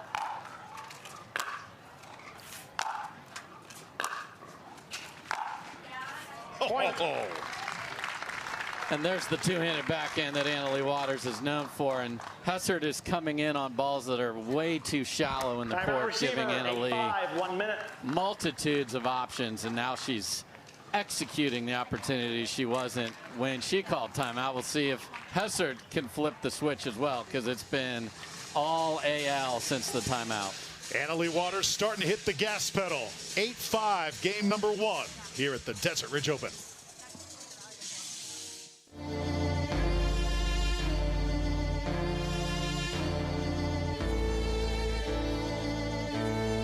There's only one winner, just one way out. With every single break comes crashing down. There's only one.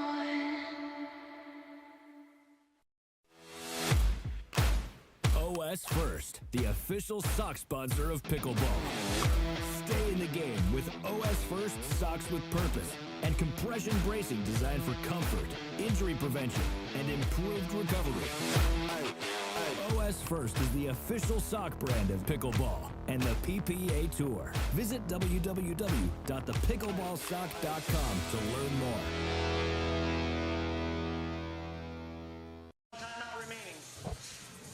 Welcome back here to the Carvana PPA Tour. Drew Felios alongside Dave Fleming. Leigh Waters, Jenna Hessert battling here on championship court. Side out. Leigh caught a little flat-footed that time. Yeah, and you see Hessert has this gigantic windup of her two-handed backhand. She takes it up over her head and able to get the paddle in position, and then nice roll on it there. So good timeout for Hessert. Stop the run. Side out. Just destroys it right on top of the kitchen. Yeah, way too high on that two-handed backhand. So as Hessert transitions to doubles, that big takeaway will be much harder to be that productive, but from the baseline, it's okay. Side out. Dave, you play somebody like Leigh Waters. What do you hope to do? Break up her rhythm, just get her off her game? How do you do it? Yeah, you have to not play safe. And so I'd love to see Hessert hit a big serve and go for shots, because just hanging in rallies will not work.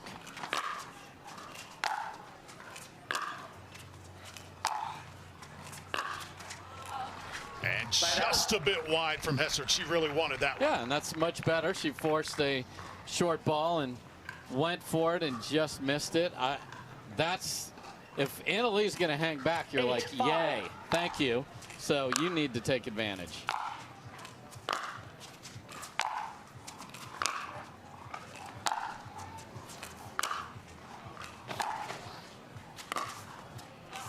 Point.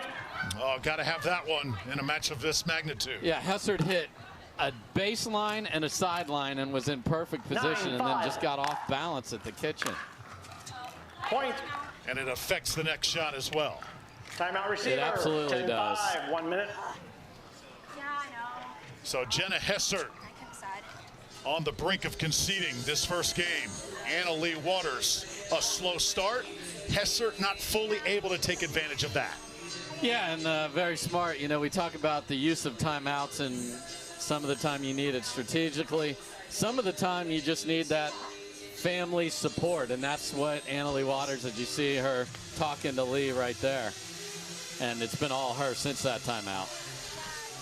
Leigh Waters, no question, the player to beat on the women's side on the Carvana PPA Tour and singles. Take a look at what's going on around the bracket. She wins this. Leah Jansen is waiting. Irina Tereschenko, one of the most underrated players in the game. We saw what she did in the team game last week at MLP.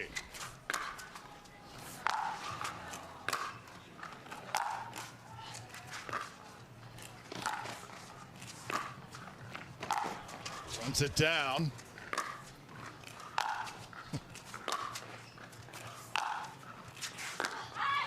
Point.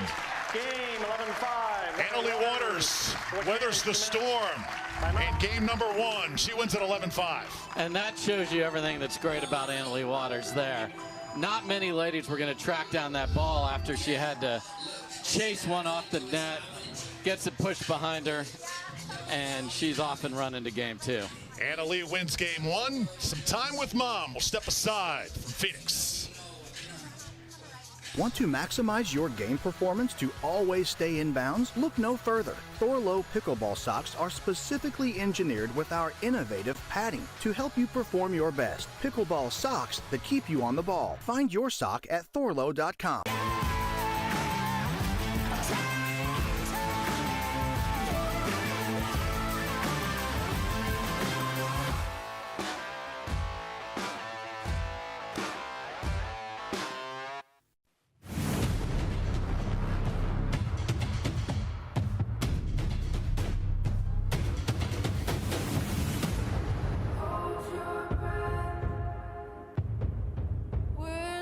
Turning back.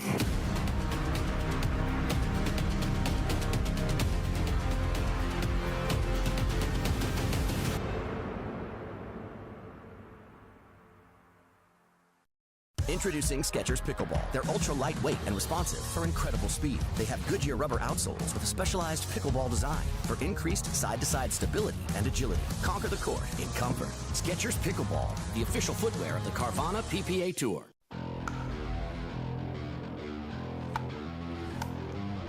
The future of pickleball is here. Welcome to Top Court. For my top tip, when it comes to hitting serves, you want your serves to land back here in this area. You want to keep that paddle towards your body, and it's more of a push with my shoulder.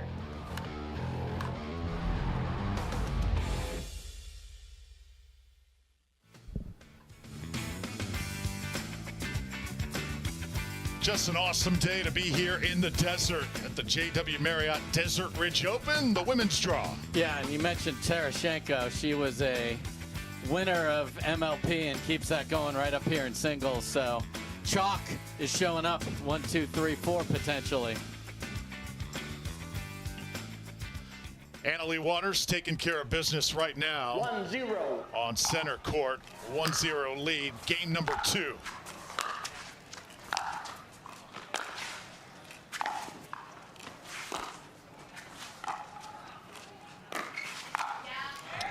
Open court, Leigh knows what to do with it. Yeah, now it's Leigh playing her game, moving Hessert all over the court. And we mentioned the track background of Hessert, so she can certainly cover the court, but the positioning of Leigh Waters just way too good here. And Hessert's got to do more with the return or every point's going to look the same. Just another unstoppable shot. What do you do with that? You clap your paddle and say that just too good. Sometimes you just got to tip your cap or your visor in this case.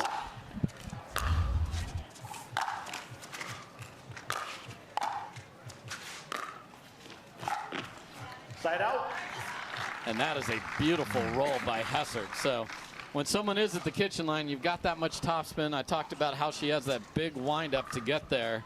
A lot of left hand on that. It's a beautiful ball by Hessert, who you have a good look at. She's going to challenge Dylan Frazier for spinning the paddle the most between points. Oh, that's a nice one. Best shot so far by Jenna Hessert. Love it. And she clearly likes her two-handed backhand. We saw her roll one cross court on the point before and then held it, and that's what you can do with the two-handed backhand. You can hold it and then pick your mark. That's a beautiful ball. Mentioned her background in track and field. She is also really big into CrossFit. Tremendous stamina.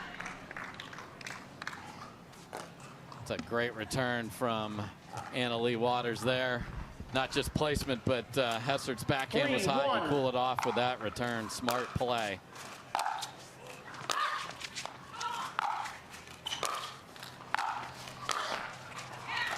Great job by Hessert to stay alive, but cannot get the ball back over. Great effort. So Hessert is showing us that CrossFit, and Leig's like, well, I want to see more. How much of this court can you cover, Miss Hessert? Because I'm going to show you every nook and cranny. It's just too good from Leigh Waters.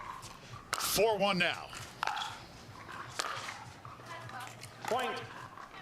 And it is that time of the match here for Hessert. She has got to at least find some way to slow Leigh down, or else Waters is going to be advancing. 11-5, 5-1 here in Phoenix at the Carvana PPA.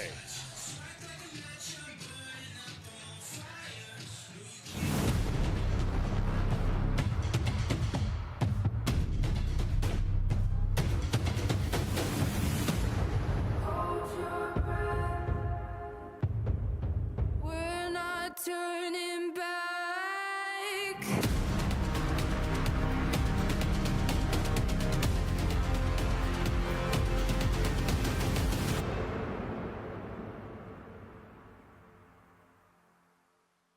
Want to maximize your game performance to always stay in bounds? Look no further. Thorlo pickleball socks are specifically engineered with our innovative padding to help you perform your best. Pickleball socks that keep you on the ball. Find your sock at thorlo.com.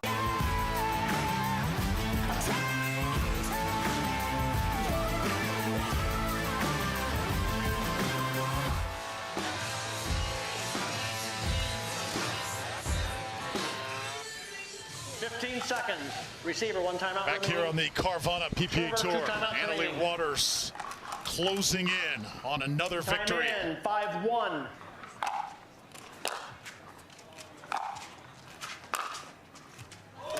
Did it graze the line? I think it did. What a shot from Hessert coming out of the timeout. Well played. Now go after your serve is my answer here. Like, don't let it make her beat you with her best. Side out. Love the idea, just got to make it.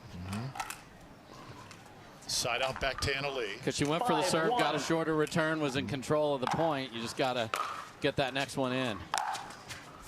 Side out. Yeah, Hessert has big windups. She has a huge, like, you want to talk about a cut. This lady could hack, if you have any weeds that need to be taken care of at your house, this lady's cut could take care of it.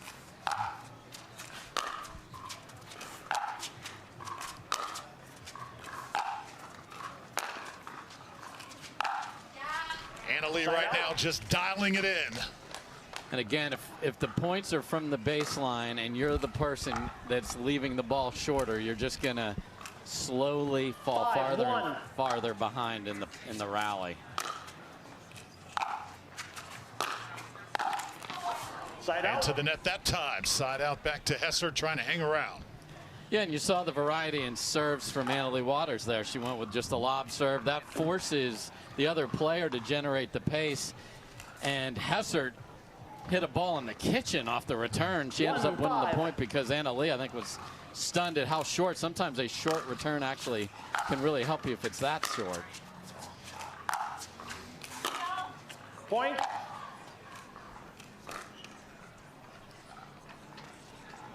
Now 5-2. Hessert can just find a way to stay alive.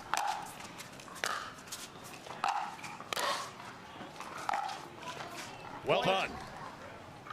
Yeah, you know, sometimes when you're in trouble like she was in the shot before that, just get a stab on a ball and keep it as deep as you can and then make them pass you. Hessert does so there, and she's within 3-5.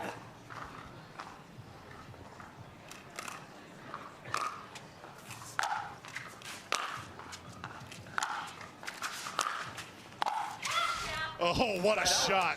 by Leigh Waters. So this is a few times that Hessert's been caught resetting, going back to the right-hand side, and Leigh just keeps putting it in the same spot you just were, and then you get a missed serve. So this is where you got to go. You're in a little lull in quality from Leigh here. Hit a big serve and go get something. Wide that time from Hessert. Side out back to Waters. Yeah, very safe serve from Hessert there. 5-3. Reserve. 5-3.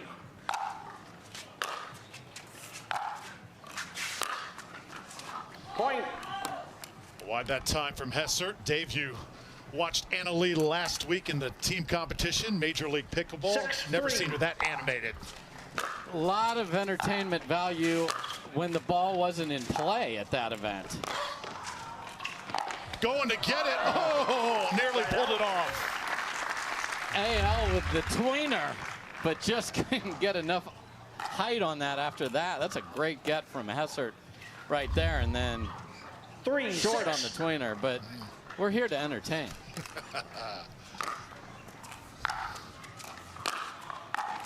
Point. Speaking of entertainment, Jay Devilliers entertaining the crowd here in Phoenix earlier on today. It's on fire. He'll be our next match in the first men's semis. Can't wait for that.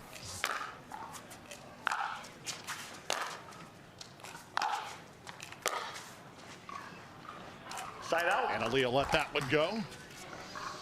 Yeah, this same sort of pattern from the first game. Hessert trying to find a way, but those short returns just make life so difficult.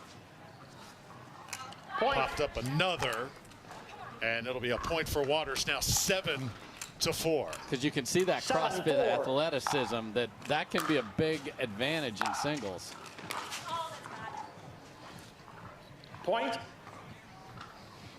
And that's something she used in her first match, going 3 long games after getting run over 11-0 against Stratman. So timeout receiver. Oxygen, the lungs, and the cardio not in question at all with Hessert.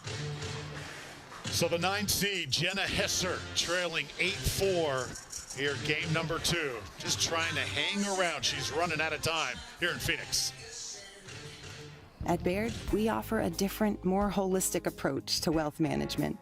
With your career, family, friends, and community, finding time for you and making sure your family's financial plans are on track can be a real challenge. At Baird, our financial advisors get it. We'll partner with you to create a unique financial plan and coordinate with your legal and tax advisors to bring it all together so you have more time for what matters most. Okay, listen. Think you can take me? Let's go.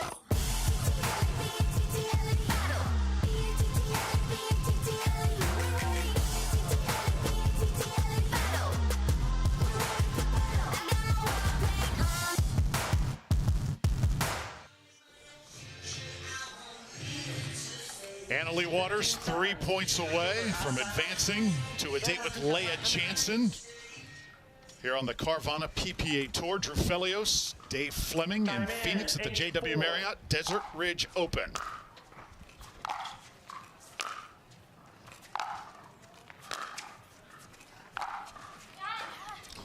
Another beauty by Leigh.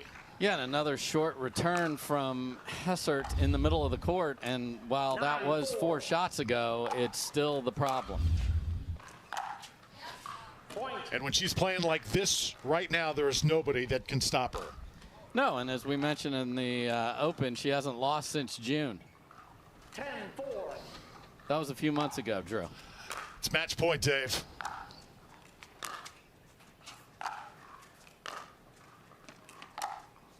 Just bringing it.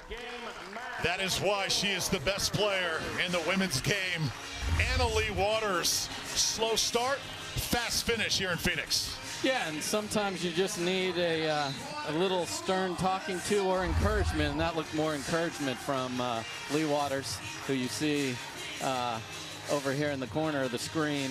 She felt comfortable, but the scoreboard didn't indicate it, and her play certainly didn't. And then Leigh Waters went on the rampage, and she has to be pressured to be beat, and Leia will pressure her, so that's going to be quite a semifinal. Irina Tereschenko awaiting the winner of Dominique Schaefer and Catherine Parenteau. So I mean, we're going to have a tremendous couple of semifinals no matter who wins that 2-7 battle. Step aside, come back to Phoenix in just a moment. At Foot Solutions, we have highly trained, board-certified podorthists available at our retail locations to expertly fit you in a truly custom orthotic and recommend the perfect footwear from our collection of stylish international brands. We are proud to have thousands of positive reviews online, showcasing the care and attention to detail that defines our service. Come into Foot Solutions and see for yourself how visiting with one of our specialists can improve your quality of life.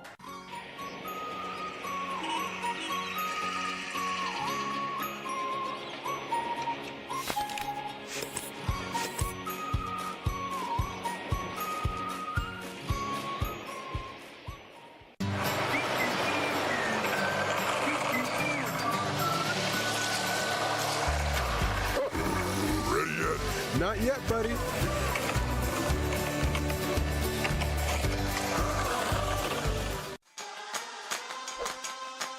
Okay, listen.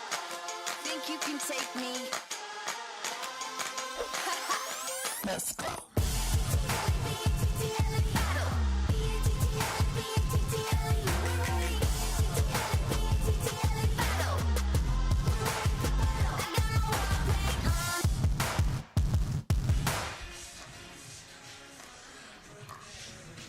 No better place to be than the desert, specifically the JW Marriott Desert Ridge Open here on the Carvana PBA Tour. Getting ready for Jay Devilliers taking on Federico Staksrud. Drew Felios alongside Dave Fleming. Dave, this should be an awesome match with Jay Devilliers dazzling the crowd earlier today. The Flying Frenchman is putting on a show here, Drew, and he loves to be on center. He loves it when he's playing. We talked earlier about the show Julian Arnold loves to put on, and Cameron and Kyle had that match. And Devilliers is in that same group of players that draw energy from that center court crowd, and he's got the flashy shots that get them not just to the edge of their seat, but standing up and cheering for him. So he's going to be fired up about that. And then Staksrud is absolutely one of the best singles players all the time.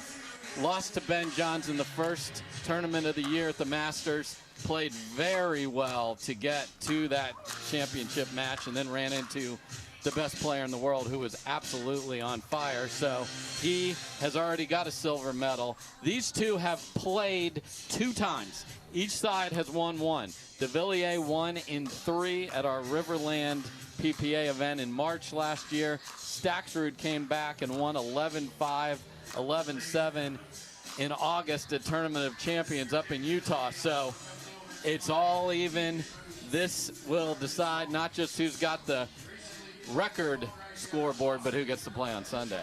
Jay Devilliers, remember last year he had that incredible first half of 2022, then kind of faded off just a bit, kind of broken up a little bit, went overseas, had a hard time getting back, spoke candidly about that, but just get the sense he is back to his old self. He is hungry to make a difference here. Yeah, he wants to take on, we had this insanely large qualifier in men's singles this morning that started at 7 a.m. We had over 40 guys just fighting to get spots in here. So all these guys are coming for Jay. They're coming for Federico.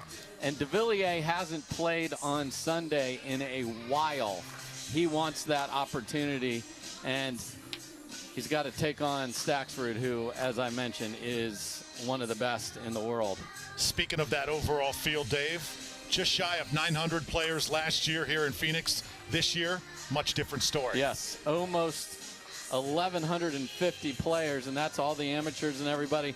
This is a gorgeous resort. So if you're visiting the Phoenix area and looking for a place that's got pickleball for you, got all the amenities, the golf, all the restaurants around here are just, it's a Phoenix address that's just next to Scottsdale in the northern suburbs. I used to live just a few miles up the road here when I was a Phoenix resident, and you couldn't ask for a better spot to be nestled in the valley, and then all these pickleball courts, and then we're about to get treated to a tremendous battle. And, you know, sometimes you see the 2 and the 3, and you're like, wonder how that'll go. How have they been playing? These two have been on point all day. So when 2 players are playing great and there's so much at stake, that's what we want. That's why our smiles, I hope you can feel them coming through the mic. I know this is a audio medium. We're in the truck, and this is going to be great.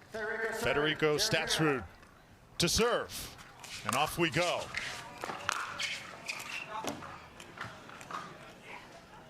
Devillier says it's out. I think he gave him the flat hand, which means it's in. So Staksrud starts with a passing shot winner. And 2 in a row here out of the gate. Point. Nothing better than getting a ball on the line and then a miss. I mean, just, you know, there's nerves, and you come out here and make 2 balls is huge. How about 3 in a row? How about Phil? Just a gorgeous roll. So he's gone backhand side twice, and then this is what paddle technology on that Yola allows you to do, shape the ball that well, and Staksrud looks great.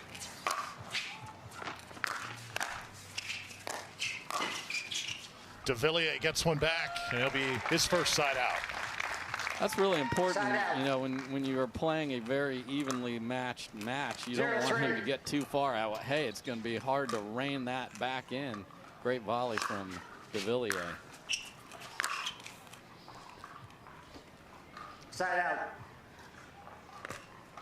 Staksrud, a native of Argentina. Yes. 3-1. 3-0. Absolutely beautiful country. And he hits it into the net, so side out will go back to the Flying Frenchman. Side out. Yeah, and Devillier, you know, this match is early, and you don't want to be on that 0 for too long. Just it's mentally challenging. And that's 2 very loose one-handed backhand. A lot of these guys prefer to pass with 2-handers. Jay has a beautiful one-handed backhand. He'll hit the 2-hander some of the time as well, but not sharp with those. He was earlier with it. He'll dial that back in. And right now, Devillier watching winners whiz right by him.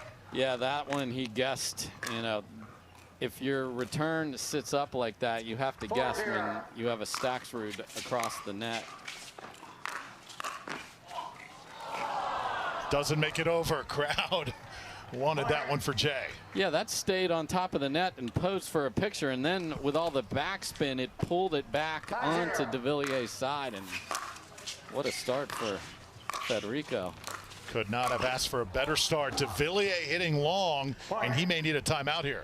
He definitely does, because that is a ball he's going to make 99 out of 100, and that was the one, and it is 6-zip. 6-0.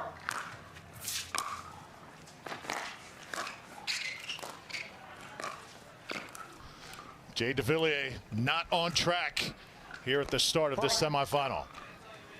Yeah, stunning with the level that he brought earlier in the day. Sometimes if you sit for a minute, you lose that, and you got to find it again. You got to find it now. That's just why Devillier's match against Alex Newman was an absolute highlight reel. When he pickled Newman in that second game. And Newman was playing really well. Jay was just that much better. Trying to get on track, and it's not happening there. Yeah, and that's a ball where Staksrud, if that comes over, he's going to eat it. He's got to drop that or bring it back cross court into the kitchen. Just not sharp so far for Devillier. Point. Dave, what do you do in a situation like this? You know you're better than this. It's just all snowballing on you. I'd love to see the timeout and just regroup and remember the pickle and how he played earlier. There's the Jay Devilliers we're used to seeing. You know, go back to basics. Find bigger targets. Get the depth on your returns, and you know, sometimes just getting rid of that zero can get you going. First point of the match for Jay Devilliers. And the crowd will get behind him because of his flair. He just has to give them a reason to. Point. I mean, you can hear the crowd even cheering a missed return there. Imagine if he hits one of his classic Ernies or another highlight reel shot. That looked like it was maybe wide. Yeah, our camera's on the far side, so it's tough to see. Again, Devilliers not sure. He's actually asking Staksrud. I thought it was wide off the paddle. So I'm glad they're playing it wide here, because that appears to be what was right. 3-8. Still a long way to go here for Jay Devilliers. And a side out now to Staksrud. Yeah, and Staksrud has put nearly every return in that backhand corner, and it's paid off because Devilliers hasn't really found that one-handed pass. Point.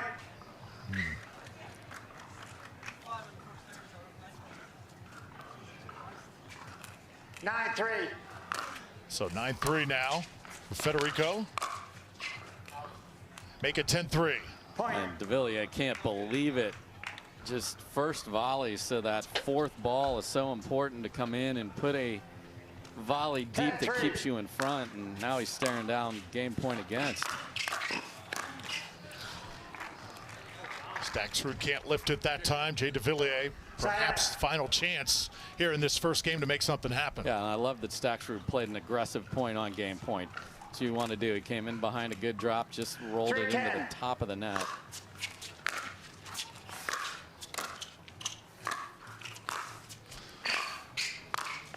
Oh, Staksrud just on point. Side out. Yeah, and it's keep your opponent guessing, and a lot of times the opponent is going to run to a spot, and it's sort of like a hockey goalie and a shootout. If you make the move first, you're going to have a puck behind you. Staksrud did that beautifully there. Game point here. Devilliers is going to extend just a little bit longer. Side out. I think it's critical, Dave, for Devilliers to just build a little bit of momentum, even if he doesn't win this game. 100%. Just feel confident in the swings. 3-10.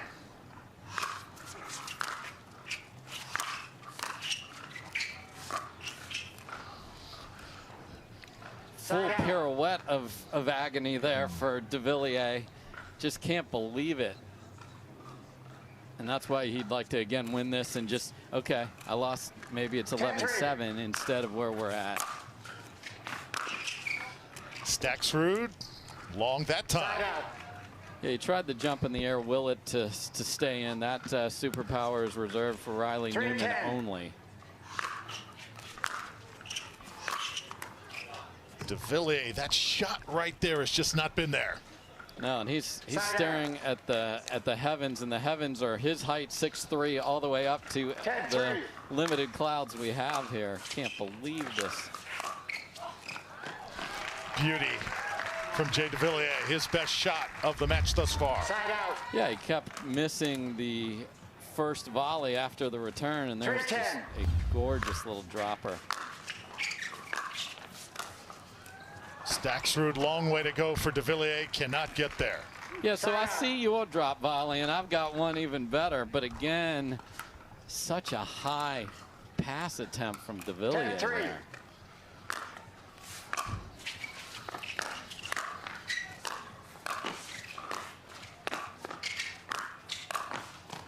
Nice. And that's what a big man at the kitchen line can do. Don't over-hit the volleys, make them move, make them hit on the run. Beautiful point from Devilliers.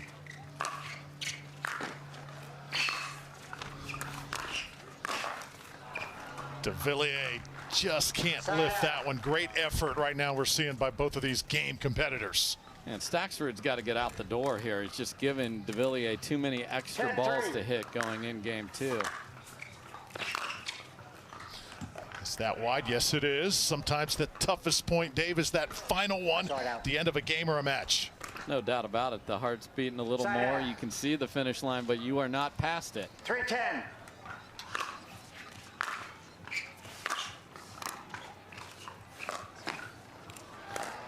Oh, pulled it off. Devillier comes back, and how did he do that? Well, he did it on a second bounce, so that's Staksrud's point there. So you don't see an ATP a lot, but that's a great job by Staksrud to get in there and not up for Devillier. Game 1 to Staksrud. Score is 10-3. Right.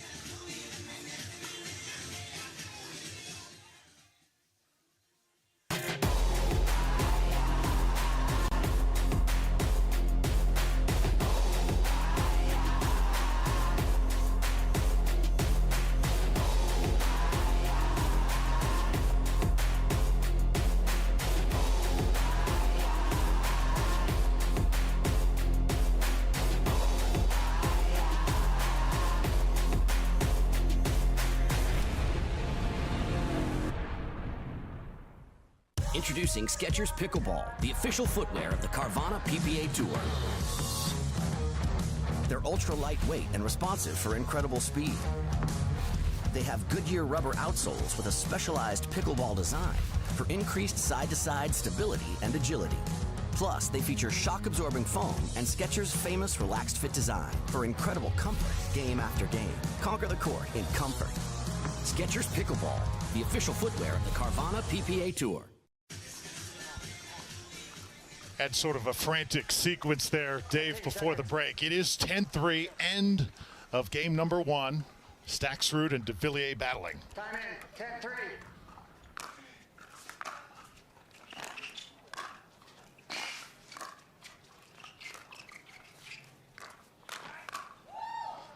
Got it. So finally, Staksrud had 5 game points before he was able to finally put it away. Yeah, and we did not see the Devillier we saw earlier in the day, but that's why we played 2 out of 3. I think, Staksrud showed the precision on his passing shots from both sides. Started out with forehands and found backhands.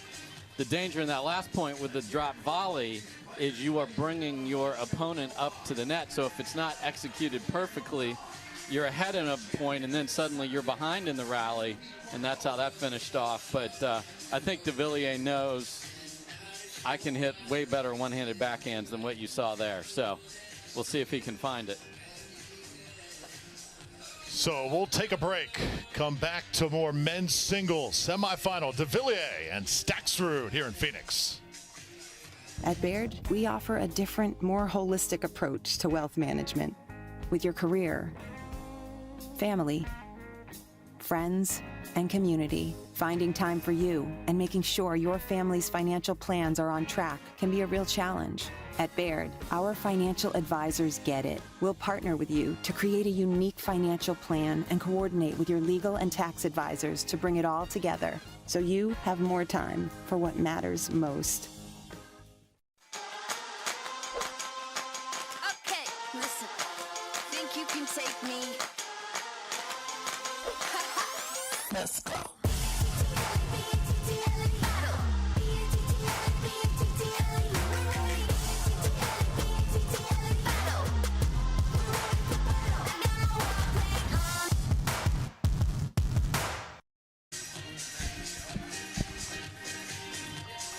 Day number 1 here in Phoenix, the JW Marriott Desert Ridge Open. Drew Felios, Dave Fleming.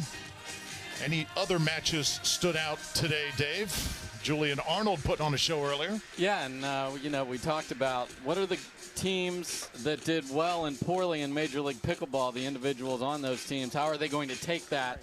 It's a different ball that was used in Major League Pickleball, so the X40 plays a little slower. Julian Arnold, won MLP, and he's in a semifinal in singles, so big carryover for him. That was an impressive dropping game 2 and coming back to take game 3 against the defending champion in J.W. Johnson. And that is the last thing Jay Devilliers needed, was to start game 2 with a miss serve that he didn't even go for. There's nothing on that. 0-0.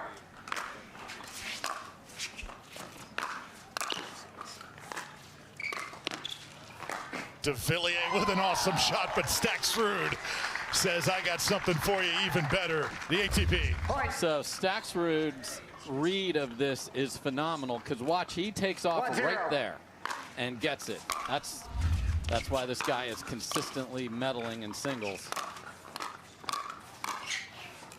Just relentless pressure, just a little bit long. Yeah, he went for a little trick shot inside out, and Devillier didn't move, and he ended up being okay, did Staksrud, but pushed it a little deep.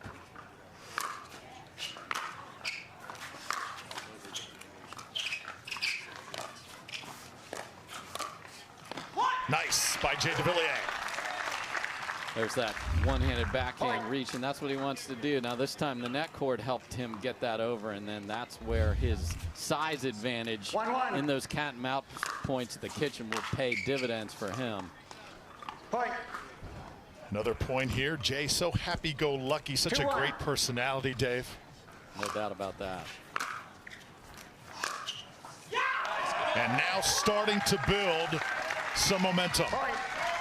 We knew the one-handed beauty is in there, and the beautiful part about that ball was it was at its apex over the net. It wouldn't have been good anywhere else. Staksrud unable to find it. Staksrud will get side out back here, trailing 3-1, game number 2. And I just love how our game's got an Argentinian versus a Frenchman here. It's so fun. Wide that time, the international growth of the game. It's going to continue here for years to come.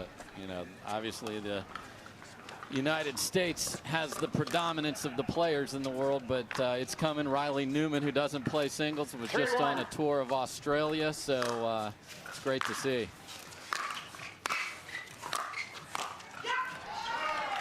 Devillier will score again.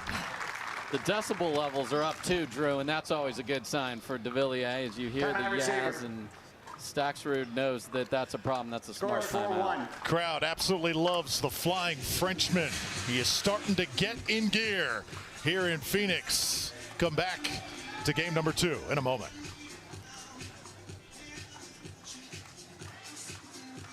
Want to maximize your game performance to always stay in bounds? Look no further. Thorlow pickleball socks are specifically engineered with our innovative padding to help you perform your best. Pickleball socks that keep you on the ball. Find your sock at thorlow.com.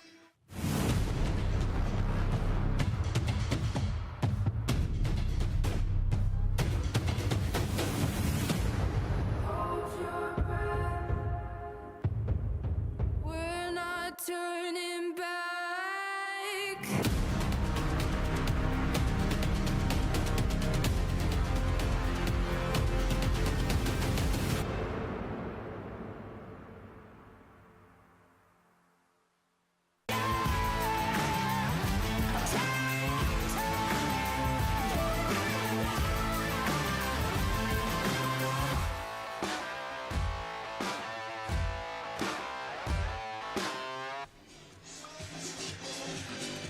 Got a good one here. Jay Devilliers, Federico Staksrud battling in one semifinal. And a little bit later on, Ben Johns, Julian Arnold will settle the score for the right to advance to Championship Sunday. Jay Devilliers starting to let it go here in Phoenix, and the crowd loves it. So a little different shaping on some of these. This one he's taking up a little higher, but then still keeps it in. So he's had a slow roller. That's the higher roller. Staksrud can believe that stayed in the court, but all that topspin was the difference. Side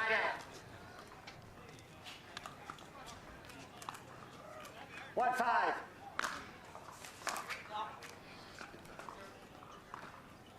Serve was A little deep that time to Devillier.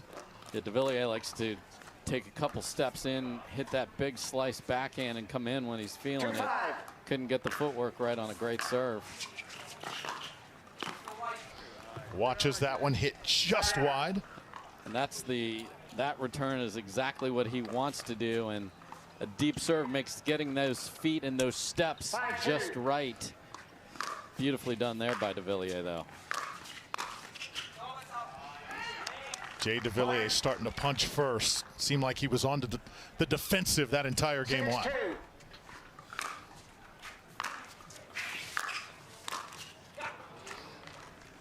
It might just be that side of the court because Staksrud misses a couple balls that look like the ones Devillier missed in game number one. And a stunning 180 here.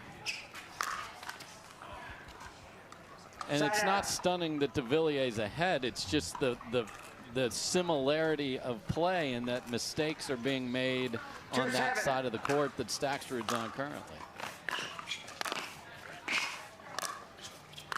Staksrud, awesome return that time. Played it right off the paddle. Yeah, and that's what you want to do to be effective in singles. If you see you get a ball down, do not let your opponent off the hook. When they pop one up, you've got to come get it. Staksrud did that beautifully right there.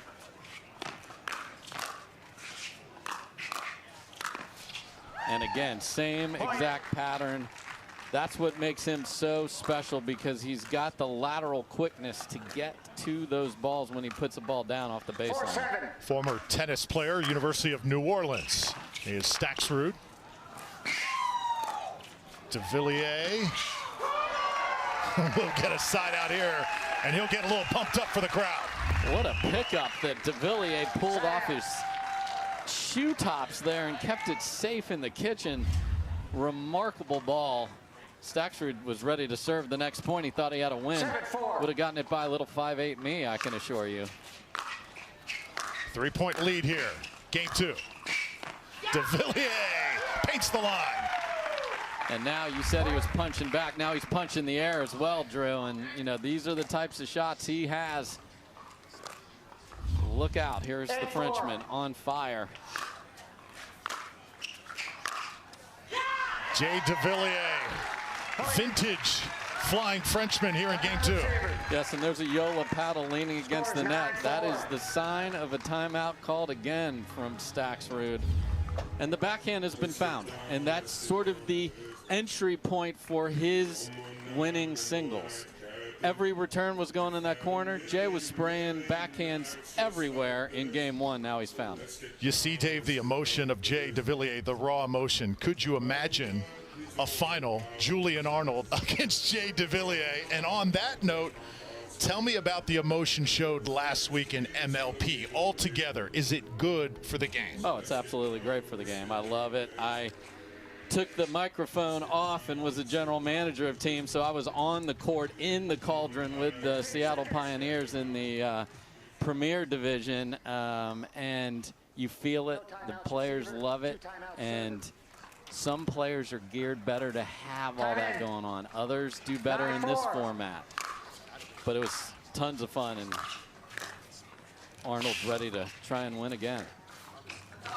That's why Devillier continues the onslaught. And now he's a point away from forcing a game three. Playing great.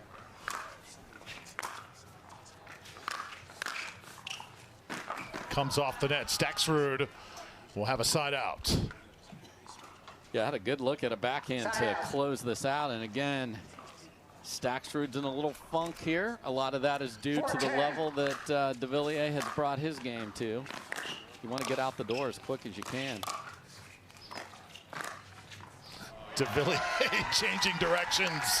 Yeah, and Staksrud went up to tap paddles. That's so you can tell when a player's a little bit off, because he didn't even realize that he had served that point, or maybe he had MLP in his head when it's rally scoring. Another game point. Oh, nice. So we've seen a lot of players winning going behind. We saw Leigh Waters do that a lot in her last match. So, folks, again, let your opponent make that move, and that's a much easier ball to go behind them. It's going to be a little long, so 10-5 now. What a slugfest this has turned into. Really fun match to watch. Yeah, and if Devillier can close this out, it'll be interesting. If we get best on best, we haven't had that yet.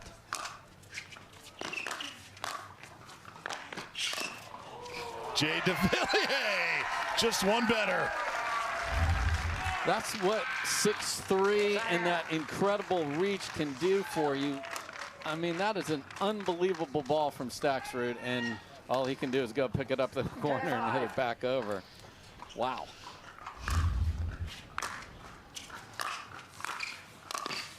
Devillier, definitively in game number 2.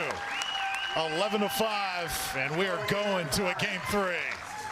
And before this match started, I wouldn't have been surprised if you told me they were going to play 3. It's just the way we got here. Kind of a mess from Devillier in game number 1. Staksrud not quite as sharp, but Devillier found that backhand, found the energy, the crowd's into it. This is going to be a great game 3. Day 1 of the JW Marriott Desert Ridge Open. Back after this.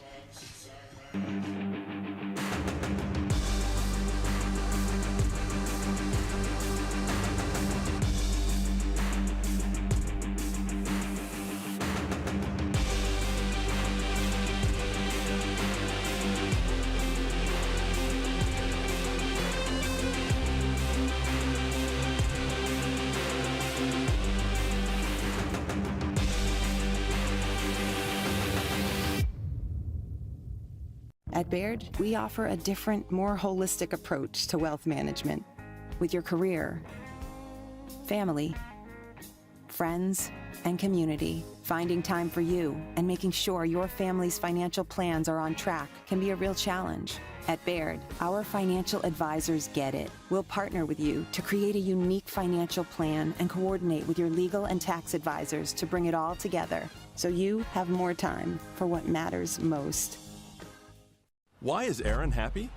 Well, just days ago, his old wheels gave out. But he knew Carvana had his back. That's because Carvana had tens of thousands of cars under $20,000.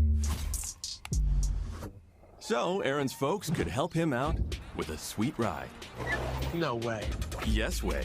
With the most cars under $20,000 and our car vending machines, we'll drive you happy at Carvana.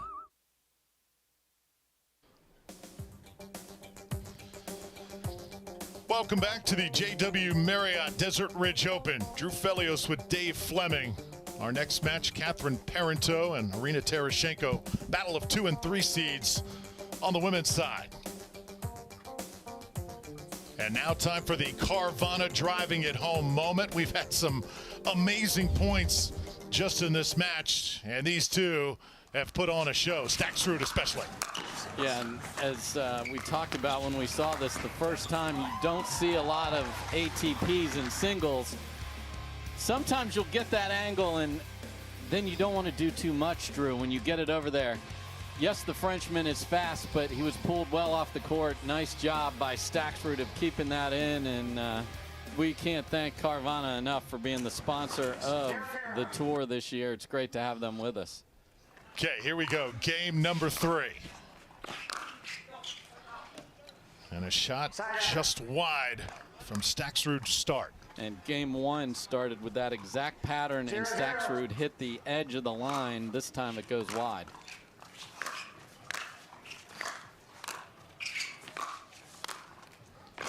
And that near side to our cameras, the side that Staksrud is on, has been the winning side thus far. Let's see if that continues. Well, the good news, if that's true for Devillier, is we'll switch sides at 6 here. So he will be on, air quotes, the good side at the end of game 3 here. So that's something I would be telling myself if I'm Devillier, like just get close and then get over there and win it.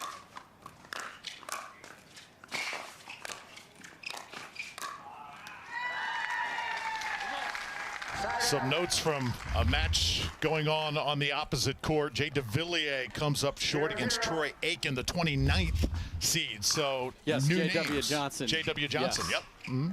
And another little fact about that is J.W. Johnson had beaten Troy Aiken in the main draw. Wow. Then they come through there, and Aiken is running over name players one after the other, and now takes out the defending champion. What a day for Aiken.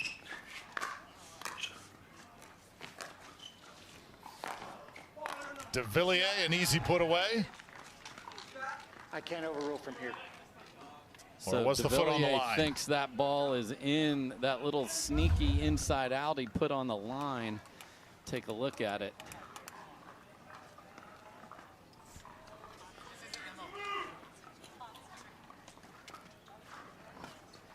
Very close.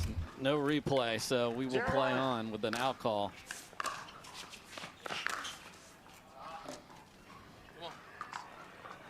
Side out. Winner of this match will advance to Championship Sunday and await the winner of Ben Johns and Julian Arnold. Yeah, and while you say that, just to be clear for our audience, the format in 2023 is the 2 semifinal losers play for bronze. They do not go to the back draw.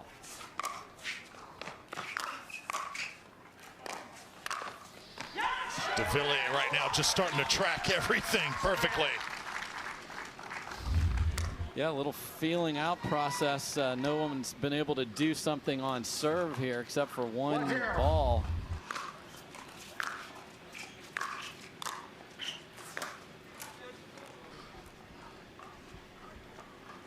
Side out coming up. Side out. Yeah. Staksrud mixing it into the Devillier forehand now, at least on that one. We'll see if that pattern continues.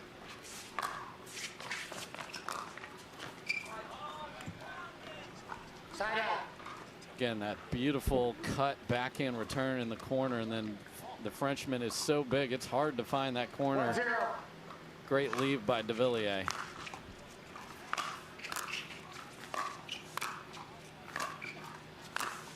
Staksrud. Nicely done. And that goes all the way back to the return. Very smart adjustment from Staksrud returning to the forehand. That one-handed backhand was lethal in game 2. Why give it to him if you have a choice?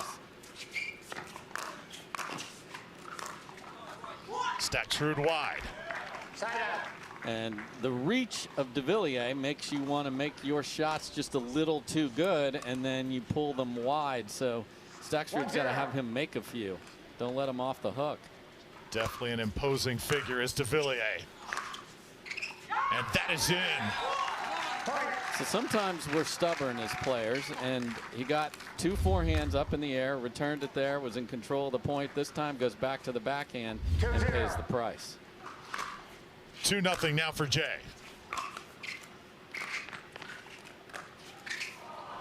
Can't get that one over. Wanted that one. Side out. Yeah, when you're in a advantageous position at the kitchen line there, that's when you don't need it to be too good because you're ahead. 0-2. Goes for too big of a roll. And there could have been a slight carryover effect there as he's thinking about the ball he just hit in the net.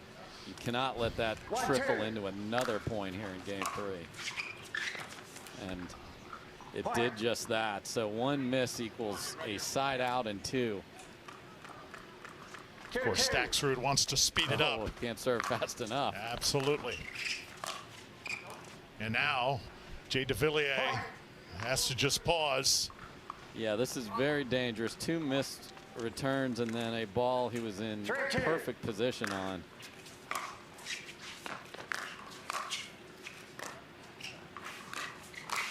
Staksrud now 4 in a row just like that.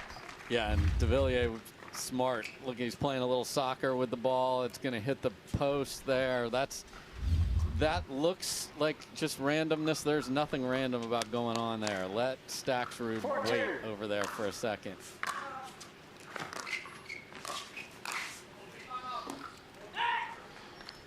So a timeout going to be called here. Jay Devillier trying to stop the bleeding at the moment. 5-2 in the blink of an eye, Dave, and you were right. The one mistake led to another, then it kind of becomes a mental game. Yeah, and then guess what? You see Staksrud there. Now confidence is starting to ooze into his body, and you saw him play the same shot a couple times. He comes in behind a nice drop and goes back behind Devillier. He did that twice after he got the couple of gifts. We're long past the holiday season here, and especially in a game 3 when Championship Sunday is on the line. So we will switch sides at 6. So if I'm Devillier sitting there, I'm like, okay, We made some mistakes. The good side is over there. I need to get a couple more, though, until we get there. Hit a great return here. Whatever you're feeling personally, hit that. Get in there, get the ball back here. But Staksrud smartly taking advantage of a player that was just a little bit off for a second and running out 5. So 5-2 here, Staksrud to serve. Wow, Federico Staksrud just dialing it in here in game 3. He takes a 6-2 lead to the side switch. Yeah, so Devillier still is going all the way back and thinking about that ball on the sideline too as he walked over. So a couple of things in his mind here. He's got to flush it.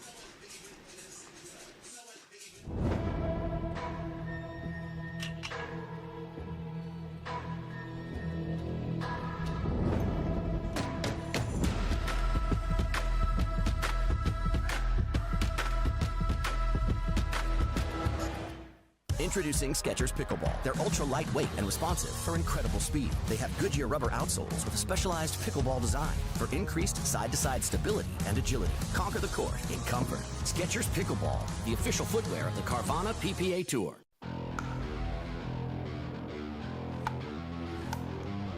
The future of pickleball is here. Welcome to Top Court.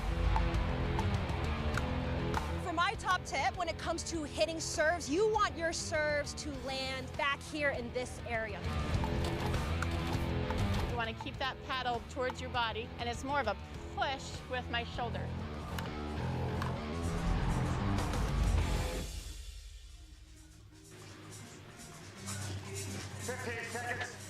So a side switch here. Game number 3, Jay Devilliers trying to get back into it. What a run by Staksrud. 6 in a row to take it into the side switch, and Devilliers still trying to right the ship here. 7-2.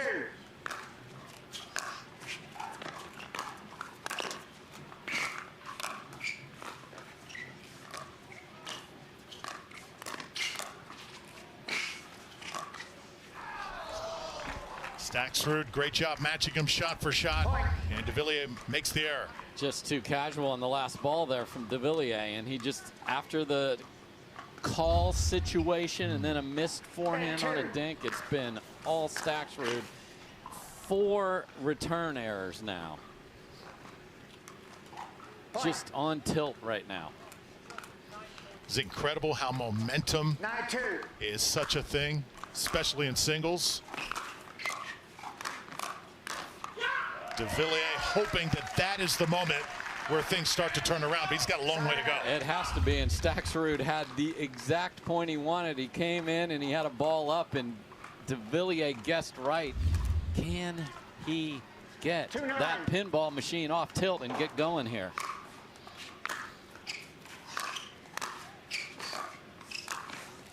Staksrud not going to let that happen on his watch. No, way high there. And again, Staksrud's going to grab that ball, and the second the score is called, he's going to be hitting it. Staksrud misfires. Yeah, and when you have an opponent in this position, you don't want to let them off the hook by missing. Make them hit balls. So bring the error back. Don't let the sidelines or the net be involved. Staksrud sprayed one there. Of course, coming into this event, Tyson McGuffin, minor foot injury, not a part of it. Certainly changes the way we look at the field. No doubt, the defending silver medalist and single superstar.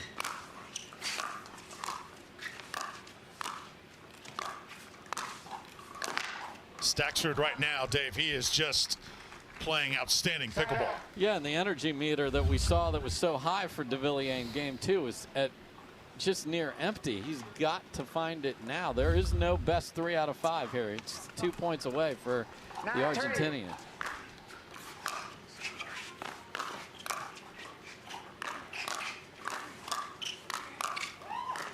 Great job by Devillier. Able to get that overhand. How did he return that? Unbelievable. Played a ball off the net that he kept in. Again, Staksrud's like, this is 2 balls that I've played the perfect execution of a point I thought, but Devillier was there.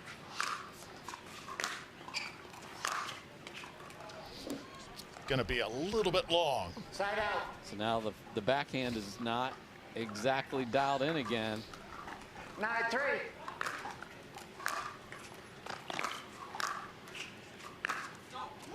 Staksrud just cannot take it to that next level. He is keeping the window open. Yes, but Devillier's got to run through that window or it's going to be locked here in a second. Backhand's not there. I like that Staksrud is not playing safe, though. That was a nice, aggressive cross-court return in the corner. Make him hit a big shot to beat him. 9-3.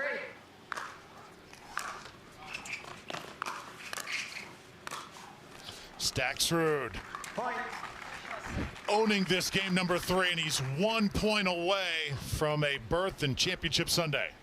Yeah, that's the pattern. When he gets a ball down, he comes and chases it, and he'd had 2 of those before that Devillier did a great job of fending off, not that one.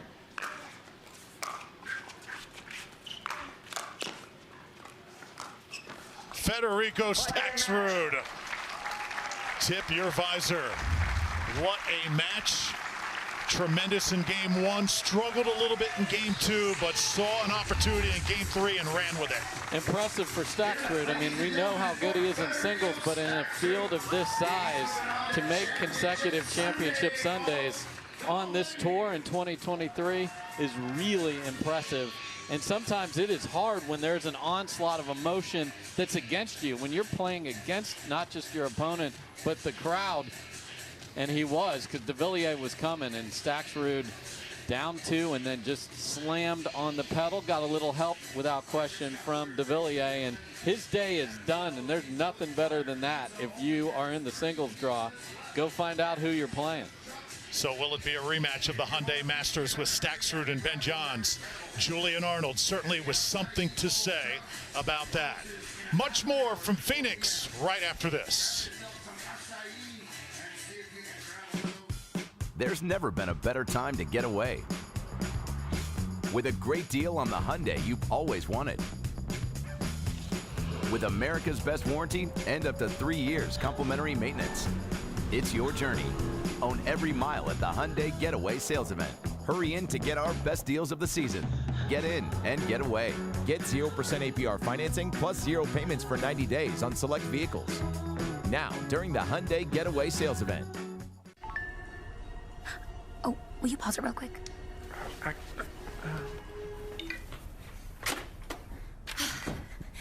Just sold the car to Carvana. Okay, hit play, please. What? When did you do that? I just did it the other day. All I had to do was enter the VIN or license plate, answer a couple of questions, and got a real offer in seconds. Then they just picked up the car and paid me right on the spot. I can finally quit my job and become an actor. No, you're right. Sell your car at Carvana.com today. Hi, I'm Rick Barry. I used to play professional basketball. Now I'm into pickleball. Performance is really important, but also recovery is actually just as important. LMD is a product that I use constantly before my matches and after my matches for my recovery. Great for inflammation, great for recovery. I keep coming back to this. AlloMD all day long, baby. I use it. I use it. I use it. I use it. I use it. AlloMD, Acute Relief Cream. Welcome back here to the JW Marriott Desert Ridge Open. One half of our men's singles final is set. It'll be Federico Staksrud, and right now he is standing by with our Hannah Johns. Well, welcome back to Championship Court, where we have our first semifinal headed to Championship Sunday. Federico Staksrud. Federico, congratulations. You won game 1. You went down, lost game 2, and then you went on a 9-point streak in game 3. What was going on there? No, I think Jay had a slow start, but I knew that in any moment he could come back and start playing his best level. I mean, that's what happened at the end of the first set. He started playing amazing, and then he had a great second game, and then kind of got a momentum going on third set, and I could finish it. Well, you're known to be an extremely hard worker, Federico. What are you doing in 2023 to really up that training and level up? Yeah, a lot of drilling, a lot of off-court training for sure. But yeah, this sport is getting to a level where if you're not doing those things, you're not going to be up there trying to compete, so I'm trying to maximize that for sure. Well, all of the hard work is paying off. You came away with a silver medal against a very wide and talented field at the Masters just a few weeks ago. You're now into another final. What are you going to do to make sure you land at the top of the podium on Sunday? Yeah, we'll see who I'm playing against, and then try to have a game plan and try to execute, try to give my best. If not, we'll try next week. Good luck on Sunday. All right, good stuff there from Federico Staksrud. Drew Felios alongside Dave Fleming. Dave, this game is about opportunity. When it's there, you got to take it, especially when you're playing a guy the caliber of Jay Devilliers. Federico did just that. He did, and as we talked about, when your opponent isn't at their best, you have to seize that opportunity. And Staksrud, everyone knows, is a dangerous player to be in your half of the draw. He showed it again today. He showed it in our first tournament of the year out in Mission Hills. And we had the 2 versus the 3 in the men. The 3 took it. We got the 2 versus the 3 in the women coming up right after this. To make it to the game, it takes dedication and training. To stay in the game, it takes grit and stamina. To win the game, it takes strategy and skill. You keep focus on your approach, drop, and champion shots, and we'll help you stay focused on your strength, flexibility, speed, and downtime. Having a sports medicine partner in your court is key to helping you make it to the game, stay in the game, and win the game. Select Medical is proud to be the exclusive provider of physical therapy of the PPA Tour. Introducing Skechers Pickleball, the official footwear of the Carvana PPA Tour. They're ultra lightweight and responsive for incredible speed. They have Goodyear rubber outsoles with a specialized pickleball design for increased side-to-side stability and agility. Plus, they feature shock-absorbing foam and Skechers' famous relaxed fit design for incredible comfort game after game. Conquer the court in comfort. Skechers Pickleball, the official footwear of the Carvana PPA Tour.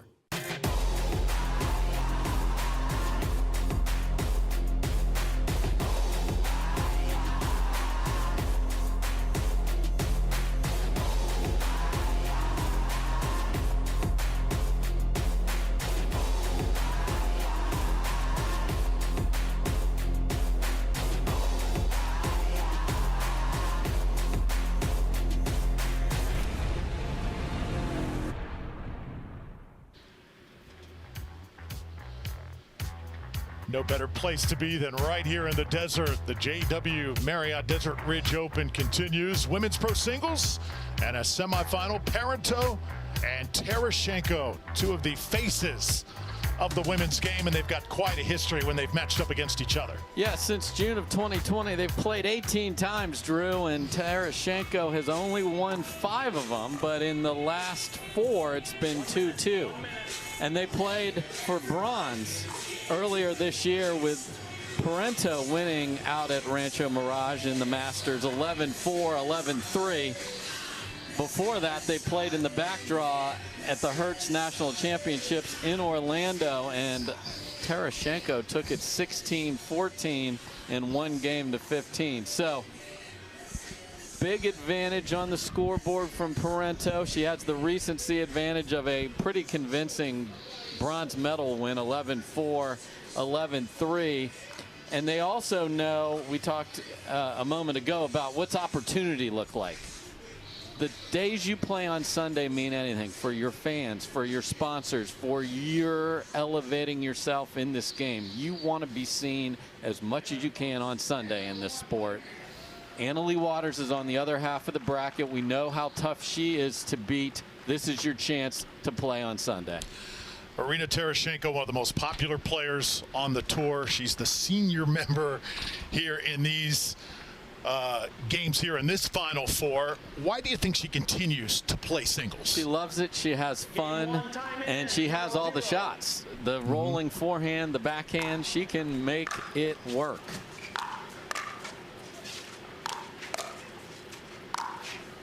And Tereschenko wide here to start. She's also the MLP GOAT. She's won 4 of the 5 of them. I mean, that's impossible. But that, again, her personality, she's a great teammate. and that oozes. And so here's another member of the Mad Drops who won it, playing a Mad Drop on the other side. So. Oh, Catherine, a long way to run, and Irina absolutely pulls the string, saying, how did I just do that? Irina's done for the day after that. So, you know, that's why the MLP is interesting. Now you're playing one of your partners just this past week, and then Irina just hits a ridiculous shot right there. Well done. Point. And a point now for Tereschenko. That great personality. You said it, though. Her attitude infectious in that team environment. So positive. Parenteau comes right back.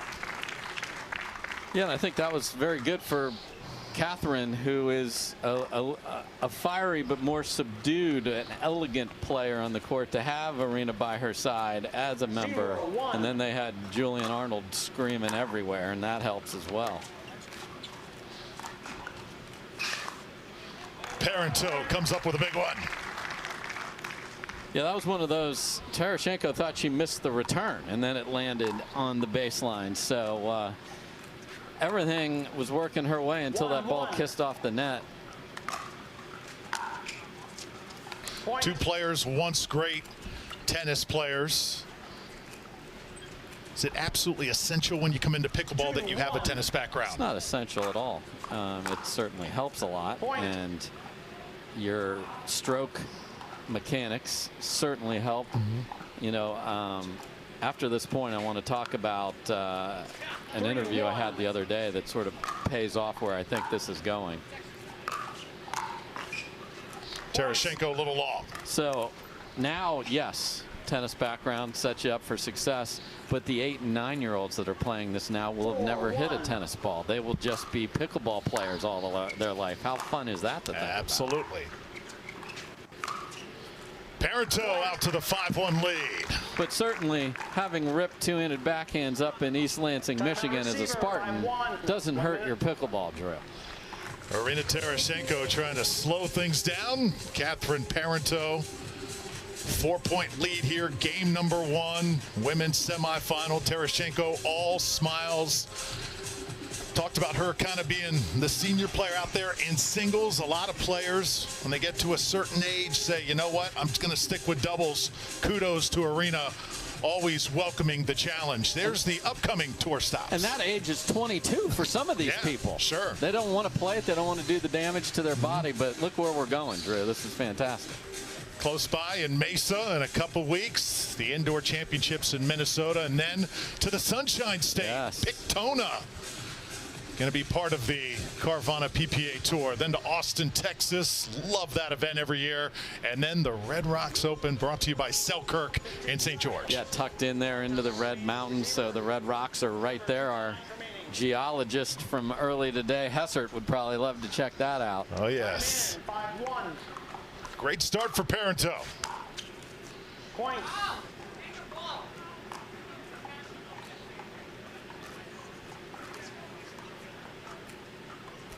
6-1.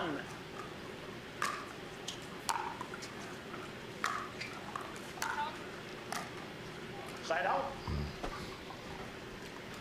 Just deep there for Parenteau. Again, switched to Selkirk recently, and really has that power air Selkirk paddle dialed in now.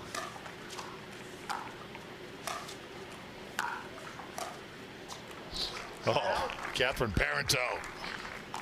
What a shot. Beautiful touch, and then almost apologized for it. Just sorry. Just smart shot. If your opponent is way deep, expecting a deeper ball, just got to make it. She left plenty of margin there. Tereschenko comes back with one of her own. It'll be side out. Yeah, and Irina, much like we talked about with Devillier, needs to hit a couple of those fun shots. She had one on the very first rally. Get that crowd. The crowd wants her to do well. They just do. Side out. Just short that time. But the crowd can't be the crowd behind you if your play doesn't inspire it. So you've got to be the catalyst. Yep. 6-1. crowd a little subdued here right now.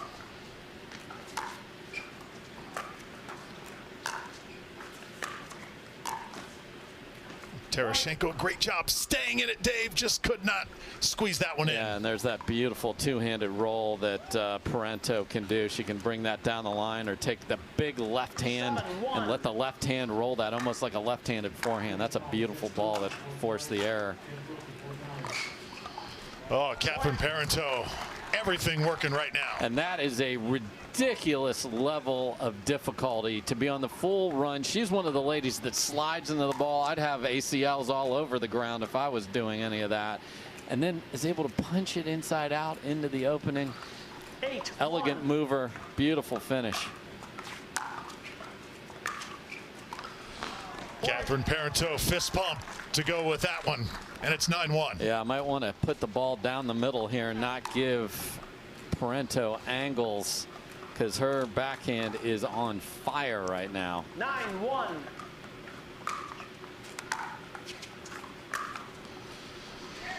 Went for the winner that time, just a little bit wide. And that's what Tereschenko did. So if you return the ball down the middle, you don't give angles away, and it's hard to find an angle when you're in the middle of the court that stays in because you go for too much and pull it wide. Smart from Tereschenko right there. Steep hill to climb here for the number 3 seed. Side out. It'll be side out once again for the former Michigan State Spartan. Yeah, you even heard someone in the crowd yell almost. I mean, you don't hear that very often from the crowd, just urging Tereschenko on. Just wide that time, and now Parenteau a point away from a victory here in game 1. 10-1.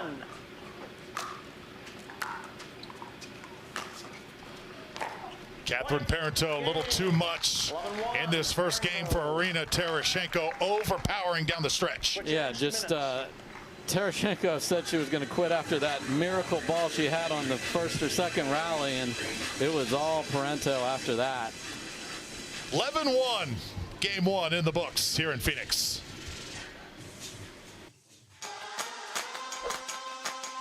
Okay, listen. Think you can take me? Let's go.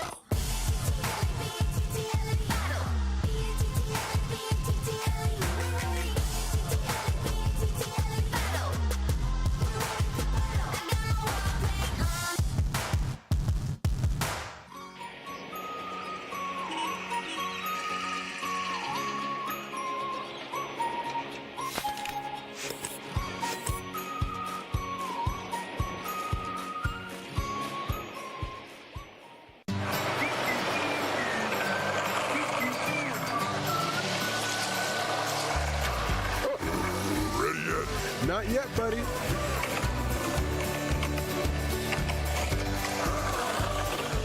At Foot Solutions, we have highly trained, board-certified podorthists available at our retail locations to expertly fit you in a truly custom orthotic and recommend the perfect footwear from our collection of stylish international brands. We are proud to have thousands of positive reviews online, showcasing the care and attention to detail that defines our service. Come into Foot Solutions and see for yourself how visiting with one of our specialists can improve your quality of life. Catherine Parenteau trying to advance to a women's championship final, championship Sunday here on the Carvana PPA Tour. Drew Felios with Dave Fleming. So far, so good for Catherine after game number 1. Game 2, time in, 0-0.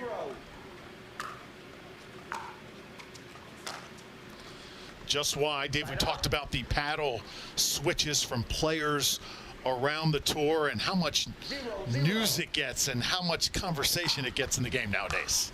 It does, because it's a arms race now, and you saw a beautiful ball from Catherine's former paddle company, Paddle Tech, from Irina Tereschenko right there.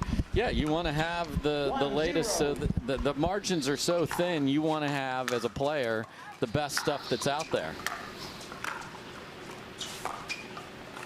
Tereschenko looking for anything to try and build some momentum. And all the rage now, of course, Drew, is carbon fiber and what you're able to do to shape the ball and how you can do that. We saw Ben Johns coming up later. He'll have that Project Perseus paddle from Yola, which it's just going to continue because the players are going to demand it. The Onyx players, Lucy Kovalova and Matt Wright, showed up at the Masters with new paddles from Onyx. Everybody's looking. You've seen Valaire's a new company. You've got everybody trying to give the players just a little more.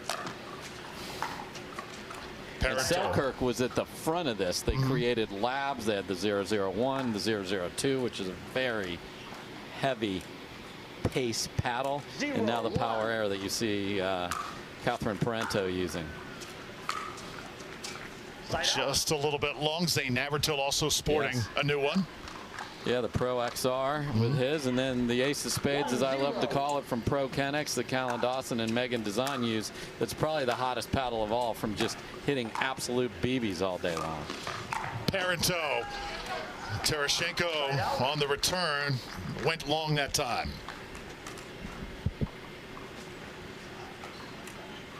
So side out to Catherine. 0-1. Looking for her first point here in game 2.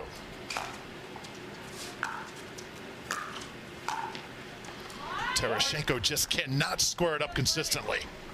Yeah, she was in great position there, and you can hear her talking to herself. That's a volley she's going to make most of the time and get the ball back.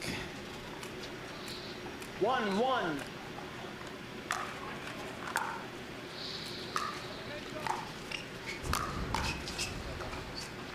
Point. Put away that time by Catherine. And again, got the ball down, so your paddle is in a great position. Your opponent is hitting up. Got to chase it. Parenteau did just that. Great finish.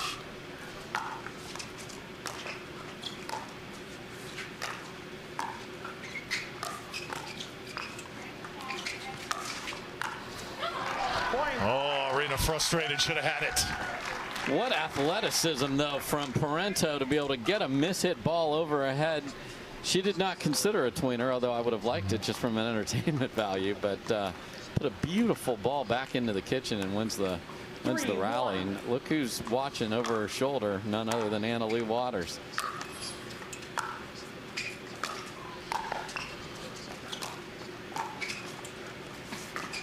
Oh, Parenteau, absolutely gorgeous.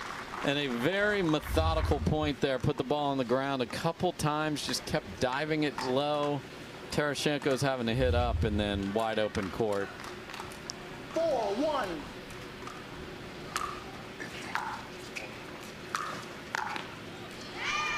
Side out.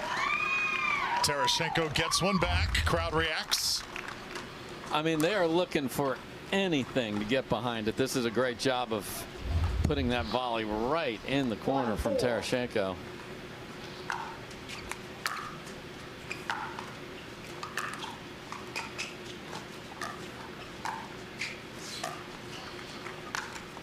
Irina, the finish. And the sorry not sorry on the let court is sometimes you'll hit that and it'll take all the pace off it, and a player that thought they were in perfect position has to pick it up on the second bounce. So that's, let's see if that break is what propels Tereschenko forward. Within 2, and now Catherine with a miscue hits it into the net. Two net cords in a row, Drew. Why not? And an opportunity here for Irina Tereschenko. 1 minute. Parenteau will lay the paddle down and call timeout. 4-3 here, game number 2. This is one half of the women's draw. Still have Leigh Waters and Leah Jansen coming up a little bit later. Much more to come from Phoenix. Great to have you with us. The JW Marriott Desert Ridge Open.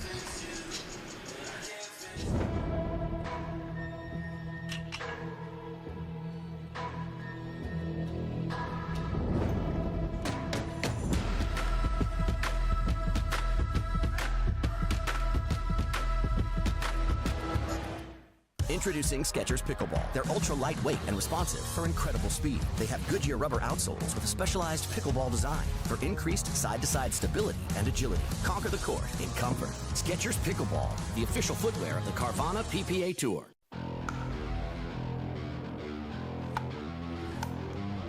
The future of pickleball is here. Welcome to Top Court. For my top tip, when it comes to hitting serves, you want your serves to land back here in this area. You want to keep that paddle towards your body, and it's more of a push with my shoulder.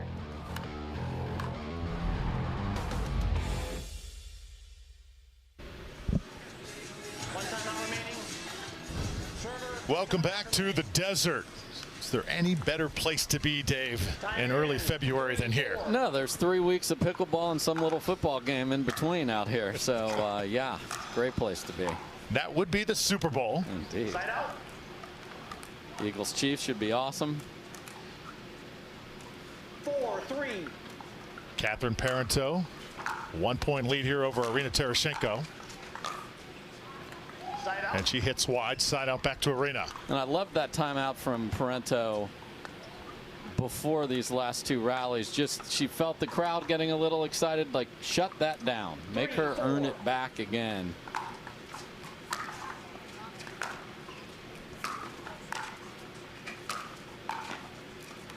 Oh, beauty by Irina Tereschenko. Tereschenko looking much better up at the kitchen line here in game 2. You mentioned football. Has it already been a year since Larry Fitzgerald came out on this court and battled Leigh Waters? It was exactly 1 year ago, and the place was jumping. Side out. On that very court right there, we had absolute future Hall of Famer and beloved Arizona Cardinal Larry Fitzgerald, who was a Major League Pickleball team owner. Right. Arizona Drive.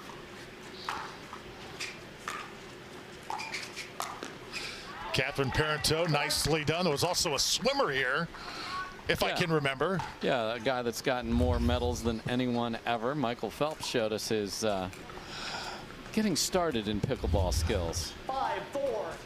Certainly a night to remember. Side out. Steep, you see Jim Ryan, the referee, confirms the call, and his wife Vicky also, so it's a family affair there, Drill, with the Ryans and their refereeing. Side out.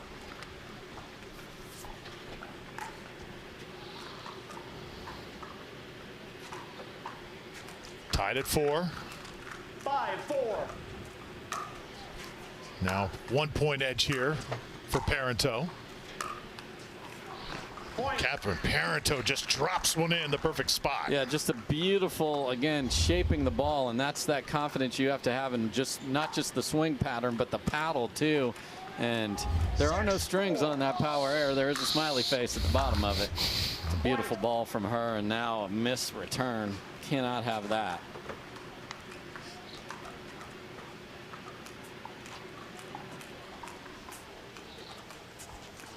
Seven, 4.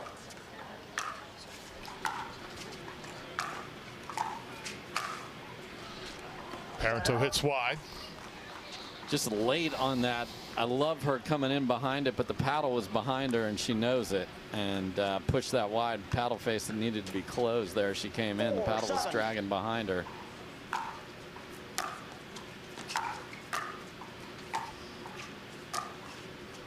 Catherine with another winner. You know, Dave, there are some ferocious competitors here on the tour. I don't think there's a player that wants to win as bad as Catherine Parenteau. She is certainly at the top of that list. You don't actually see it on her face as much as some of the others because she's so composed, but absolutely will do anything in her power to get to the finish line.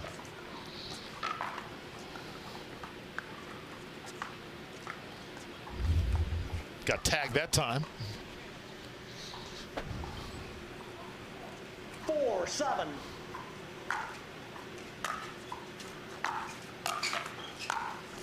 Tereschenko now starting to build some momentum. Yeah, we saw it with Staksrud. We saw it with Parenteau. When you get a short ball on the return and they're coming in, come take advantage of it. Do not let that next ball bounce. Great job by Tereschenko.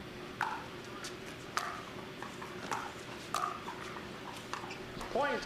That ball hit long, so now Irina Tereschenko, she is within 1 here in game number 2. 6-7.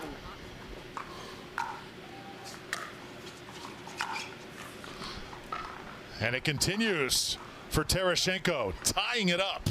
Timeout 7 here. apiece. And Irina has found something. Yes, and the power error is not in the air, it's on the ground. And, you know, Parenteau's returns are just too shallow, and Tereschenko is taking advantage of that, and lucky sevens. Tied at 7, we step aside here in Phoenix.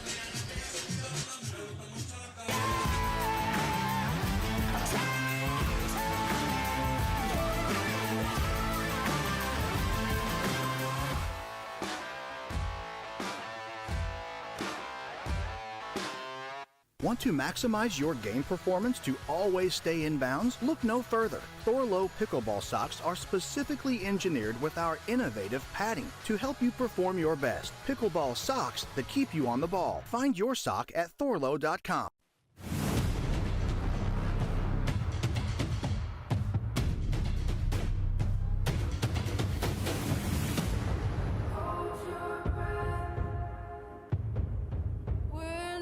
Turning back.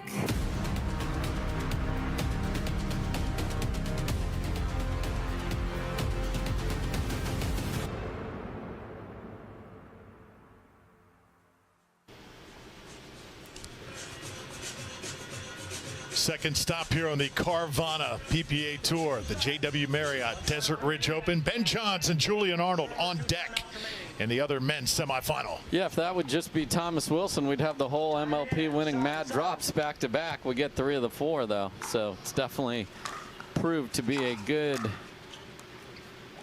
flow of energy, and that's a bad miss for Parenteau coming out of the timeout. You know, it can't be easy too for Parenteau and Tereschenko after being teammates last weekend. Now they got to face each other. And that's Irina's best shot of the match. And she has righted this ship, and I think you're right. I think you just have to throw away the teammates thing and go, this is for me, and this is as selfish as you need to be here at 9-7. Hit a great return. Side out. Wow, a gift for Parenteau. So yeah, Tereschenko with a kick.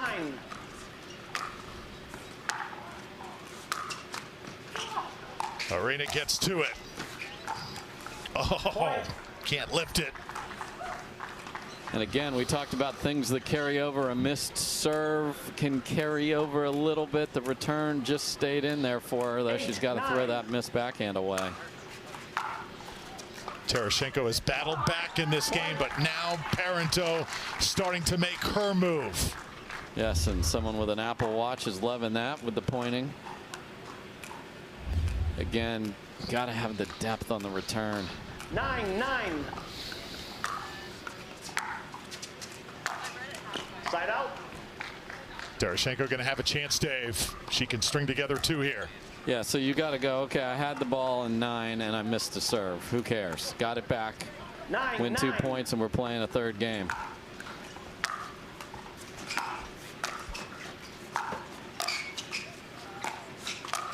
Catherine Parenteau attacking. Yeah, and you see that Tereschenko's in no hurry to go get the ball in the corner, and that is a smart choice. That's a great first ball from Parenteau to dig that out of there on that replay. 9-9. 2 household names in the women's game. Parenteau and Tereschenko 9-9 here in game 2. Oh, yes, Catherine. So the danger of the drop volley is if you don't execute it perfectly, you are bringing your opponent into the net, and they've got choices, and Tereschenko split steps and pushes to the right, goes to the left, and we're at match point. Catherine's got that toolbox she can go into so many different shots. And that is going to be long. So Catherine Parenteau, 11-1, 11-9. Look, for a moment we were headed to a game number 3, but the former Michigan State Spartan not getting paid by the hour. No, she's not, and that missed serve from Tereschenko is going to be in her head for the rest of the night for sure, as she fought all the way back and was in great position. So as we mentioned in the format, Tereschenko will play the loser of Waters and Jansen for the bronze. Leigh Waters, Leah Jansen trying to compete for a spot in Championship Sunday.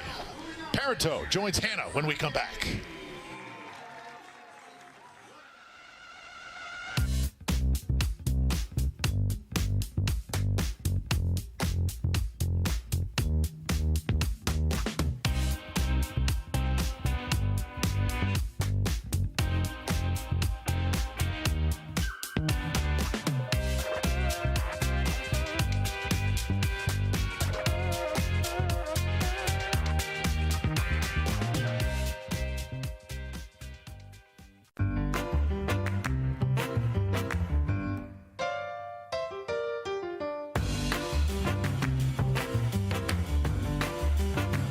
A lot of us mishit the ball. I know I mishit the ball a lot.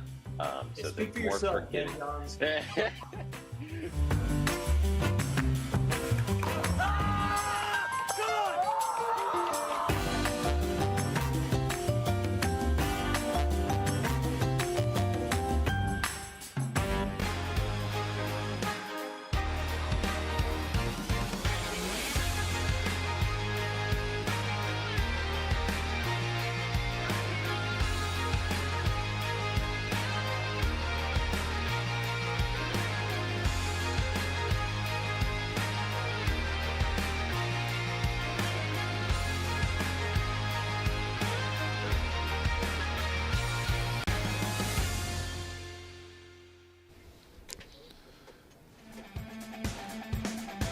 Welcome back to beautiful Phoenix, Arizona. Catherine Parenteau on to Championship Sunday. Will she play Leigh Waters or Leah Jansen? We're going to find out soon. But right now, Catherine joins Hannah.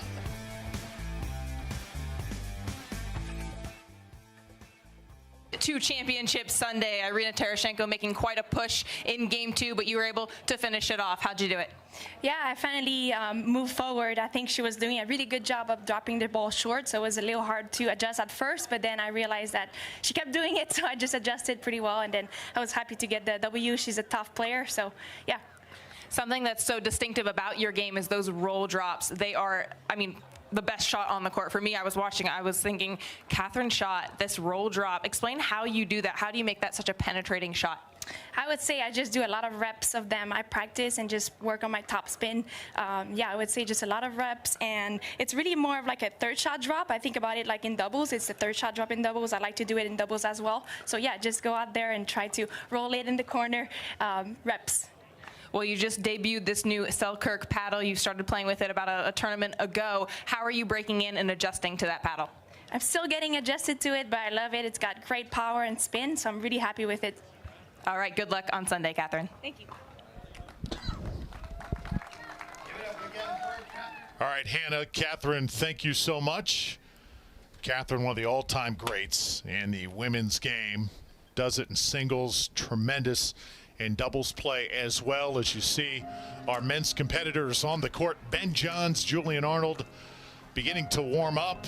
It's been a fun first day here at the JW Marriott as the Desert Ridge Open continues with that men's semi when we return.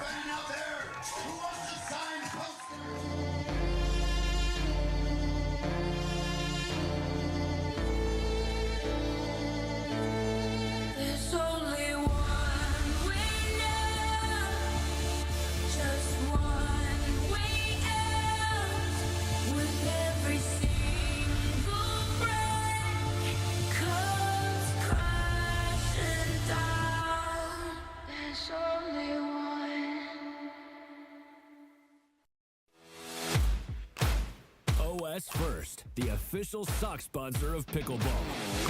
Stay in the game with OS First socks with purpose and compression bracing designed for comfort, injury prevention, and improved recovery. OS First is the official sock brand of pickleball and the PPA Tour. Visit www.thepickleballsock.com to learn more.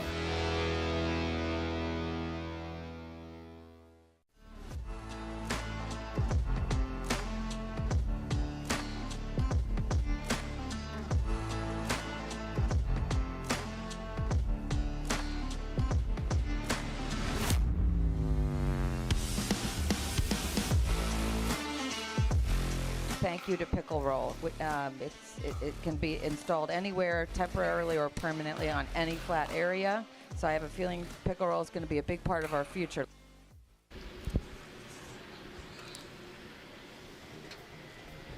Day one here in the desert at the JW Marriott Desert Ridge Open. Second men's semifinal about to go down. Ben Johns, the #1 seed. Julian Arnold, the #5 seed. This has all the potential to be a thrill ride, Dave, and these two players have quite a history.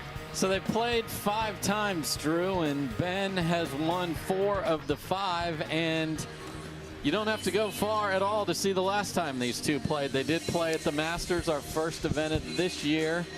Ben Johns won a very tight 11-8, 11-8. You have to go back to the Peachtree Classic in just south of Atlanta. That was in September last year. That's when Julian was able to win 11-3, 11-8. So they have played 5 times, 4 of which were since September. So they've had a little bit of a regular occurrence here, running into each other. They played for gold at Indian Wells in the Margaritaville National Championships, and that went 4. But it was a pickle in game 4. Ben Johns said, no, we done. We done, okay? So here's what we have going on here, though. Julian Arnold, we wondered, MVP of Major League Pickleball. Different ball, different energy, teammates, chest bumping, andiamos everywhere. Can you keep that energy to play as an individual, to come play with the DuraFast 40 now, the official ball of the Carvana PPA Tour, and can you keep it up? The answer is absolutely yes for Julian Arnold. We already have one mad drop playing on Sunday, which is Catherine Parenteau. We were guaranteed one because they were playing against Irina Tereschenko. So kudos to these MLP mad droppers, because they were able to take the momentum into at least the singles portion of this weekend, and this guy wants this desperately. Over the past year, certainly one of the most improved players on the tour, and the way he reacts to those big winners. He takes the crowd absolutely for a ride, and he gets so into it. Crowd just kind of goes with him, as they do a Jay Devilliers. They do, and you know, you want that. You just want to put your kite in that wind if you're him, and just let the crowd just guide it and force it forward. Now on the other side happens to be the best player in the world, sure, who is using a new paddle, Project Perseus from Yola, and here's what is going on with that. Talked to Ben a lot about this. Change the shape. What does the shape mean? This guy is super confident with his two-handed backhand now for singles. Likes where the sweet spot is on that shape, and we'll show that to you here in a second. Loves the name of it. Perseus cut off Medusa's head. He doesn't want to cut off anyone's head, but he definitely wants to give himself a chance to have back-to-back triple crowns. You got to get there first, but this is going to be an absolute battle. But Ben Johns is going to want to calm down and keep the andiamo count very low. For sure. Ben Johns in the far court to get us underway. Great to have you with us on day one here of this JW Marriott Desert Ridge Open. #1 against #5.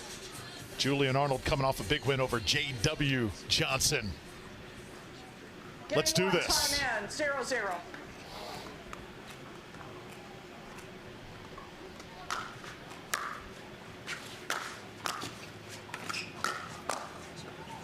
Point. First point to Ben. And that's wicked quality to start with, because that was a tremendous return from Arnold. 1-0.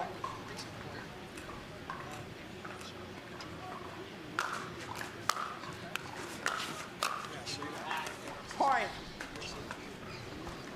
You'll also see Ben Johns is really going after that serve. He goes through the same 2-0. motion each time, bounces the ball a few times, and then just uncorks.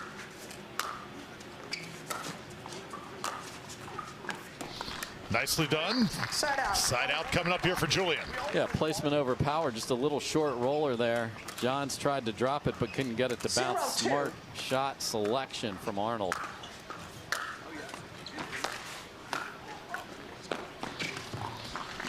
Ben Johns getting by Kyle Lewis, also Christian Alshon.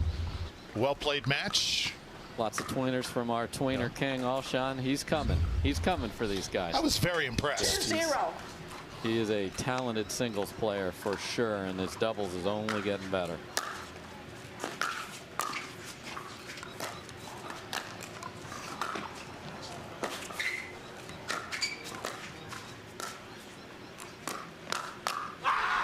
Ben Johns has the final say. And Arnold had that .1 and took it easy on Johns on an overhead, and then he was in trouble. How about this reaction too from Ben? Read the paddle face, and that's what he does better than anybody. He knew that was going down the line just deep. So not only is he the most talented player, but he's reading everything and knows your tendencies better than anybody in the world.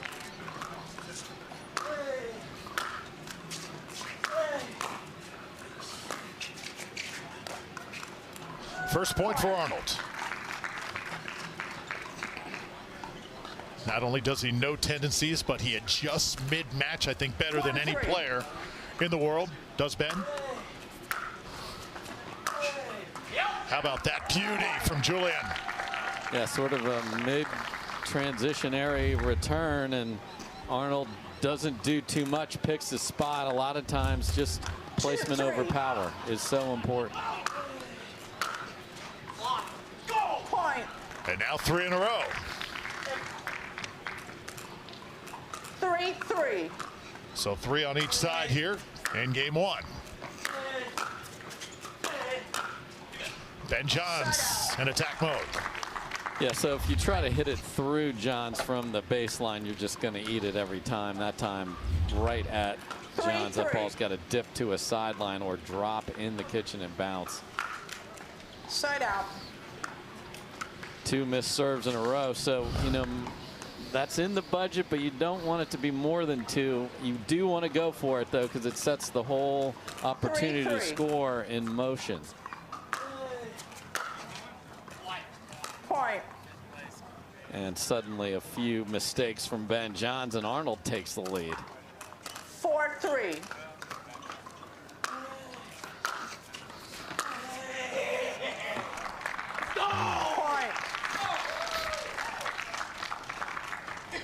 A little devilish giggle in the middle of that, and then a let's go, and Arnold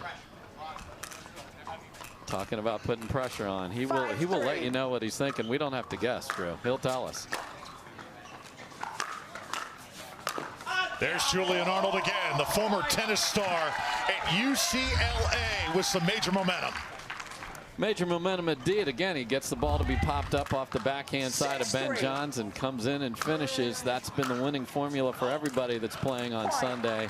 And just a mess of mistakes here from Johns in this run for Arnold. 7-3. If you are Julian Arnold, I don't think there's a better time to get the #1 player than right now when you are at the top of your game. And you are getting a rare sight. Like, this is a unicorn. Ben Johns calling timeout in singles rarely happens because he just feels very comfortable about it, but he's missed returns. I couldn't agree more with this decision. So can he get it rectified? We'll see after this. Okay, listen. Think you can take me? Let's go.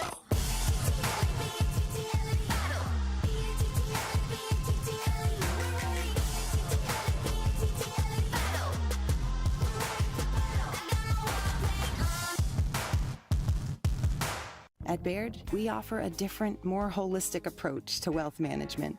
With your career, family, friends, and community, finding time for you and making sure your family's financial plans are on track can be a real challenge. At Baird, our financial advisors get it. We'll partner with you to create a unique financial plan and coordinate with your legal and tax advisors to bring it all together so you have more time for what matters most. So a rare timeout for Ben Johns. Julian Arnold clicking on all cylinders. I know we're still early in this match. If he goes on to win it, how big of an upset? Massive. Absolutely massive. Not that he's not very capable, but Ben Johns comes in here dialed in, and Arnold is showing that he's got plenty in it, and there's the benefit of the timeout. Calm down. Andiamos were screaming. The crowd was riding the wave, and missed third, and now Ben's got to start making the serves and making his shots. And this is a game Arnold has to have. To pull the upset off, up 8-3, you have to get to the finish line. 4-8.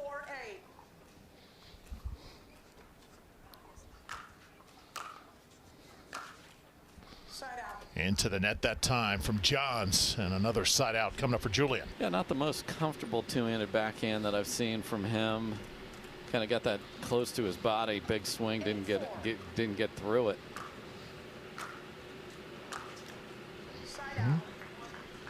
So that's 2 missed thirds in a row since he got to 8-3, and that's Arnold's got to not have the dips and valleys in his game, because when they're high, they are so high. He's just got to keep it there. Comes off the net. Arnold can't do anything with it. Unlucky, obviously, there, and Ben's not going to be in a huge hurry. Just a very cash, sorry, not sorry. They're just like, here's my new paddle. Hey, sorry.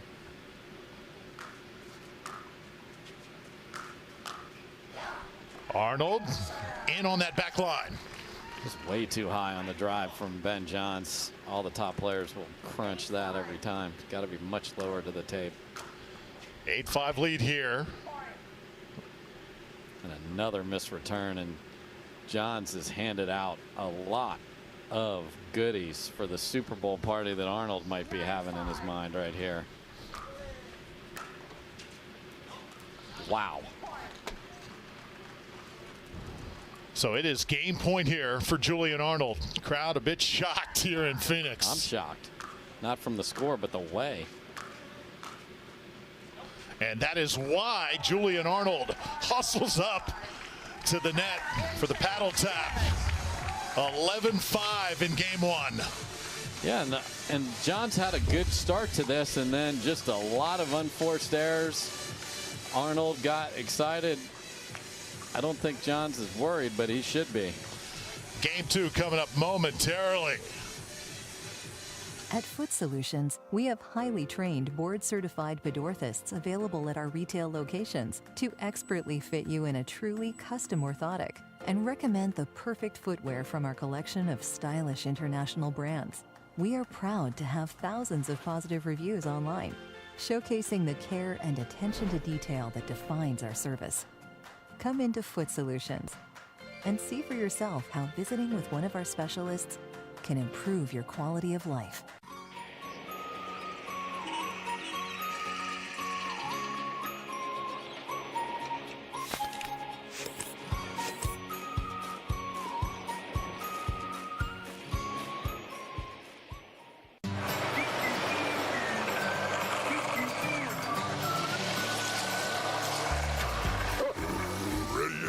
Not yet, buddy.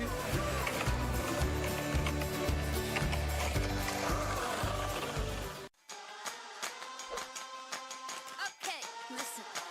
Think you can take me? Let's go.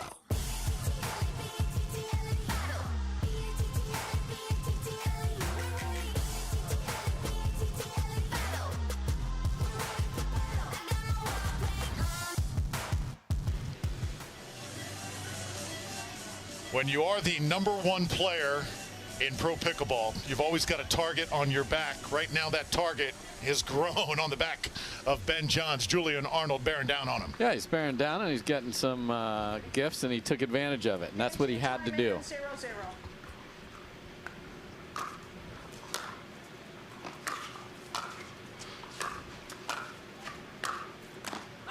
Ben Johns can't square that one up, and there's an Andiamo. And that was jet engine volume level there. Full scream from Arnold.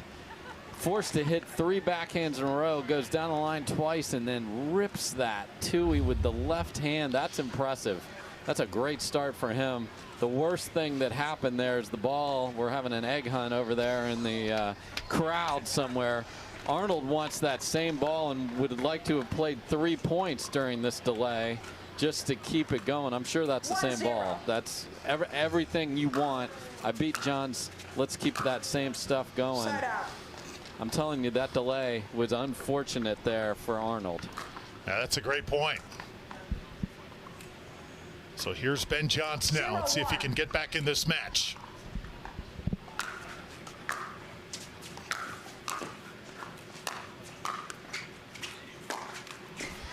Not this time. Yeah, and Arnold's making Johns hit tough balls from the baseline. That first stick volley is so critical when you are coming in as a returner in singles. Beautiful job so far from Arnold, and he's getting the mistakes.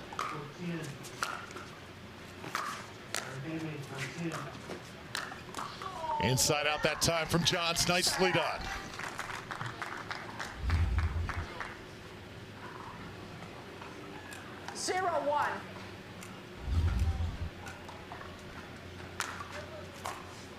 And misses a serve. And uncharacteristic. Turns around, is looking around, can't believe it.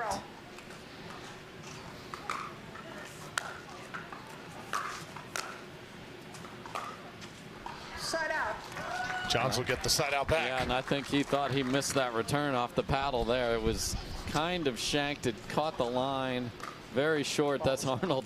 Arnold's having that conversation. I think it ended up in, but Arnold's like, man, that was not clean. Can a little break like that be the difference for Johns to get going? Point. First point for Ben Johns here in this game, too. Still convicted. He's still going for big serves. I like it.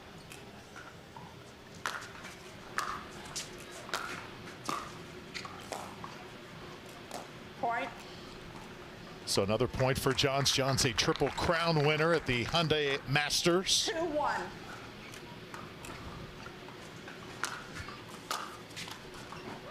Point. And despite missing that serve earlier in this game, keeps going for it and gets 2. And those are more forced missed returns than unforced because of the pace and the depth he's putting on the serve.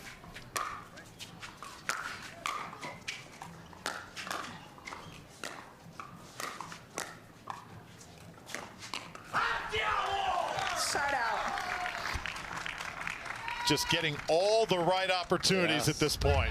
And you saw him wave that paddle right here before he hits this forehand. Where am I going? And pulls it. Beautiful job. Another gorgeous shot by Julian Arnold. He is playing near perfect. Really like it. And, you know, he's gotten some help from the #1 player, and that sometimes is going to be part of the equation, but his level's been terrific. Side out. Yeah, you heard him say, oh, it's there. Johns did not like the return he just hit either. Got away with something a little short. 3-2.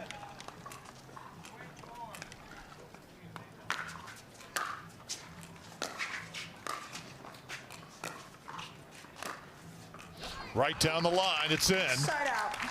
And those are the points you would think that Ben would be ahead on. Get to that cat and mouse, which means they're staring each other down with more of the softer game at the kitchen line. Arnold knows he doesn't want to hang out in that for a while, so he's firing away and he's hitting his targets. That one just looked funny.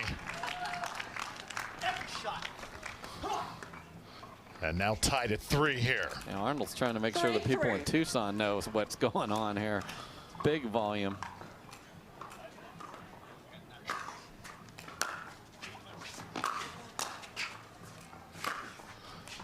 That's long. Side out. Huge stab volley from Johns, but he is frustrated seeing him shaking his head. You feel like he's down in this game, but it's 3 apiece, Drew. 3-3. Critical point of this match right here. Point. 3 of the 4 points for Arnold has given up here have been on his missed returns.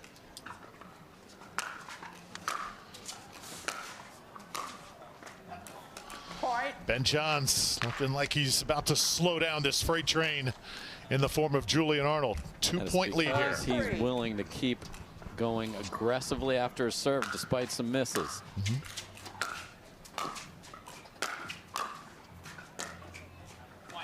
And hits it wide. Big deep breaths from Ben Johns don't happen too often. 3-5.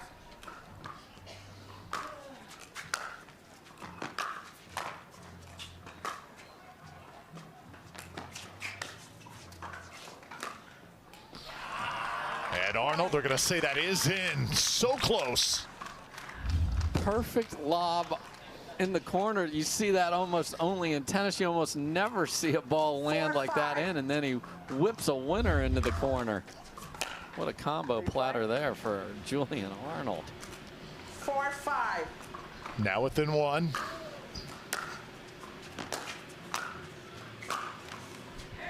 Side out.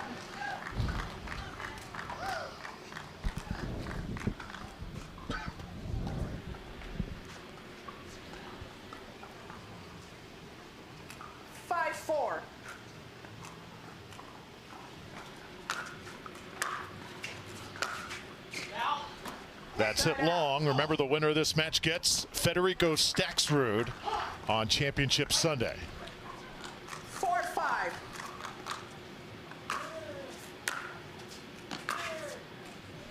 Side out. That's just wide. So again, Arnold's had a couple of looks here. Not the easiest ball, but he hasn't made John's play. And this feels like he needs to win game 2 to win the match, because John's level will only rise. You let the world's best player hang around, you're certainly going to pay for it. Now Ben leads by 2. John's definitely attacking that backhand volley of Arnold with most of his drives. That's the one thing about Ben too. He'll take your best shots and he will keep his composure. He does not flinch. Right now, looks like he is starting to climb back into it here in game 2. Hi, I'm Rick Barry. I used to play professional basketball. Now I'm into pickleball. Performance is really important, but also recovery is actually just as important. AlloMD is a product that I use constantly before my matches and after my matches for my recovery. Great for inflammation, great for recovery. I keep coming back to this. AlloMD all day long, baby. I use it. I use it. I use it. I use it. I use it. AlloMD, Acute Relief Cream. There's never been a better time to get away. With a great deal on the Hyundai you've always wanted. With America's best warranty and up to 3 years complimentary maintenance. It's your journey. Own every mile at the Hyundai Getaway Sales Event. Hurry in to get our best deals of the season. Get in and get away. Get 0% APR financing plus 0 payments for 90 days on select vehicles. Now, during the Hyundai Getaway Sales Event.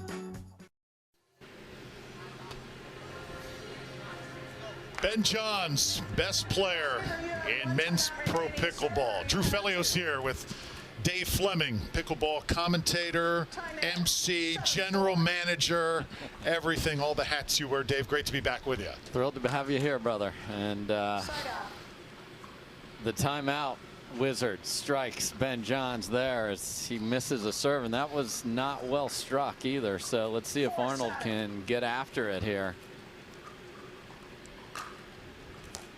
And no, you miss a serve. Oprah's hanging out missed serves here. Okay. 7-4 lead for the GOAT.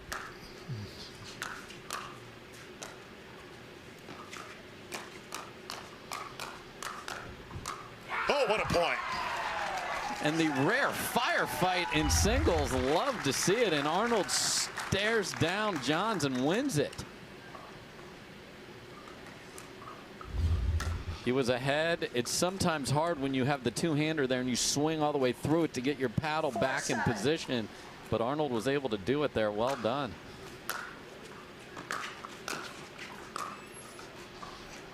Just a little bit wide there for the MLP MVP. So many opportunities here in game number 2 in this midsection here where Arnold either has just missed or floated one, missed a return, missed a serve.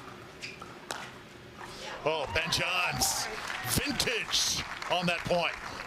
Yeah, and kind of waves like, where's that been? Like his reaction here is hilarious. Like, where is that been? If we'd have let that run just another second to see that hand swing.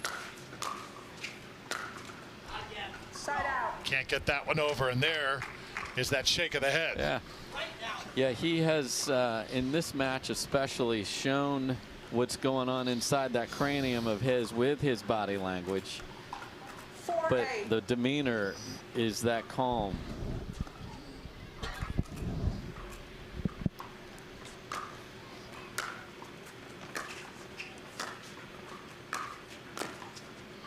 And Ben just a bit wide on that return. So 8-5. Julian Arnold trying to climb uphill here in game 2. 5-8. Inspired, hungry to shake up men's singles is Julian Arnold. Side out. Yeah, another third where he's staring at his, hey, you helped create that paddle, brother. Like, of all the paddles out here, it's these two have no business. They had all the input on that paddle on either side. So you stare at it, you can stare, look in a mirror, boys.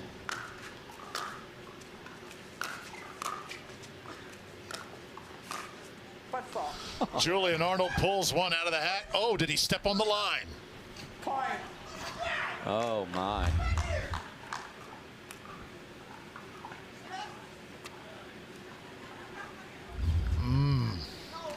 So that's Vicky Ryan on the call of the foot fault there. We saw her husband Jim Ryan on the call before.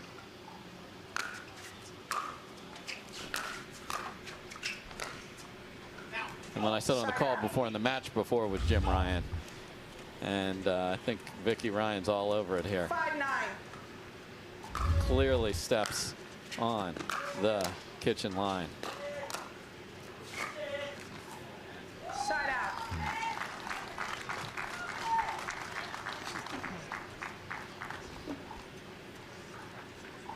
And what felt like just so difficult, and it's so close, and he's fighting. He's up 9-5 now, Drew. Nothing has come easy, though, today for Ben Johns. Point. And now he's a point away from taking game number 2. Yeah, Arnold had a weird, something happened with his footwork back there. And 10-5.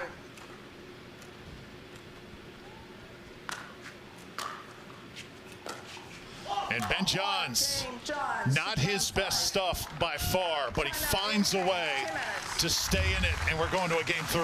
And not even to stay in it, but he wins by 6. I mean, there were a bunch of missed returns, and Arnold is going to be kicking himself if he's not able to win game 3, because this is the Ben Johns you want to have an opportunity to play against. I expect his level to come up.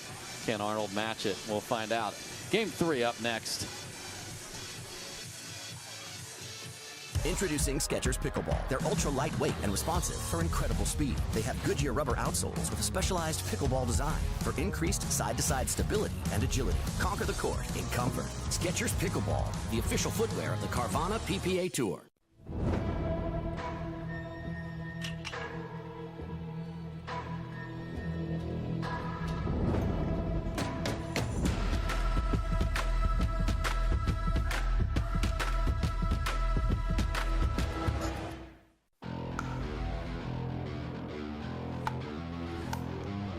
The future of pickleball is here. Welcome to Top Court.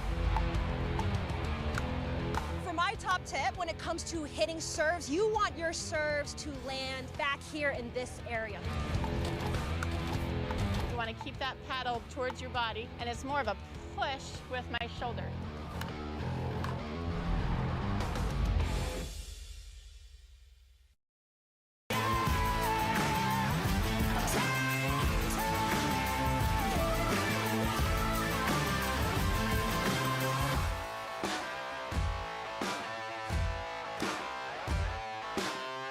Want to maximize your game performance to always stay in bounds? Look no further. Thorlow pickleball socks are specifically engineered with our innovative padding to help you perform your best. Pickleball socks that keep you on the ball. Find your sock at thorlow.com. Can Julian Arnold shock the world? He's got one game here to do it here at the JW Marriott Desert Ridge Open. Yeah, there's that Devillier paddle. He's got to find the consistency again. He feels really comfortable with that. Can he execute? Had some opportunities, didn't do it. I expect Ben to play better here as well. Side out.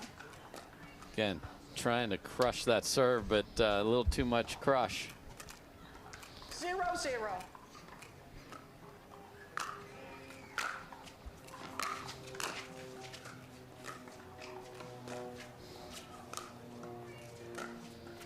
Ben Johns with an absolute beauty to start game 3. Yeah, and those are the points when they didn't get to the kitchen together a lot. But Arnold was winning those in games number 1 and 2, and this is where all the wizardry of Johns, as you see him rip it cross court, usually where he makes his money.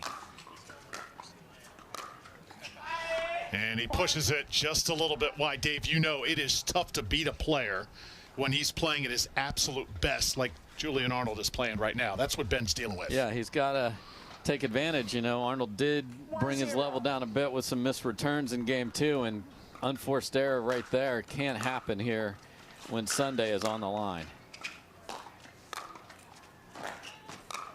Got it. And you see Johns' pace to get the ball. He's walking like an older dog. Here's the pace that he is just, you know, we're not in a hurry. Arnold will play at 100 miles an hour if it's going well. 0-1.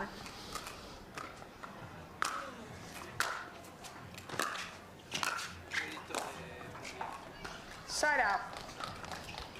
Quick glance at the paddle there from Arnold. Just hasn't quite been able to, since game 1, put shot after shot after shot back to back here, and that's what it takes to beat Johns.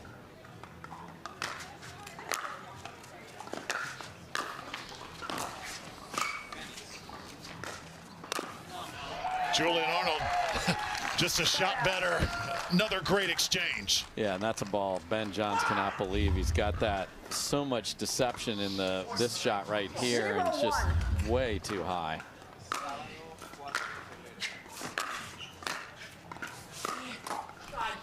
But you're right, very choppy since game 1. Just cannot string it together. And you do not get extra points for hitting the guaranteed rate sign. Perhaps he was going for that opportunity.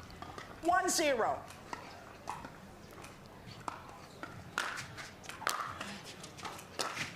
Point.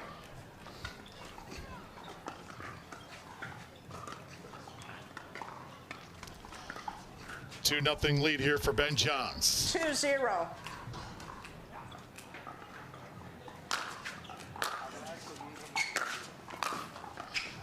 It's that one just wide. Now trying to do a little too much with that fourth ball or first volley after the return, and it just can't happen.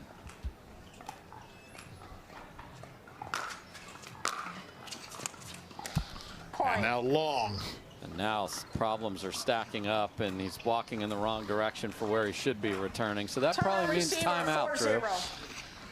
That's about that time. Julian Arnold right now feeling the wrath of Ben Johns. Ben has just got him a little bit out of sorts here. Yeah, he's flustered, and what happens is Ben played better, but not to the highest level, and that's interesting here. We're in a semifinal, and the level has not been where they're capable.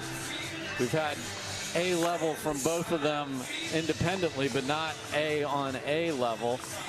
The difference, though, is that Ben can keep it cool when things aren't going well, and that's why he's got the lead. We will switch sides at 6 here in game 3.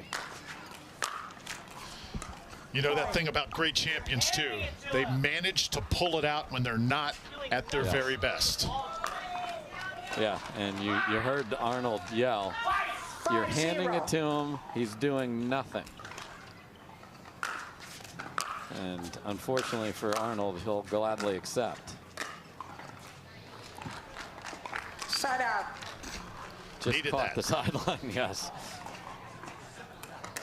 Needed that big time. 0-5.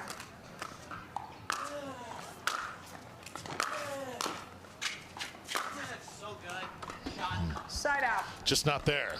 And that's a tremendous, we talked about Arnold was missing that fourth ball, that volley right there from Johns was brilliant. 5-0. Inch inside the baseline, nothing Arnold could do. Side out. This game, Dave, such a mental game. You are seeing that. You play the world's best player, not just about the physical skills. It's about what's upstairs. Oh, above the neck is everything.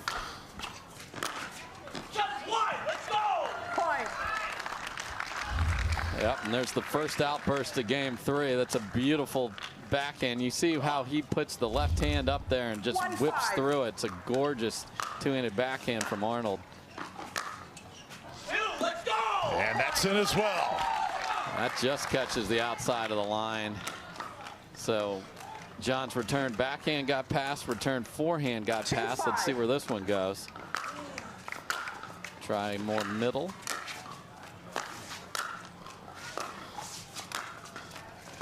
John's just going to town. Side out.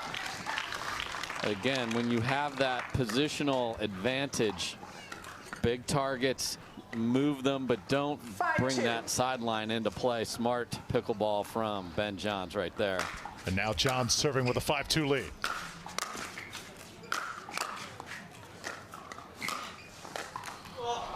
Side out. Arnold will get another side out. What looked like bad luck off the net, and you see Johns is checking out the ball here and making sure it's properly round, which is. Got the miss off that. And sometimes when it's up there, your paddle was low, you can't redirect it, even the best player in the world.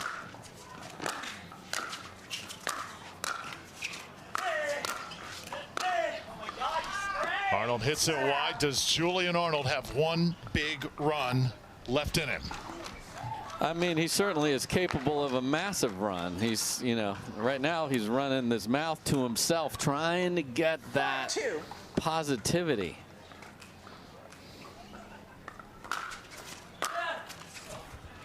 Timeout, interchange. The positivity is not the words that are coming out of his mouth. It's frustration. He knows that a lot of this has been a donation with missed returns. We'll see what happens. Yeah, it certainly has been. Ben Johns closing in on advancing to Championship Sunday here in Phoenix.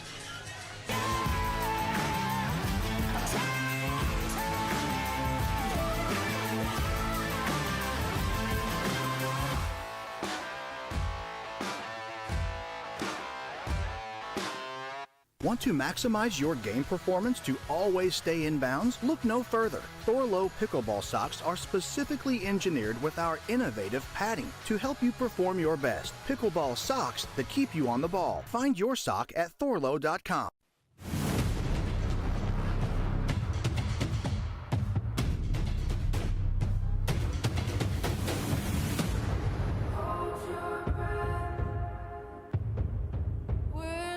Turning back.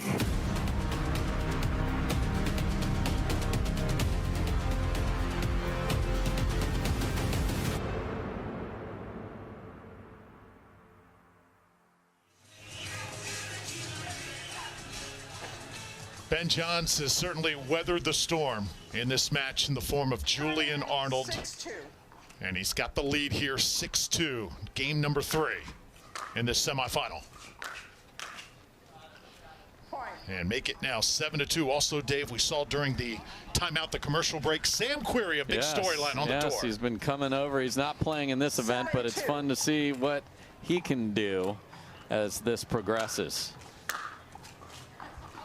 And what's progressing now is mistakes from Arnold, and his internal frustration is going to combust here at some point. He can't believe he, in his words, is giving it to him, and he's not wrong.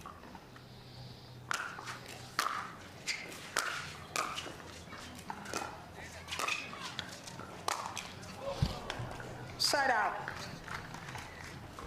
Kind of threw up a hope play there, the lob volley, but he got a rarely off balance Ben Johns to miss there. So it is on Diamo go time right now. 2-8. Steep hill to climb here for Julian Arnold. Little help from the net, and still can't put it away. And again, Johns, despite having the lead, is not going to change anything about the pace of play that he is playing at, and I couldn't agree with that more. Do your thing.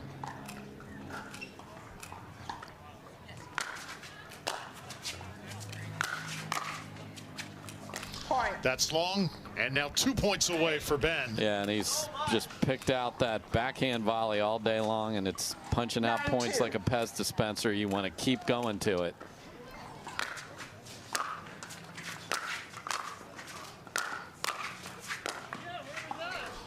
Short that time. Julian Arnold won. Game number 1, 11-5. Trailing here by 7.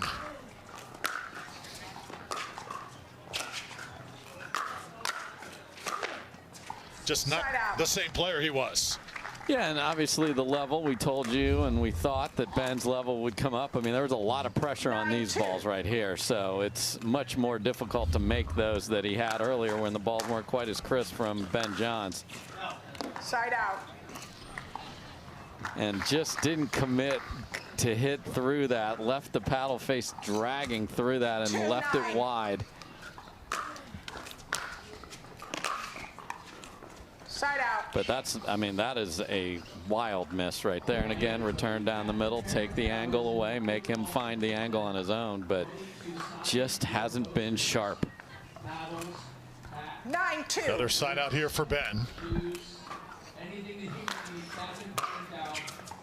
Wow. And now it is match point. 10-2.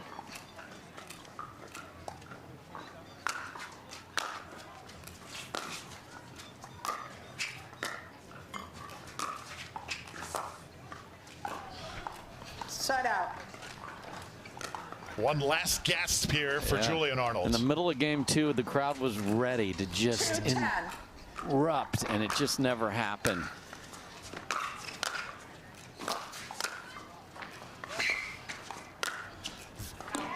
And that's Ben Johns' singles right there. Like, Arnold fought a good service point, and you just got beat there. That we expected to see. 10-2. But you got to make him do that, and he hasn't made him do it consistently. Ben Johns. Game match. Another GOAT-like performance. Challenged, threatened early, able to recoup, regather himself, take the last 2 games, and he is going to Championship Sunday. Yeah, so we're going to get a PPA 2023 Carvana Tour rematch as Staksrud's going to get another shot at Ben Johns. So that's hard to do in a singles field. There were a ton of people playing yesterday to even get into the main draw. And it's Staksrud and Johns who get a second showdown. Staksrud would love to have a different outcome, that's for sure. So that's what championship mindset looks like. Not necessarily execution, but mindset. So well done from Ben Johns there. Ben Johns won the last time, 11-6, 11-6. Let's see what Federico can do this time around. Jay Devilliers played tremendous today, just could not get it done in the semis. Much more to come from Phoenix.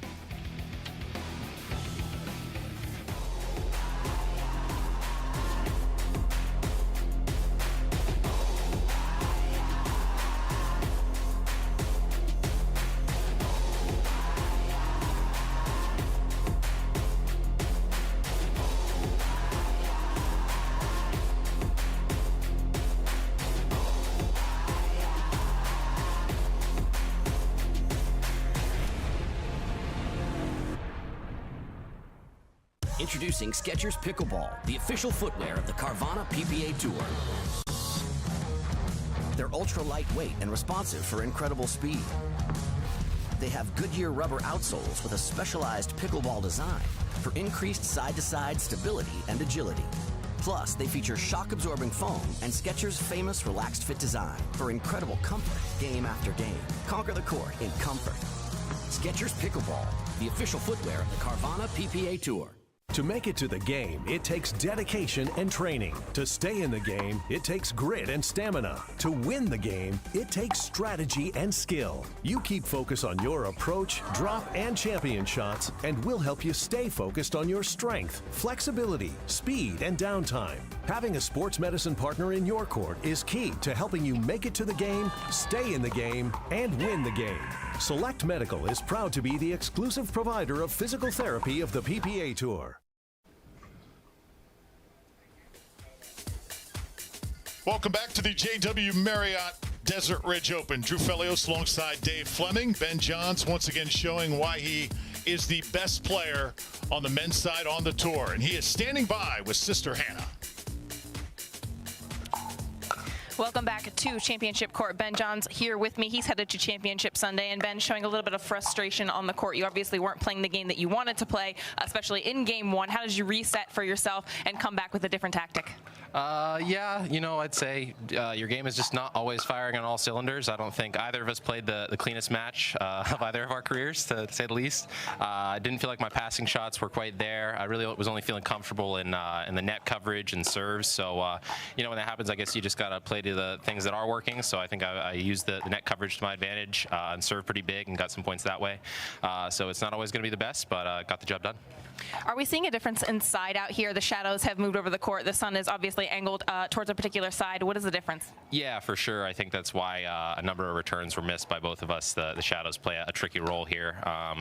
Definitely just when you're returning on the deuce court on the far side and on the ad court here, you're going to see some funky shadows that kind of changing color as you're trying to hit it. So yeah, it can be an issue. Well, a lot of people don't know it, but we just spent the last 2 days shooting all of our players. We had our first 2023 season shoot for our players. You took part in that yesterday. How did you like that? What content did we shoot? There was some fun stuff. There's the typical photo shoot and video stuff, but we had some fun questions, and I think it'll be fun content for everybody. For everyone to see as we move along during the season. Congratulations, Ben. We'll see you on Championship Sunday. All right, thanks so much, Hannah and Ben, the GOAT, unflappable here in Phoenix. Yeah, as he said, you just want your name to go to the right. And he would admit it wasn't his best, but we'll see some of his best here in this highlight package from the match. And when he is controlling the kitchen line with the volleys, that's where the difference is. Now in game one, Arnold was much more active, much more accurate, and quite frankly wasn't, as to use his words, giving it away and was getting the mistakes as we saw from Johns. Then it was all about Ben. I think Arnold, as he looks back at this match, knows he made a lot of mistakes, but also had an opportunity when John's level was not at that A+ caliber to do something. And we saw frustration from Arnold. Arnold is so fun to watch when it's dialed in because we feel it all the way into the booth here, the energy that he inserts into a match. And you saw some Andiamos, but the count in games 2 and game 3 were maybe 1 or 2 in each, and he needs the Andiamo count to be 7 or 8. So we'll be back with the ladies semifinal right after this.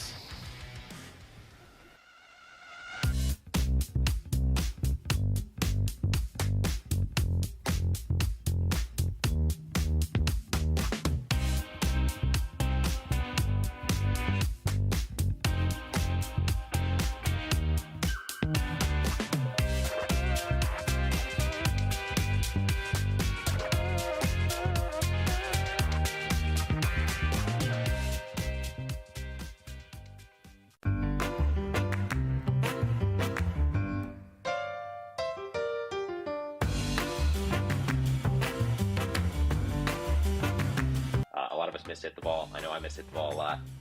So speak for more yourself, forgiving.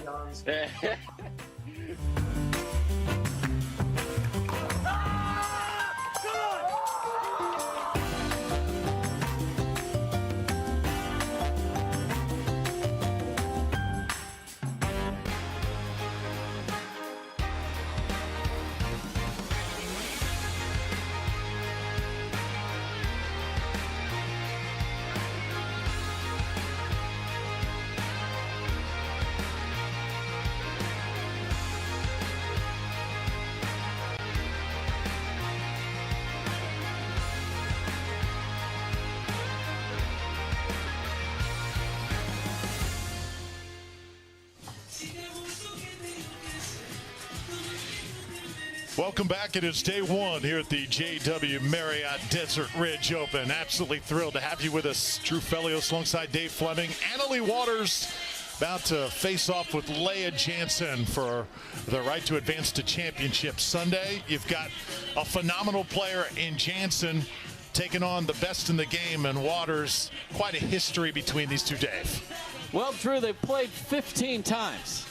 Lee's won 14 of them, and it's been 14 in a row. The first time, you got to go all the way back to San Clemente. It was a classic gold medal match, June of 21, where Leah Jansen won 11-8 in the fifth. 14 in a row for Leigh, and she's only lost a single game in those 14 matches. That's how dominant she's been. Side out. So Leah knows that that is facing her. It also is an opportunity to play on Sunday. 0-0. That said, Dave, Leah has made Leigh work on several different occasions. Yep, just has never been able to quite finish some of these games.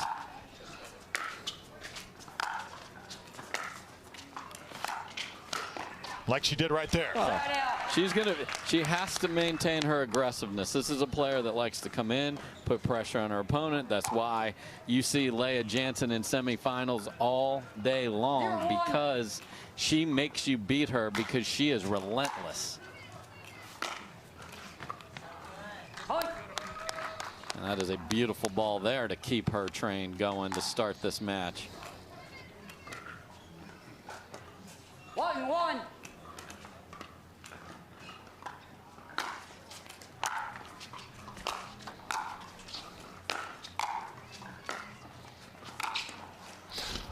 Leigh Waters, nice little backhand there at the kitchen.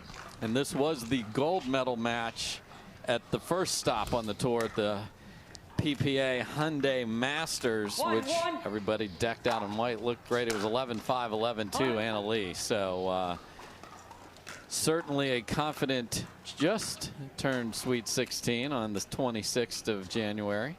2-1. Her game has just gone into another stratosphere. What's the biggest areas that it has improved? The defense is on point. She's an incredible athlete, and just the shot selection, it's unbelievable. She makes the right shot selection almost every time. Beautiful shot by Leah Jansen. 2-2.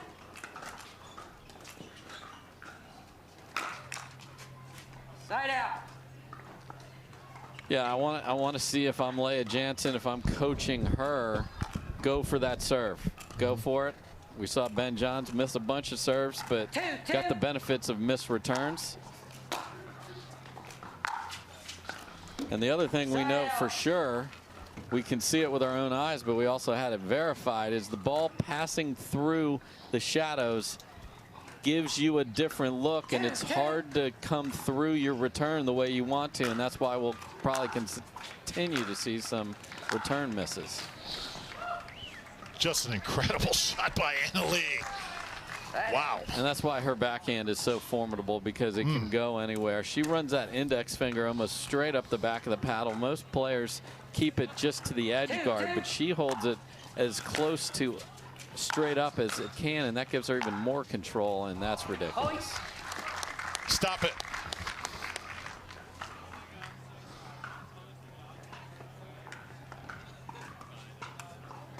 And you just have to know, if you're Jansen, that that's going to happen, and you're going to see highlights from the other side. Just keep coming forward. Point.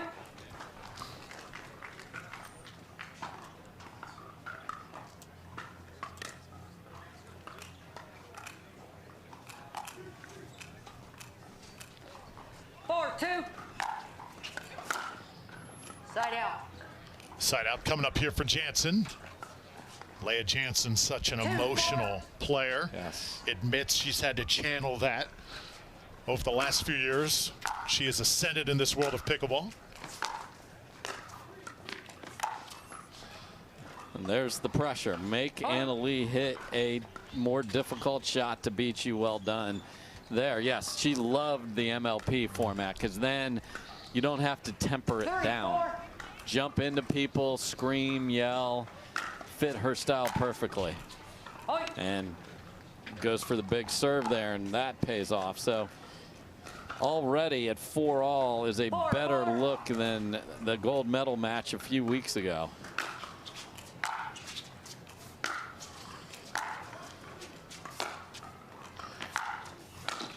Oh, Jansen wanted that one.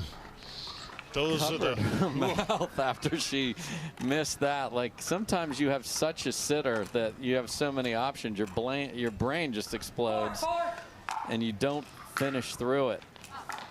And that absolutely carried over there. I know the shadows are tough, but that was a carryover miss right there. 5-4.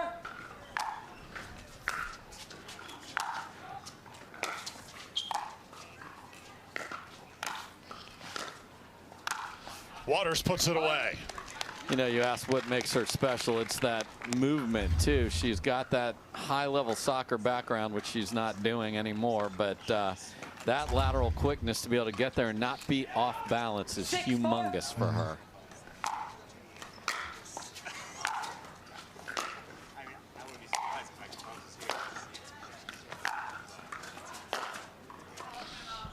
It just wide. And a timeout could be called here by Leigh Jansen, sensing Waters starting to pull away. Game number one. I do not like the baseline rally Leigh Jansen against Anna-Leigh Waters. So it's a good look of mom coaching and saying, hey, we're fine. Throws the hands up in the air. We'll be right back.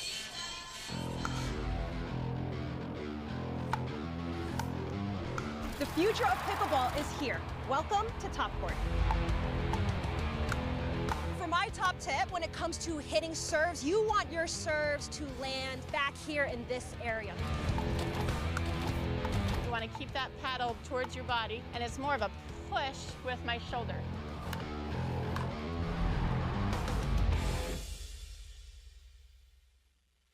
Introducing Skechers Pickleball. They're ultra lightweight and responsive for incredible speed. They have Goodyear rubber outsoles with a specialized pickleball design for increased side-to-side stability and agility. Conquer the court in comfort. Skechers Pickleball, the official footwear of the Carvana PPA Tour.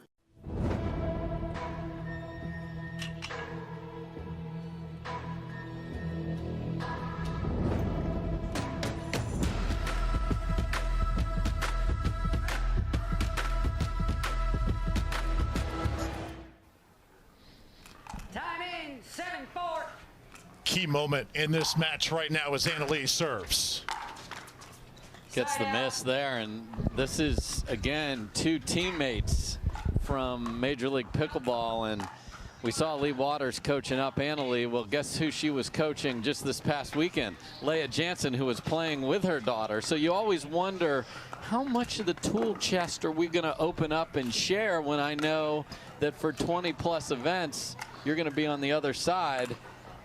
Got to figure out how much, but do you give everything? It's an interesting strategic decision about strategy. Oh, wow.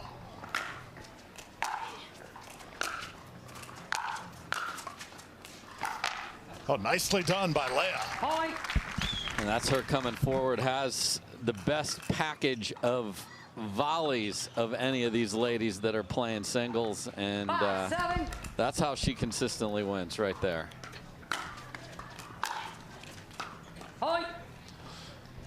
And again, there's the difficulty potentially of picking up the ball. You see where the sun is coming from.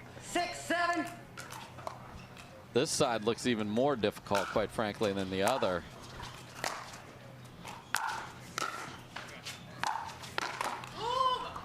Took a little bit off that one. Yeah, and you heard Jansen yell move because that ball was not struck with great pace, so you felt like she could get there but wasn't able to execute.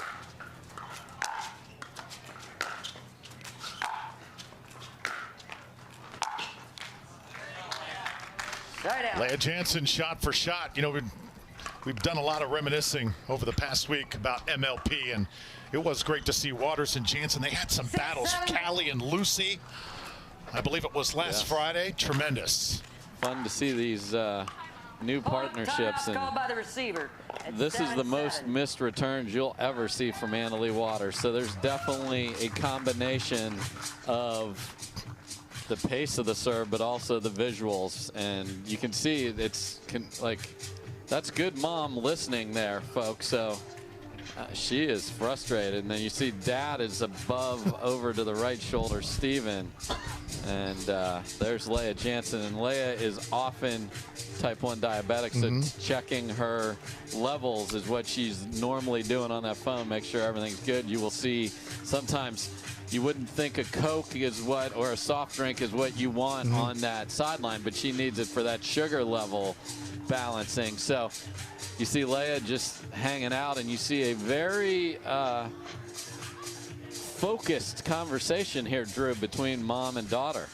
You see here, though, Dave, Leigh with her whole family there. Leigh kind of just by herself on the other side, sort of a different contrast there in approaches. Yeah, and that's why I think Leigh really dug the whole team thing, and there was a crowd around her, and ironically, it was the two Waters right in the middle of that huddle.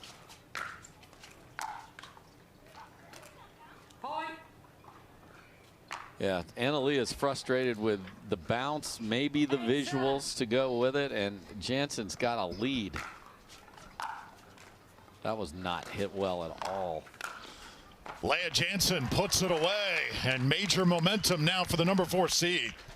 Yeah, you don't usually see Leigh just a little not fully discombobulated, discalmed here, and wow.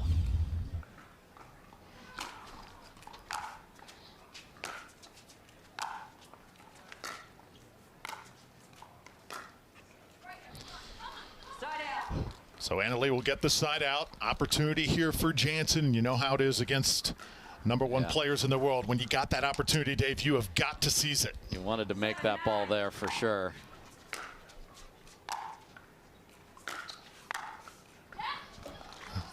Got her going the other way that time. And we've seen those winners all day from so many of these players. Let them move and just make an easy ball behind them. Well, miss it here from Jansen. And now tied at 9, so back and forth late here in this game number 1. Yeah, and the sun sets, so that angle, especially in the winter of the sun, is very severe here. So you can see there's sun in Leigh's face, but that's about it on that side of the court. So you don't see a player of this skill level. I'm not saying she almost missed the ball, but she made horrendous contact there. I mean, barely got the paddle on the ball there. So it's definitely a factor. I love the split screen here, and you can see, look at that, smiling of mom and daughter on one side and Leigh Jansen. Singles is a lonely, lonely, lonely thing to play, and you have to have that inner strength and that inner willpower to drive you out there. Leig's got the benefit of a very smart mind, family, and she's using it. And 9-all, she'd be smiling. If Leigh Waters wasn't sitting there, would she be smiling? I doubt it. So here we go.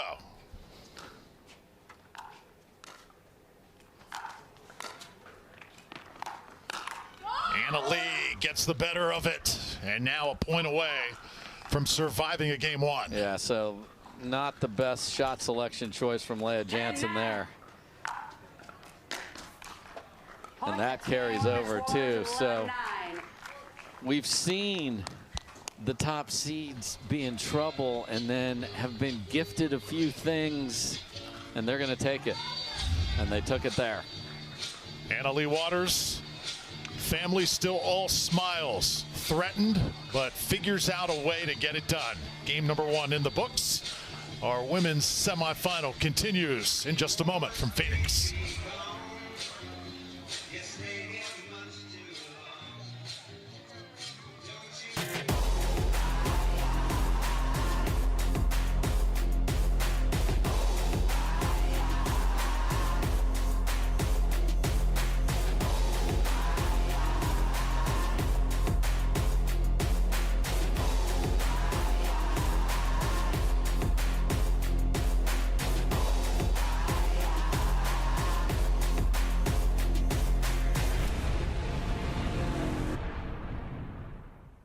Introducing Skechers Pickleball, the official footwear of the Carvana PPA Tour. They're ultra lightweight and responsive for incredible speed. They have Goodyear rubber outsoles with a specialized pickleball design for increased side-to-side stability and agility.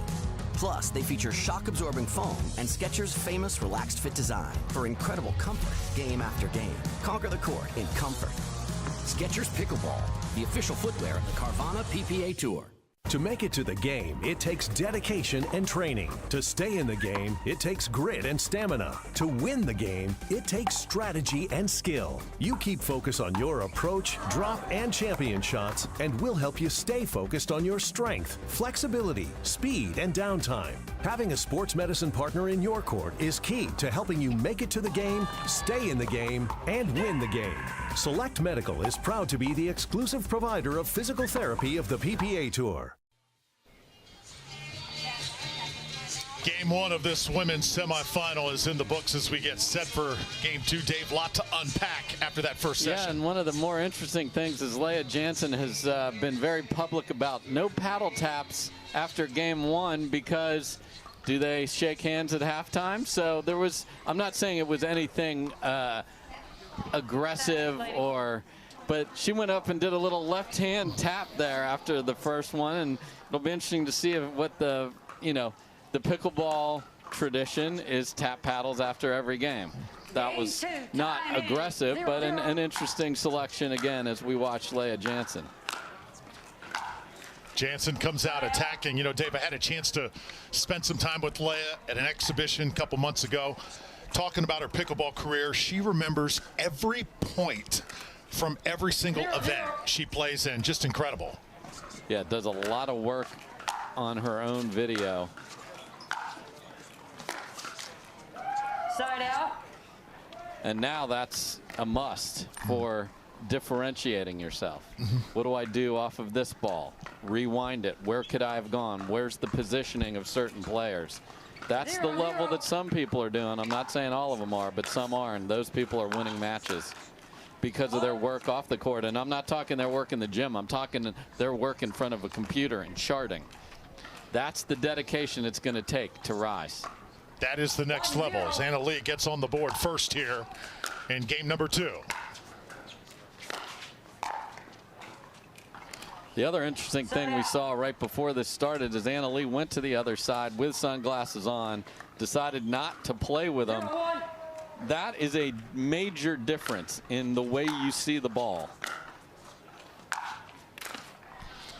And it appears she made the right choice. She's seeing it just fine on that two-handed backhand, but you know, you want to be comfortable. So she, was going to take them off. She decided to put them on, and I think that's a better choice for her. Leigh a little frustrated right now. Anna Leigh Waters victorious earlier today over Carolina Mayorga pairing. Also Jenna Hessert. 2-0. Side out. See if Jansen can light a fire here. She had it set on the table in that last game.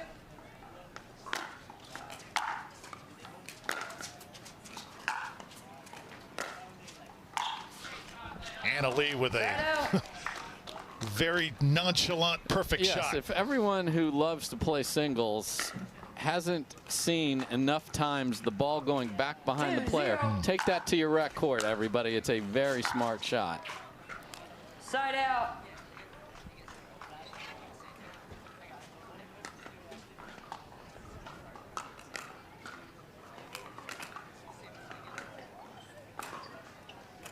Zero, 2.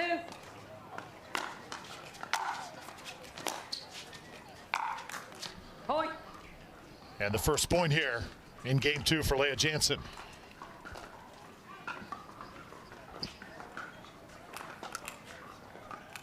One, 2.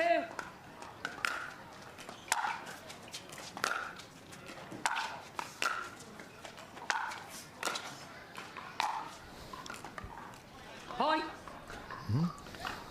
Again, Jansen at the net, making Anna Leigh pass her. That's the formula. No, you're going to get past a lot. You have to have the conviction to keep doing it. That'll be out. Leigh will take the lead.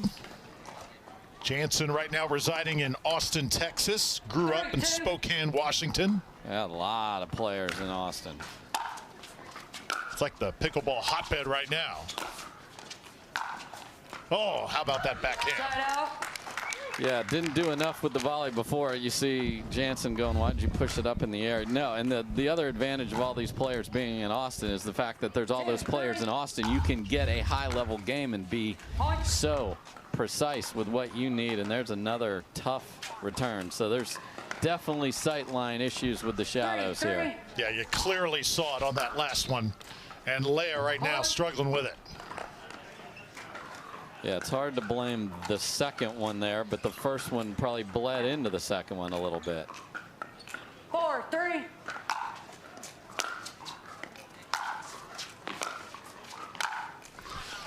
Leigh Waters starting to pull away. 5-3 here in game 2 and a timeout.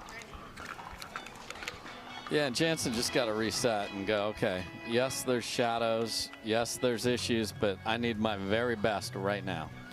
Got to weather the elements. Game 2 continues in a moment.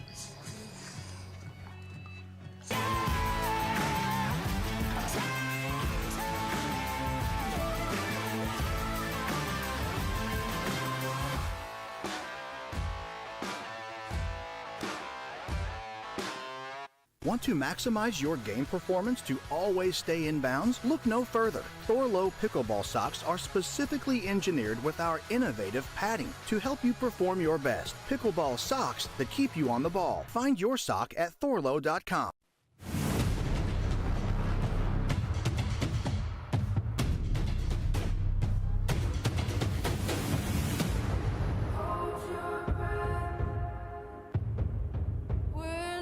Turning back.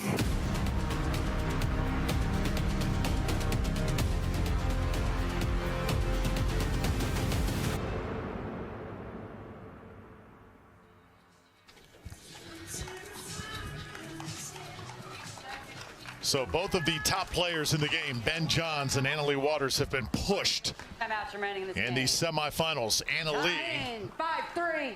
still yet to surrender a game. And Leigh Jansen continues to misfire. Yeah, and Leigh didn't surrender a game the entire first tournament. 6-3. Singles, mixed, or women. So par for the course, and man alive, Jansen just can't find a return right now at all. 7-3.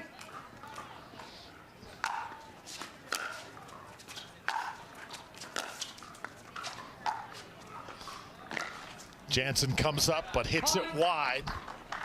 Timeout's been What called an by the interesting receiver. little- 8-3, ladies. You have up to 1 minute. Interesting little drop by Leigh Waters there, who brought Jansen in, and Jansen was unable to find that short angle, and another timeout called. We can see Jansen off screen digging into her phone, making sure her levels are right, I am guessing. So coming up in a little bit, just been informed, Dave, we do have the men's bronze match we're going to bring to you. Jay Devilliers, Julian Arnold. Talk about a lot of fire. Talk about a crowd getting into it. All sorts of potential for energy and high-pitched yelling. So I'm thrilled that we'll be able to see that. And that is a best 2 out of 3 as well, because it's a medal match. So no backdraw game to 15 or anything like that there. And again, the nightmare here is now not only is Leigh Waters smiling, she is laughing and very comfortable, and I understand why. She's gotten a lot of gifts in here in game 2 from Jansen. Side out. And apparently Mom took a projectile from Leigh's mouth as well, so I'm glad they can laugh about that. 3-8.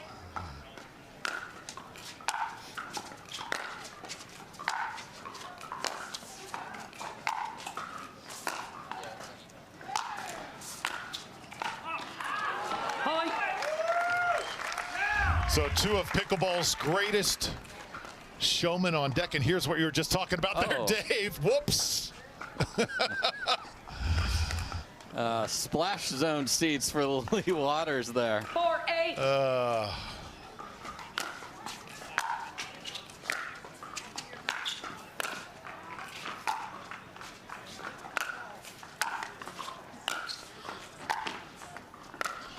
Leigh finally able to put one away. Yes, and the consistent pressure. She has such beautiful volleys. That's a great one-handed backhand roll. She has that very few of the other ladies have. And again, what did we see, Drew? Finishing where the player is, because they're aborting the mission, and you just got to put it there. And then same girl, miss serve after a beautiful point to start to creep closer. 8-5. Cannot make those mistakes against ALW.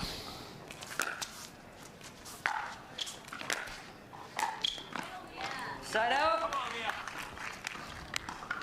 And that's a nice dipping ball from Leigh Jansen there. So, I mean, the ability to come back is absolutely there. It's just the consistency of can you now make 5 more shots here and win a point. Leigh Jansen can't catch up to that when Anna-Leigh needed a perfect shot and got it. And that's why the number 1 is next to her name on the draw. I mean, this is a great play by Leigh Jansen. She just got beat. 8-5.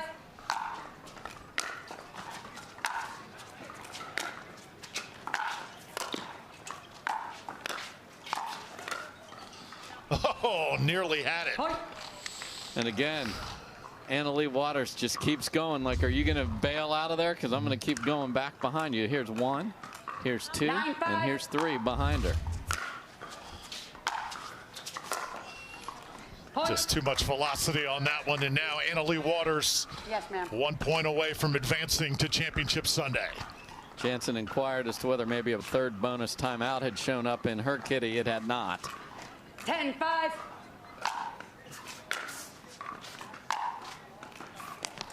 Side out. Miss hit. Leigh Jansen, 1 more chance perhaps to make a splash. 5-10.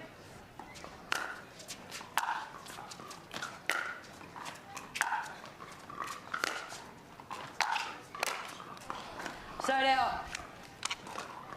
Point construction, beautiful. Deep balls came in behind it. Just a gorgeous ball from Anna-Leigh Waters, down low and dipping. 10-5. Another match point. There it is. Anna-Leigh Waters, 11-9, 11-5. Great respect between those two players. We saw them dazzle last week in MLP, but today it was just too much Anna-Leigh. Yeah, and too many mistakes from Leigh Jansen. We said similarly in what happened to Julian Arnold, and certainly the pressure of playing the best player makes you try and be a little too good. There were certainly some elements from the sight lines that I'm not letting anyone off the hook from that here, but again, Anna-Leigh Waters is really hard to beat. As we mentioned, she hasn't lost since last June, and she rarely loses, and now that's 15 in a row against Leigh Jansen. Just incredible what this young lady has accomplished, and there is much more to come for sure. She'll join Hannah when we return to Phoenix. At Baird, we offer a different, more holistic approach to wealth management. With your career, family, friends, and community, finding time for you and making sure your family's financial plans are on track can be a real challenge. At Baird, our financial advisors get it. We'll partner with you to create a unique financial plan and coordinate with your legal and tax advisors to bring it all together so you have more time for what matters most.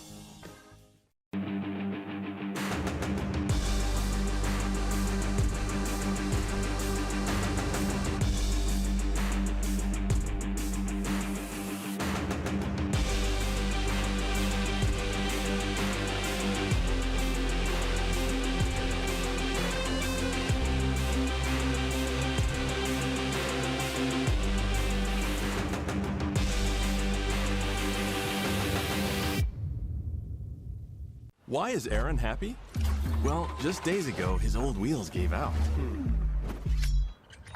But he knew Carvana had his back. That's because Carvana had tens of thousands of cars under $20,000. So Aaron's folks could help him out with a sweet ride. No way. Yes way. With the most cars under $20,000 and our car vending machines, we'll drive you happy at Carvana.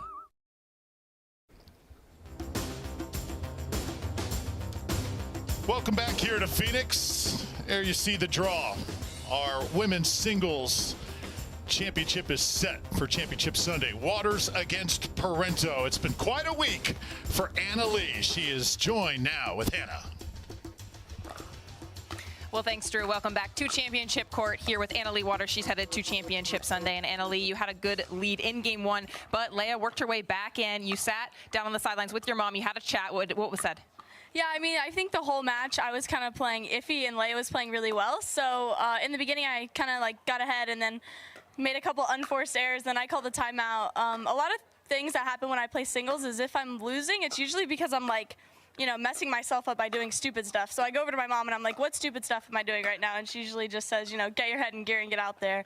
And she did that. She knows how to pull me out of the grave sometimes. Well, more unforced errors than we usually see out of you, but what do you do for yourself mentally when you know you're not performing at your best, but you still need to win?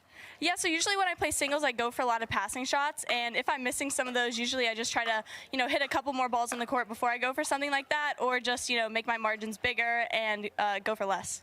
Well, we saw you accidentally sprayed water on Leigh on the sidelines. We all got a good laugh on the broadcast and out here watching. How fun is it to have your mom on the sidelines cheering you on? Yeah, it's awesome. I don't know what I'd do without her, honestly. But it was like I choked on water, and I was like, Anna Leigh, just don't like let the whole thing go out. And half of it came out, and I don't know. It was just really funny. And then I ended up losing the next point because I was thinking about it. But yeah, just super fun out here. All right. Well, congratulations. We'll watch you on Championship Sunday. Good luck.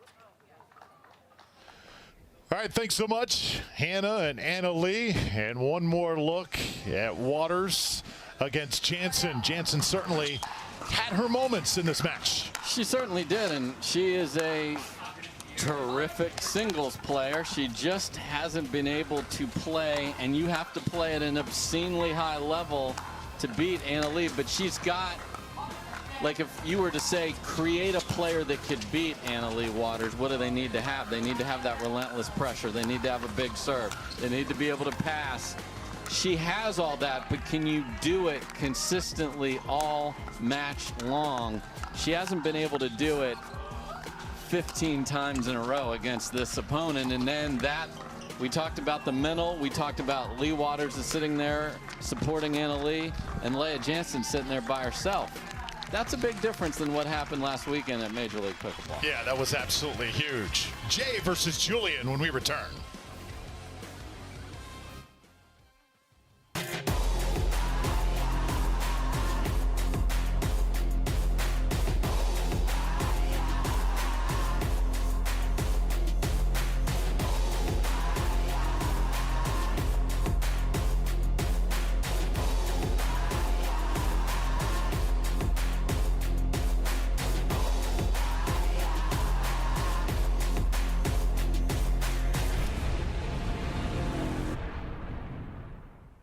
Introducing Skechers Pickleball, the official footwear of the Carvana PPA Tour. They're ultra lightweight and responsive for incredible speed. They have Goodyear rubber outsoles with a specialized pickleball design for increased side-to-side stability and agility. Plus, they feature shock-absorbing foam and Skechers' famous relaxed fit design for incredible comfort game after game. Conquer the court in comfort. Skechers Pickleball, the official footwear of the Carvana PPA Tour. To make it to the game, it takes dedication and training. To stay in the game, it takes grit and stamina. To win the game, it takes strategy and skill. You keep focus on your approach, drop, and champion shots, and we'll help you stay focused on your strength, flexibility, speed, and downtime. Having a sports medicine partner in your court is key to helping you make it to the game, stay in the game, and win the game. Select Medical is proud to be the exclusive provider of physical therapy of the PPA Tour. Back here at the JW Marriott Desert Ridge Open, second stop on the Carvana PPA Tour for 2023. Get set for Julian Arnold, the 5 seed, taking on Jay Devilliers, the Flying Frenchman, and the 2 seed. Buckle up for this one. It's going to be a thrill ride. It is, and they've played 4 times, Drew, and it's 2-2. Jay won the first 2. Julian has won the last 2. They last played in Texas out at Oasis and Rockwall, and Julian took that one. So which one of these? This is a really hard match to play because you lost the opportunity to play on Sunday in the semifinals. Now you got to just throw that away. That's gone, no matter what. A medal in this field is really impressive. Points go with it. We're going to have a race to the championships. We're going to have a finals this year. This is an important match for these 2 gentlemen. Without question, Julian Arnold gets us underway. That right on the line. Some emotion out of the gate. What great shape on that ball. And what I mean by that is he's able to curl it by the way he hit the outside of the ball and land it right on the edge of the line. That's a beautiful job by Arnold.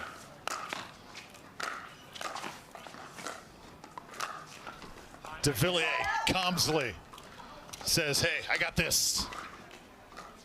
0-1.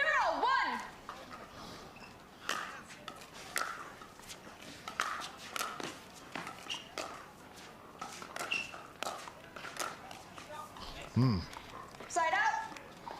And that's a pretty little flick body shot by Arnold. Again, we talked in a match earlier. We had one great firefight between Arnold and Ben Johns, but usually don't see that right at the body. Well done by Arnold.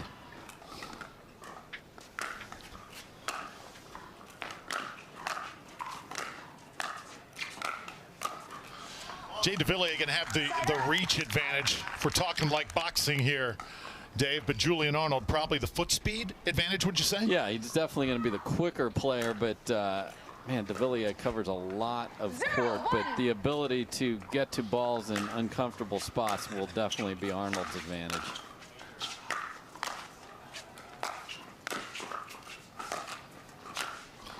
Well, some pretty good looking volleys here at the start. And you have to be patiently aggressive up there with your volleys, and Arnold did a great job. This ball right here, and then a great finish.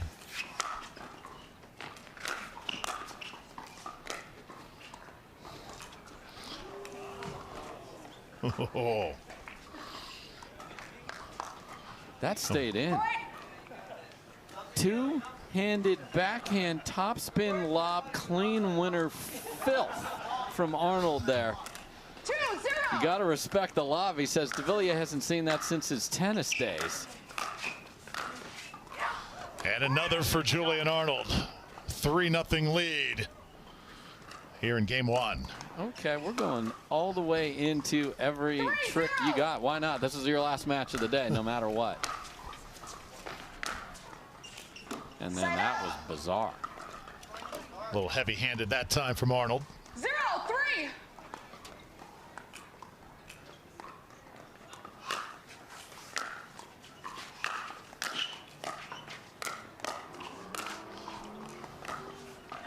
Jay Devilliers, nicely done. Yeah, and very unlucky. Arnold caught the tape a couple times in a row when he had a ball was up. He had 1 and then 2. 1-3.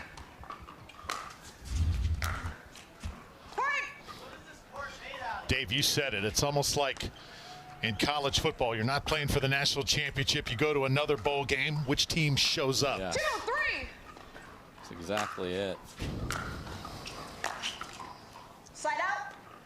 You saw Arnold, you know, so the shadows are pretty much gone, but the bounce that the players are getting is also something that they're not consistently expecting, at least so far here. So guess what? 3-2. We're going to switch sides. Both, you got to deal with it.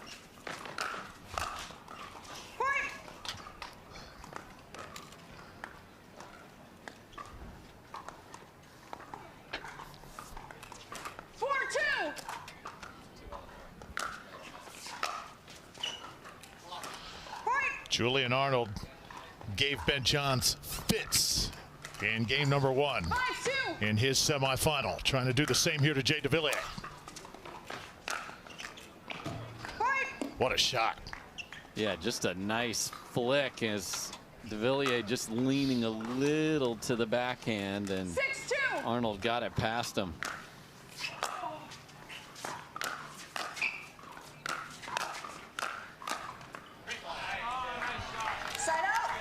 And that's a beautiful play by Devillier there. And you've seen a couple of the players lunge for balls that are staying down. So that just adds another complication here on this court.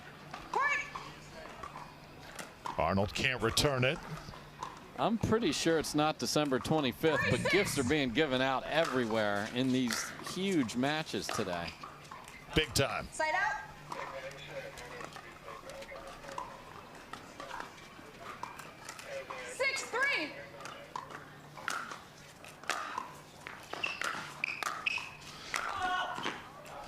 Good attempt by Arnold, just couldn't square it up.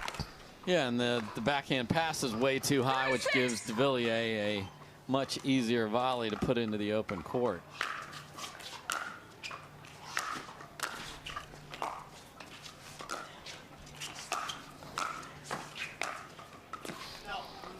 Side out. Side out now coming to Julian Arnold. Good chance here to see consolation play. This game for third place. It's huge. With the 23 format being semifinals, gets you to a medal match no matter what.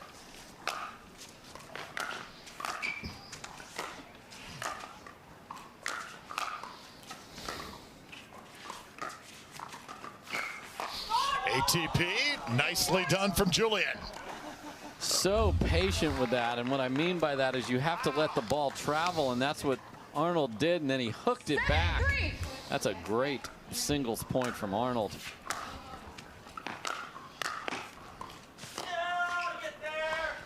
Look at the way some of these ATPs are executed, Dave. The lateral movement is just incredible from some of these players. Yes, because you have to then let the ball get low and hit it like a racquetball shot, or at least bend it around depending on where it is and where you are on the court. And the defense of those keeps getting better too. They used to be clean winners. They're not anymore. Side out. Arnold hit a ball there where it's like, I'm going to let you think you can get to this one. I don't think he did it on purpose, but it worked out perfectly. Little, you know, it's all a cumulative effect, so why not make him take 3 more strides here at the end of the day? Mm-hmm.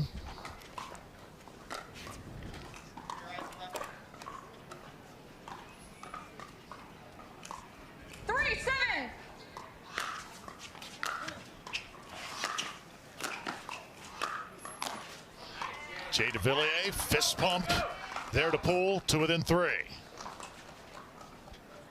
4-7.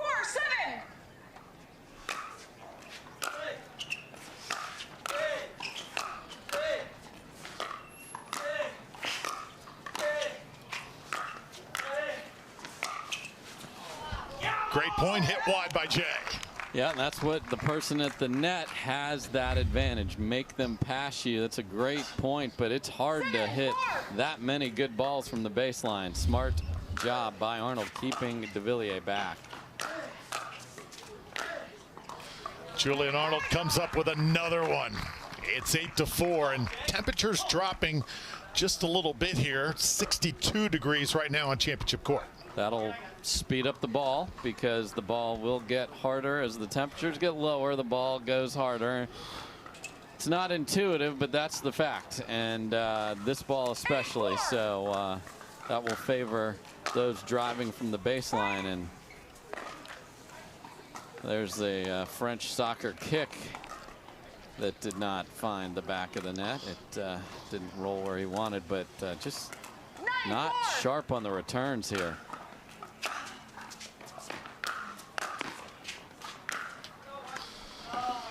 Hit wide from Arnold. You mentioned French soccer. Jay Devilliers, an avid World Cup fan when it comes to France.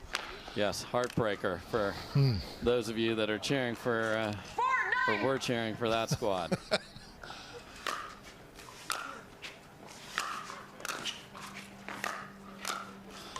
How about that from Arnold? Has a little fun with that one. Yeah, and Devillier wanted to throw his paddle through our Beautiful scoreboard and video board back there. I'm thankful he did not. 9-4.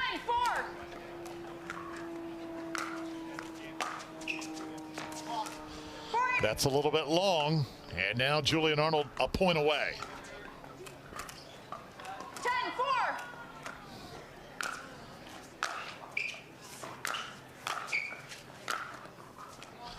Hit just a little bit long. First chance goes astray, and you know, I think Devillier's got to find some magic. Zero confidence in his game right now. Side out. Shaking his head, looking around. As we got into soccer talk there for a minute, kicking the ball. Not a confident player move. Yeah, the body language not good right now from the Flying Frenchman. Tremendous shot right there. Maybe that gets him going. Just one little, you know, he's got so many nice, fun shots like that. It's a beautiful drop volley. 4-10.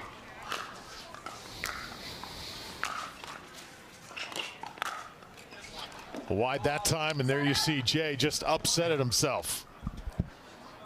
Yeah, and if I'm Arnold, get this over with so that that frustration carries over into game 2.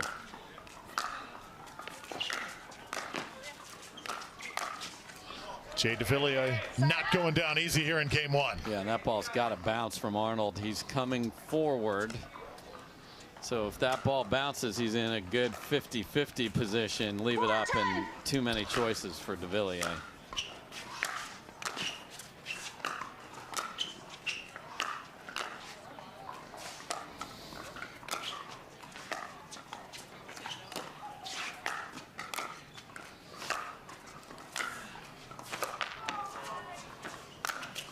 Arnold just having his way. He ran Jay all over the court.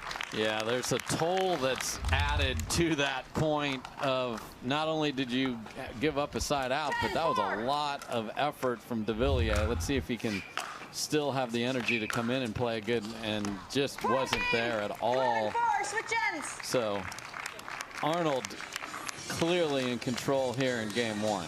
Julian Arnold just a little too much. He's had quite a week for sure. The MLP MVP flexing his muscle here on championship court. Hi, I'm Rick Barry. I used to play professional basketball. Now I'm into pickleball. Performance is really important, but also recovery is actually just as important. LOMD is a product that I use constantly before my matches and after my matches for my recovery. Great for inflammation, great for recovery. I keep coming back to this. LOMD all day long, baby.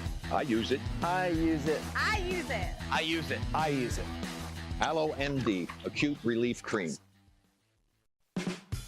There's never been a better time to get away. With a great deal on the Hyundai you've always wanted. With America's best warranty and up to 3 years complimentary maintenance. It's your journey. Own every mile at the Hyundai Getaway Sales Event. Hurry in to get our best deals of the season. Get in and get away. Get 0% APR financing plus 0 payments for 90 days on select vehicles. Now, during the Hyundai Getaway Sales Event.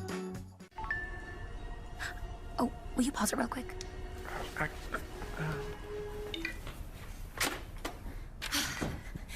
Just sold the car to Carvana. Okay, hit play, please. What? When did you do that? I just did it the other day.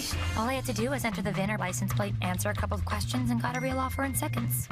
Then they just picked up the car and paid me right on the spot. I can finally quit my job and become an actor. No, you're right. Sell your car at Carvana.com today. Game 2, time in. 0-0. Jay Devilliers in the near court, Julian Arnold in the far court. This is one of those matches where you really figure out what you're made of playing for third place. 1-0. And especially if you're Devillier and don't have your best, now you get a great start. It's like, look, I can play pickleball. I mean, just one shot can sometimes get you redialed in, and missed return to start from Arnold was not what he needed as far as keeping Devillier's confidence down. Side out. It's an interesting swing. The other thing I want to point out is you were hearing the voice of one of the youngest, if not the youngest, referees on tour. Teenager Maddie Torin. Love that she is so involved in the sport, up to and including refereeing a bronze medal match, and deservedly so, Drew. Yeah, Maddie Torin doing a phenomenal job. Good look at her right there. Another dime from Julian Arnold. You know, Maddie Torin gets so much attention for being a great referee. She's a pretty good player, too. Very good player. Does a lot of social media in the world as well. She is dialed into pickleball, and I couldn't love it more, and I love her attitude and approach to the game.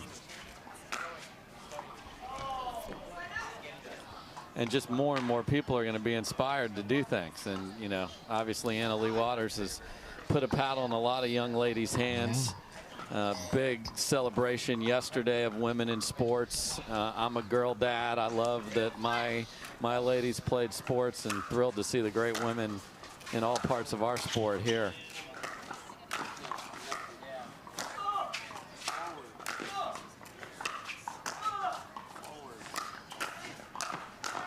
Oh, phenomenal points. Yeah, and everything's just a little off, like our video board is right now. Just like this point's even just a little ragged. Like that ball should be done, and so should that ball. And finally, Devillier finishes. You know how it is, though, end of the day, not as much spring in your step as the start, and you got to really dig deep. Yeah, it's gotten colder. The fans, there's less fans in the stands right now.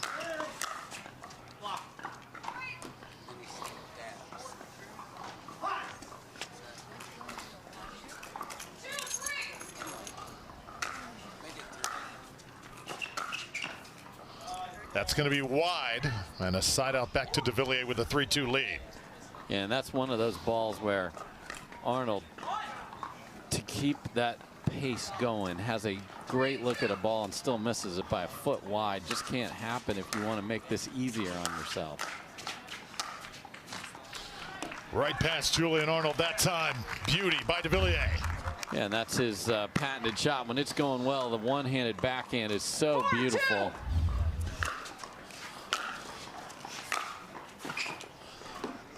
A little too much on that one from Jay. Yeah, Devillier has tried to shape a forehand down the line past Arnold about 4 times and has missed all 4, and they haven't been close. Had to keep going there if I'm Arnold to make sure he finds it with that one-hander on the other side, a problem. Jay Devillier sizing that one up perfectly. You'll see a lot of him jumping around the kitchen in mixed and men's later this week. You don't see a lot of Ernie's in singles, but takes advantage of that opportunity. Side out.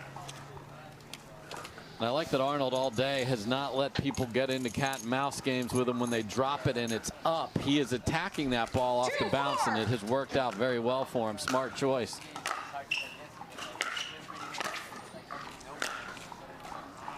Side out. It's been fun to follow Devillier over the years in men's doubles. Was paired with Patrick Smith. Then over to Tyson McGuffin last season.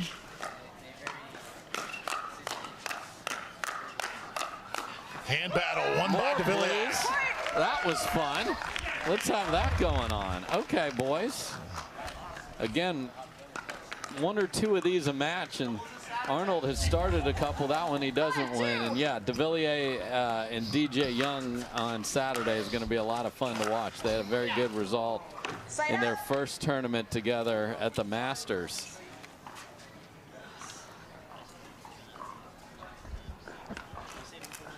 Welcome back, video board.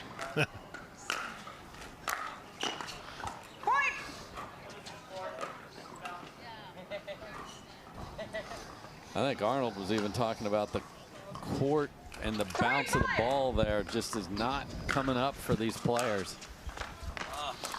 Hit long again by Devillier, so Julian Arnold within 1. So guess what? Everyone's going to have to adjust. Yes. Okay.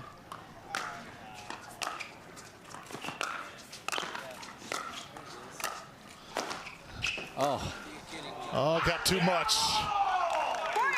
Unbelievable stab from Mr. Andiamo there, as this ball is dead usually. 5-5. And again, Devillier needs to put more on that. That could have been avoided.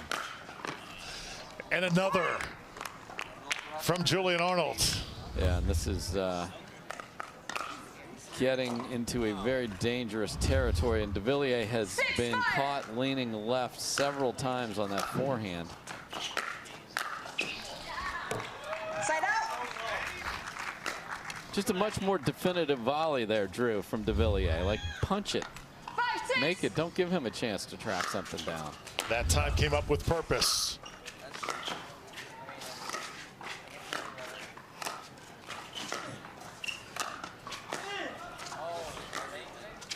Devillier now applying the pressure, and Arnold comes up with an absolute dive. And that's a great point, and we thought we'd see a lot more points like that, but the level just hasn't been able to sustain itself. So maybe at the 11th hour here, we'll get a bunch of points like this.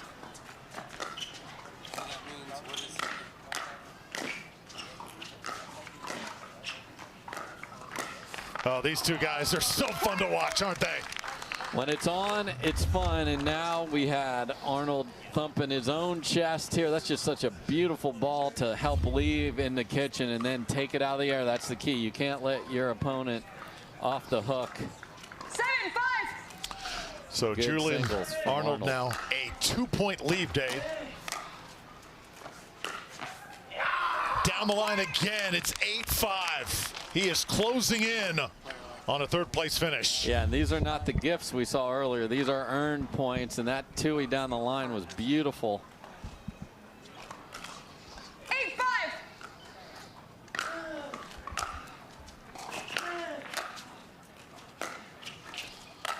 Yeah, you don't want to do that to Jay Devilliers. Yeah, he hit a clean topspin two-handed backhand winner earlier. I really like the rip he put on the two-handed backhand before that, but that's 6'3" and very athletic. Didn't get that one up high enough. And Julian Arnold right now pulling it all out. Let's see. Side out coming up. Yeah, Devillier, again, the one-handed backhand when it's on is so good, but that last one way too high. Arnold had no problem dealing with that. Side out. Also keeping an eye on the women's bronze medal match going on. Leigh Jansen just came up short against Leigh Waters. Irina Tereschenko battling as well.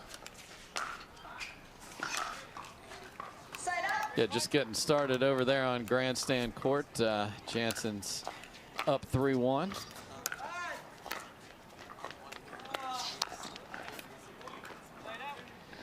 And you can just hear Devillier screaming so bad. I mean, that's just a tough place to be. Another point for Julian Arnold. So now it's 9-5, 2 away.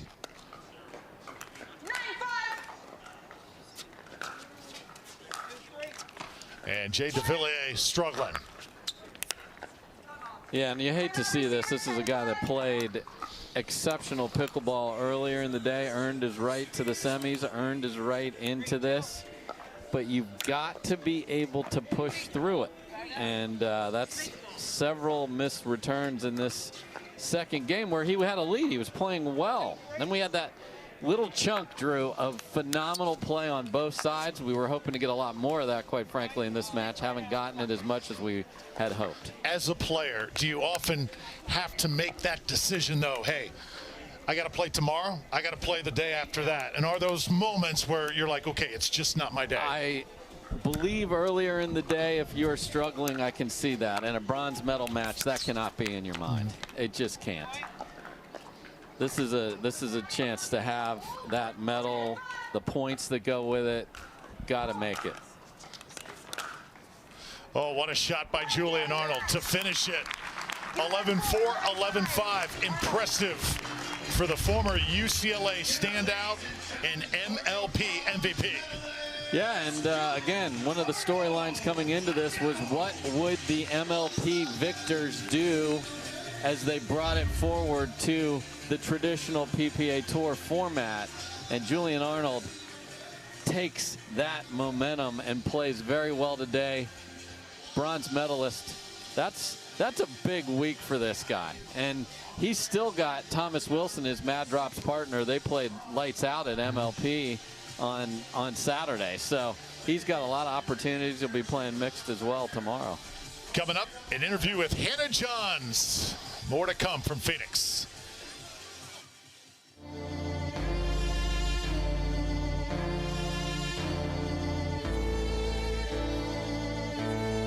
There's only one way now, just one way out.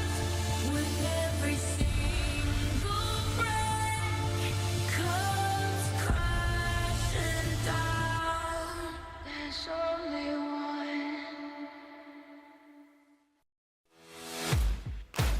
OS First, the official sock sponsor of pickleball. Stay in the game with OS First socks with purpose and compression bracing designed for comfort, injury prevention, and improved recovery. OS First is the official sock brand of pickleball and the PPA Tour. Visit www.thepickleballsock.com to learn more.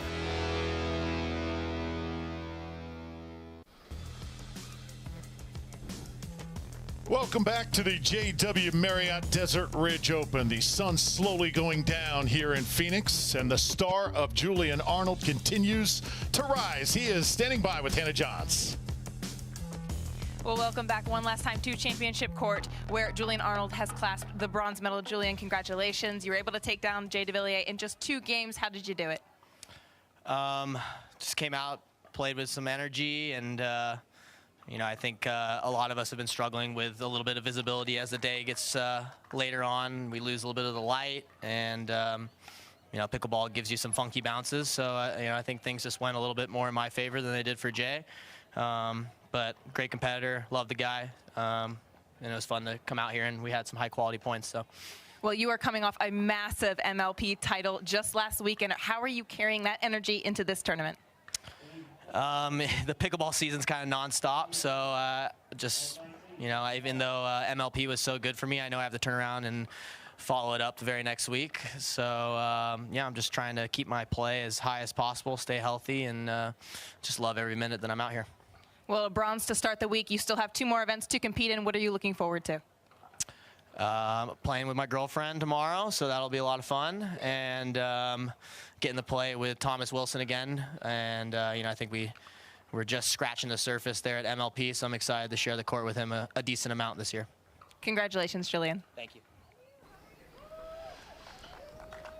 All right, well done for Julian Arnold. Great to see Hannah Johns as well. It was Julian versus Jay, and Julian had control of this one from the start. He really did. We saw a very frustrated Jocelyn Devillier.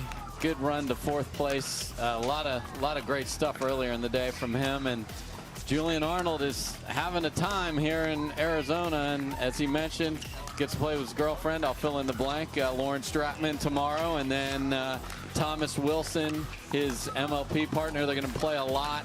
That is a very, very high-octane team. A lot of pace. They'll be somebody you don't want in your half of the bracket on Saturday. So Julian Arnold just keeps building on this, and he's a force to be reckoned with in all 3 events, and that's hard to be. Hope you enjoyed our coverage. Day 1 of the JW Marriott Desert Ridge Open for Dave Fleming and our phenomenal crew here in Phoenix. I'm Drew Felios. We will see you tomorrow on YouTube and Tennis Channel.